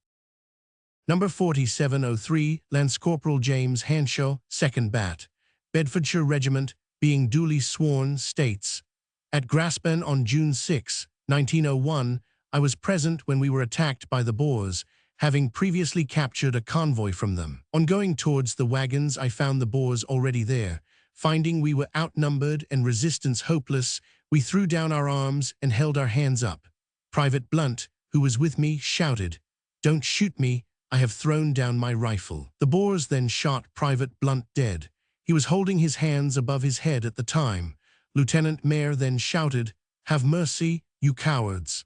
The Boers then deliberately shot Lieutenant Mayer dead as he was standing with his hands above his head. They then shot at Privates Pierce and Harvey, who were both standing with their hands up, the same bullet hitting Private Pierce in the nose and killing Private Harvey. 2 Boers then rushed from the wagons and threatened to shoot me, kicked me, and told me to lie down. Number 3253, Private E. Sewell, 2nd Bat, Bedfordshire Regiment, being duly sworn, states, I was at the fight at Graspan on June 6, 1901. About noon on that date, the Boers attacked the convoy. I retired to Lieutenant Mayor's party when, finding we were outnumbered and surrounded, we put our hands up. The Boers took our arms from us and retired round some kraals. Shortly afterwards, they came back, and 2 men shouted, "Hands up." We said we were already prisoners and that our arms had been collected. Private Blunt held up his hands and at the same time said, "Don't shoot me, I am already hands up." The Boers then said, "Take that," and shot him through the stomach. Lieutenant Mayor then stepped out from the wagons and said, "Have mercy, you cowards." The Boer then shot him dead from his horse. The Boer was sitting on his horse, almost touching Lieutenant Mayor at the time. The Boer then shot at Lance Corporal Harvey and Private Pierce, who were standing together with their hands up above their heads, the shot wounding Private Pierce and killing Lance Corporal Harvey. Here is the evidence of the murder of the wounded at Vlakfontein on May 29, 1901. Private D. Chambers, H Company, 1st Bat, Derbyshire Regiment, being duly sworn, states, whilst lying on the ground wounded, I saw a Boer shoot 2 of our wounded who were lying on the ground near me. This Boer also fired at me, but missed me. Privates W. Bacon and Charles Girling, 1st Bat, Derbyshire Regiment, being duly sworn, state, whilst lying wounded on the ground with 2 other wounded men, 4 Boers came up to us, dismounted, and fired a volley at us. We were all hit again, and Private Goodwin of our regiment was killed. The Boers then took our arms away, and after swearing at us, rode away. Corporal Sergeant, 1st Bat, Derbyshire Regiment, being duly sworn, states, while lying wounded behind a rock, I saw a Boer shoot a yeomanry officer who was walking away, wounded in the hand. Acting Sergeant Chambers, 69th Company Imperial Yeomanry, being duly sworn, states, I saw a Boer, a short man with a dark beard, going round carrying his rifle under his arm, as one would carry a sporting rifle, and shoot 3 of our wounded. Private A. C. Bell, 69th Company Imperial Yeomanry, being duly sworn, states, I heard a Boer call to one of our men to put up his hands, and when he did so, the Boer shot him from about 15 yards off. I was about 20 yards off. Private T. George, 69th Company Imperial Yeomanry, being duly sworn, states, I was walking back to camp wounded when I saw a Boer about 17 years of age shoot at a wounded Derby man who was calling for water. The Boer then came up to me and took my bandolier away. Gunner W. H. Blackburn, 28th Battery Royal Field Artillery, being duly sworn, states, I saw a Boer take a rifle and bandolier from a wounded Derby man and then shoot him. The Boer then came to me and asked me for my rifle. I showed it him where it was lying on the ground. Things of this sort are progressive. Here is what occurred at Brakenlogt when the rear of Benson's column was destroyed. Major N. E. Young, D.S.O., Royal Field Artillery, sends the report to the Commander-in-Chief of Boer cruelty to the officers and men wounded in the action with Colonel Benson's column at Brakenlogt. It is dated Pretoria, November 7, and Lord Kitchener's covering letter is dated November 9. Major Young, who made the inquiries into the charges of cruelty in accordance with Lord Kitchener's instructions, says, out of a total of 147 wounded non-commissioned officers and men seen by me, 54 had not been in the hands of the Boers. Of the remaining 93 men, 18 informed me they had nothing to complain of. 75 non-commissioned officers and men made complaint of ill treatment of a more or less serious nature. Nearly all of these had been robbed of whatever money they possessed, also of their watches and private papers. Many had been deprived of other articles of clothing, hats, jackets, and socks, in some cases being left with an old shirt and a pair of drawers only.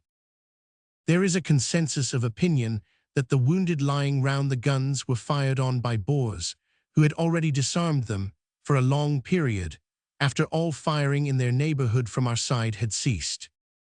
Even the late Colonel Benson was not respected, though he was protected for some time by a man in authority. Eventually, his spurs, gaiters, and private papers were removed. Major Young, in concluding his report, says, "I was impressed with the idea that the statements made to me were true and not willfully exaggerated, so simply were they made. There seems no doubt that though the Boer commandants have they have no longer the power to repress outrage and murder on the part of their subordinates." Lieutenant Gia Troit, King's Royal Rifle Corps, 25th Mounted Infantry, states, "I was wounded on October 25 in a rearguard action with Colonel Benson's force near Kafferstadt. The Boers came up and stripped me of everything except my drawers, shirt, and socks. They gave me an old pair of trousers and later a coat." Lieutenant Reginald Seymour, 1st Bat, King's Royal Rifle Corps, 25th Mounted Infantry, "On October 30, my company was sent back to the support of Colonel Benson's rearguard. I was wounded early in the day. The Boers came up. They took my greatcoat, gaiters, spurs, and helmet. They took the money and watches from the other wounded, but left them their clothes except the coat of one man. They then left us without assistance.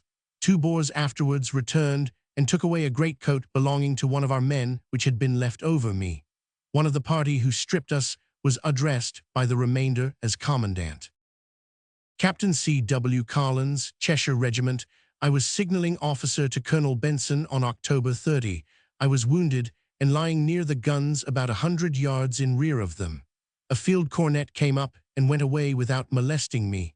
At about 5:30 p.m. or a little later, the ambulances came and picked me up. My ambulance went on some distance farther, and Colonel Benson and some men were put in it. There seemed to be a lot of delay, which annoyed the colonel, and he asked to be allowed to get away. The delay, however, continued till a Boer came and took away Colonel Benson's documents from his pocket, notwithstanding his protest that they were all private papers, and that they had been seen by a commandant earlier in the day, who said they were not required." Private E. Rigby, 4th Bat, King's Royal Rifle Corps, states the Boers took all his clothes except his shirt. This man is not quite able to speak yet. Trooper Hood, 2nd Scottish Horse, "While I was lying wounded on the ground, the Boers came up and stripped me of my hat and coat, boots, 15s, and a metal watch. I saw them fire at another wounded man as he was coming to me for a drink." Trooper Alexander Main, 2nd Scottish Horse, "While lying on the ground, the Boers came close up and stood about 15 to 20 yards away from where we were lying wounded round the guns. All were wounded at this time, and no one was firing. I saw the Boers there fire at the wounded. Captain Lloyd, a staff officer, was lying beside me wounded in the leg at this time. He received 1 or 2 more shots in the body, and shortly afterwards he died. I myself received 3 more wounds." Trooper Jamison, Scottish Horse, "The Boers took off his boots, and they hurt his shattered arm in a terrible manner while getting off his bandolier. His arm has been removed." Private Parish, 1st Bat, King's Royal Rifle Corps, "Our ridge was not firing anymore, but whenever a wounded man showed himself, they fired at him. In this way several were killed. One man who was waving a bit of blue stuff with the idea of getting an ambulance received about 20 shots." Private Prickett, 4th Bat, King's Royal Rifle Corps, "On October 30 I was lying wounded. I saw the Boers come up, and an old Boer with black beard and whiskers and wearing leggings, whom I should be able to recognize again, shot my friend, Private F. Foster, 4th Bat, King's Royal Rifle Corps, by putting the muzzle of his rifle to his side. Private Foster had been firing under cover of an ant heap till the Boers took the position. He then threw away his rifle to put his hands up, but was shot all the same." Private N.H. Grierson, Scottish Horse, "I was wounded and lying by the side of Colonel Benson. When the Boers came up, they wanted to begin to loot. Colonel Benson stopped them, telling them he had received a letter from Commandant Grobelaar saying the wounded would be respected. Colonel Benson asked if he could see Grobelaar. They said they would fetch him and brought up someone who was in authority, but I do not think it was Grobelaar. Colonel Benson told him the wounded were not to be touched, and he said he would do his best. He himself protected Colonel Benson for about an hour, but he was still there when a Boer took off Colonel Benson's spurs and gaiters." Sergeant Ketley, 7th Hussars, I was wounded in the head and hip just before the Boers rushed the guns. I was covered with blood. A Boer came up, took away my carbine and revolver and asked me to put up my hands. I could not do this, being too weak with the loss of blood. He loaded my own carbine and aimed from his breast while kneeling and pointed at my breast. He fired and hit me in the right arm just below the shoulder. Private Bell, 4th Bat, King's Royal Rifle Corps, 25th Mounted Infantry. When the Boers came up, they took my boots off very roughly, hurting my wounded legs very much. I saw them taking watches and money off the other men. Private C. Connor, Royal Dublin Fusiliers. I was lying beside the guns among a lot of our wounded, who were not firing. Every time one of our wounded attempted to move, the Boers fired at them. Several men, about 10 or 11, were killed in this way. Lieutenant Bircham, 4th Bat, King's Royal Rifle Corps, was in the same ambulance wagon as Lieutenant Martin, King's Own Yorkshire Light Infantry, since deceased, and the latter told him that when Lieutenant Martin, was lying on the ground, wounded, the Boers took off his spurs and gaiters. In taking off his spurs, they wrenched his leg, the bone of which was shattered, completely round, so as to be able to get at the spurs more easily, though Lieutenant Martin told them where he was hit. Corporal P. Gower, 4th Bat, King's Royal Rifle Corps, 25th Mounted Infantry. I was wounded and unconscious. When I came to, the Boers were stripping the men round me. A man, Private Foster, who was not 5 yards from me, put up his hands in token of surrender, but was shot at about 5 yards range by a tall man with a black beard. He was killed. Corporal Atkins, 84th Battery Royal Field Artillery. The Boers came up to me and said, "Can you work this gun?" I said, "Yes." He said, "Get up and show me." I said, "How can I? I have one hand taken away, and I am wounded in both legs." This last was not true. He then said, "Give us your boots." He took them and my mackintosh. He took what money was in my belt. One of our men, Bombardier Collins, got up to try and put up a white flag, as we were being fired at both from the camp and by the Boers. As soon as he got up, they began shooting at him. I saw a Kaffir fire 3 shots from about 30 yards off. Bombardier Collins, 84th Battery Royal Field Artillery. When lying wounded near the guns after the Boers had been up to them, I tried to raise a white flag as our own people were dropping their bullets close to us. When I did this, they fired at me. So long as an excuse could be found for a brave enemy, we found it. But the day is rapidly approaching when we must turn to the world with our evidence and say, are these the deeds of soldiers or of brigands? If they act as brigands, then why must we forever treat them as soldiers? I have read letters from soldiers who saw their own comrades ill-treated at Brakenlogt. I trust that they will hold their hands, but it is almost more than can be asked of human nature. Chapter 11. Conclusions. I have now dealt with the various vexed questions of the war, and have, I hope, said enough to show that we have no reason to blush for our soldiers, but only for those of their fellow countrymen who have traduced them. But there are a number of opponents of the war who have never descended to such baseness, and who honestly hold that the war might have been avoided, and also that we might, after it broke out, have found some terms which the Boers could accept. At their back, they have all those amiable and good-hearted idealists who have not examined the question very critically, but are oppressed by the fear that the empire is acting too roughly towards these pastoral republics. Such an opinion is just as honest as, and infinitely more respectable than, that of some journalists whose arrogance at the beginning of the war brought shame upon us.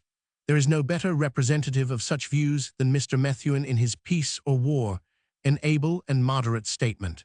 Let us examine his conclusions, omitting the causes of the war, which have already been treated at some length. Mr. Methuen draws a close comparison between the situation and that of the American Revolution. There are certainly points of resemblance and also of difference. Our cause was essentially unjust with the Americans and essentially just with the Boers. We have the empire at our back now. We have the command of the seas. We are very wealthy. These are all new and important factors. The revolt of the Boer states against the British suzerainty is much more like the revolt of the southern states against the government of Washington. The situation here after Colenso was that of the North after Bull's Run. Mr. Methuen has much to say of Boer bitterness, but was it greater than Southern bitterness? That war was fought to a finish, and we see what has come of it. I do not claim that the parallel is exact, but it is at least as nearly exact as that from which Mr. Methuen draws such depressing conclusions. He has many gloomy remarks upon our prospects, but it is in facing gloomy prospects with a high heart that a nation proves that it is not yet degenerate. Better pay all the price which he predicts than shrink for one instant from our task. Mr. Methuen makes a good deal of the foolish and unchivalrous, even brutal, way in which some individuals and some newspapers have spoken of the enemy. I suppose there are few gentlemen who have not winced at such remarks. But let Mr. Methuen glance at the continental press and see the work of the supporters of the enemy. It will make him feel more charitable towards his boorish fellow countrymen. Or let him examine the Dutch press in South Africa and see if all the abuse is on one side. Here are some appreciations from the first letter of P.S. of Colesberg in the Times. Your lazy, dirty, drunken, lower classes. Your officers are pedantic scholars or frivolous society men. The major part of your population consists of females, cripples, epileptics, consumptives, cancerous people, invalids, and lunatics of all kinds. 9/10 of your statesmen and higher officials are suffering from kidney disease. We will not be governed by a set of British curs. No great chivalry or consideration of the feelings of one's opponent there. Here is a poem from the Volksstimme on August 26, 1899, weeks before the war, describing the Boer program. A translation runs thus. Then shall our ears with pleasure listen to widows wail and orphans cry. And shall we gird, as joyful witness, the death watch of your villainy. Then shall we massacre and butcher you and swallow glad your blood, and count it capital with interest, villains' interest sweet and good. And when the sun shall set in heaven, dark with the clouds of steaming blood, a ghastly, woeful, dying murmur will be the Britons' last salute. Then shall we start our jolly banquet, and toast the first, the British blood. Mr. Methuen is severe upon Lord Salisbury for the uncompromising nature of his reply to the President's overtures for peace in March 1900. But what other practical course could he suggest? Is it not evident that if independence were left to the Boers, the war would have been without result, since all the causes which led to it would be still open and unsolved? On the morrow of such a peace we should be faced by the franchise question, the Uitlander question, and every other question for the settling of which we have made such sacrifices. Is that a sane policy? Is it even tenable on the grounds of humanity, since it is perfectly clear that it must lead to another and a greater struggle in the course of a few years? When the work was more than half done, it would have been madness to hold our hand. Surely there is no need for gloomy forebodings. The war has seemed long to us who have endured it, but to our descendants it will probably seem a very short time for the conquest of so huge a country and so stubborn a foe. Our task is not endless. 4/5 of the manhood of the country is already in our hands, and the 5th remaining diminishes week by week. Our mobility and efficiency increase. There is not the slightest ground for Mr. Methuen's lament about the condition of the army. It is far fitter than when it began. It is mathematically certain that a very few months must see the last commando hunted down. Meanwhile, civil life is gaining strength once more. Already the Orange River colony pays its own way, and the Transvaal is within measurable distance of doing the same. Industries are waking up, and on the Rand, the roar of the stamps has replaced that of the cannon. 1,500 of them will soon be at work, and the refugees are returning at the rate of 400 a week. It is argued that the bitterness of this struggle will never die out, but history has shown that it is the fights which are fought to an absolute finish which leave the least rancor. Remember Lee's noble words, "We are a Christian people. We have fought this fight as long and as well as we knew how. We have been defeated. For us, as a Christian people, there is now but one course to pursue. We must accept the situation. That is how a brave man accepts the judgment of the God of battles, so it may at last be with the Boers. These prison camps and concentration camps have at least brought them, men and women, in contact with our people. Perhaps the memories left behind will not be entirely bitter. Providence works in strange ways, and possibly the seeds of reconciliation may be planted even there. As to the immediate future, it is probable that the Transvaal, with the rush of immigrants which prosperity will bring, will soon be, next to Natal, the most British of the South African states. With Natal British, Rhodesia British, the Transvaal British, the Cape half and half, and only the Orange River Colony Dutch, the British would be assured of a majority in a Parliament of United South Africa. It would be well to allow Natal to absorb the Vryheid district of the Transvaal. It has occurred to me, a suggestion which I put forward with all diffidence, that it would be a wise and practicable step to form a Boer reservation in the northern districts of the Transvaal, Waterberg, and Zoutpansberg. Let them live there as Basutos live in Basutoland, or Indians in Indian territory, or the inhabitants of a protected state in India.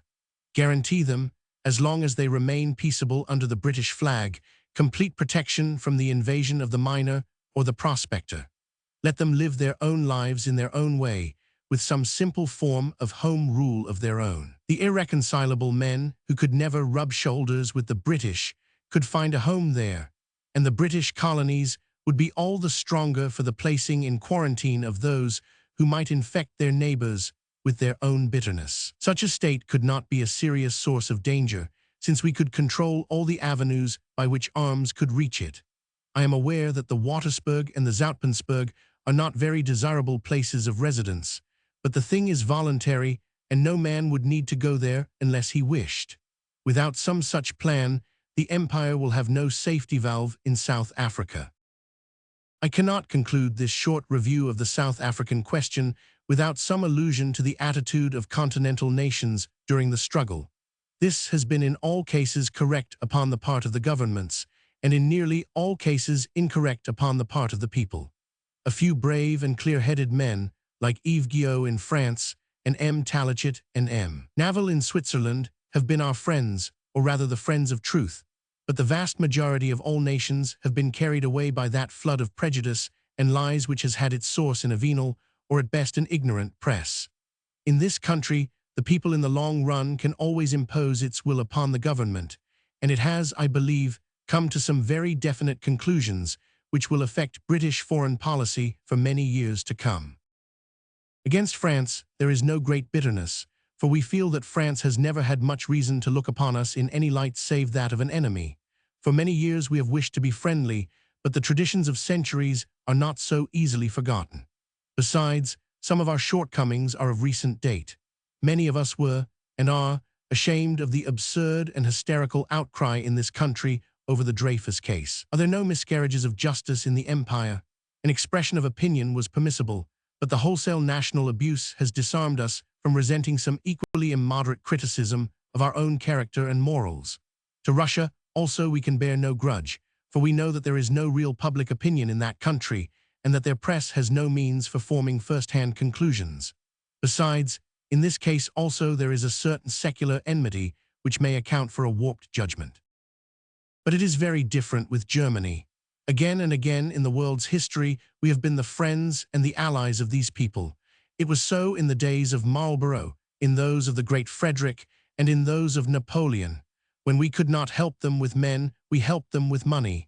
Our fleet has crushed their enemies. And now, for the first time in history, we have had a chance of seeing who are our friends in Europe, and nowhere have we met more hatred and more slander than from the German press and the German people. Their most respectable journals have not hesitated to represent the British troops every bit as humane and as highly disciplined as their own, not only as committing outrages on person and property, but even as murdering women and children. At first, this unexpected phenomenon merely surprised the British people, then it pained them, and finally, after 2 years of it, it has roused a deep and enduring anger in their minds. There is a rumor which crops up from time to time, and which appears to have some foundation, that there is a secret agreement by which the Triple Alliance can, under certain circumstances, claim the use of the British fleet. There are probably only a few men in Europe who know whether this is so or not. But if it is, it would be only fair to denounce such a treaty as soon as may be, for very many years must pass before it would be possible for the public to forget and forgive the action of Germany. Nor can we entirely exonerate the German government, For we know the Germans to be a well-disciplined people, and we cannot believe that Anglophobia could have reached the point of mania without some official encouragement, or, at least, in the face of any official discouragement. The agitation reached its climax in the uproar over the reference which Mr. Chamberlain made to the War of 1870 in his speech at Edinburgh. In this speech, Mr. Chamberlain very justly remarked that we could find precedents for any severe measures which we might be compelled to take against the guerrillas in the history of previous campaigns, those of the French in Algiers, the Russians in the Caucasus, the Austrians in Bosnia, and the Germans in France. Such a remark implied, of course, no blame upon these respective countries, but pointed out the martial precedents which justify such measures. It is true that the Germans in France never found any reason to lay the country waste, for they were never faced with a universal guerrilla warfare as we have been, but they gave the franc-tireur, or the man who was found cutting the wire of the line, very short shrift, whereas we have never put to death a single bona fide Boer for this offense. Possibly it was not that the Germans were too severe, but that we were too lax. In any case, it is evident that there was nothing offensive in the statement, and those who have been well informed as to the doings of the British soldiers in the war will know that any troops in the world might be proud to be classed with them, either in valor or humanity. But the agitators did not even trouble to ascertain the words which Mr. Chamberlain had used, though they might have seen them in the original on the table of the Lesserzimmer of the nearest hotel. On the strength of a garbled report, a tumult arose over the whole country, and many indignation meetings were held. 680 clergymen were found whose hearts and heads were soft enough to be imposed upon by absurd tales of British atrocities, and these reverend gentlemen subscribed an insulting protest against them. The whole movement was so obviously artificial, or at least based upon misapprehension, that it excited as much amusement as anger in this country. But still, the honor of our army is very dear to us, and the continued attacks upon it have left an enduring feeling of resentment amongst us, which will not, and should not, die away in this generation. It is not too much to say that 5 years ago a complete defeat by Germany in a European war would have certainly caused British intervention. Public sentiment and racial affinity would never have allowed us to see her really go to the wall. And now it is certain that in our lifetime no British guinea and no soldier's life would under any circumstances be spent for such an end. That is one strange result of the Boer War, and in the long run it is possible that it may prove not the least important. Yet some allowance must be made for people who for years have had only one side of the question laid before them, and have had that one side supported by every sort of malignant invention and misrepresentation. Surely the day will come when truth will prevail, if only for the reason that the sources of corruption will run dry. It is difficult to imagine that any permanent policy can ever be upheld by falsehood. When that day does come, and the nations of Europe see how they have been hoodwinked and made tools of by a few artful and unscrupulous men, it is possible that a tardy justice will be done to the dignity and inflexible resolution which Great Britain has shown throughout. Until the dawn breaks, we can but go upon our way, looking neither to the right nor to the left, but keeping our eyes fixed ever upon one great object, a South Africa in which there shall never again be strife, and in which Boer and Britain shall enjoy the same rights and the same liberties, with a common law to shield them and a common love of their own fatherland to weld them into one united nation.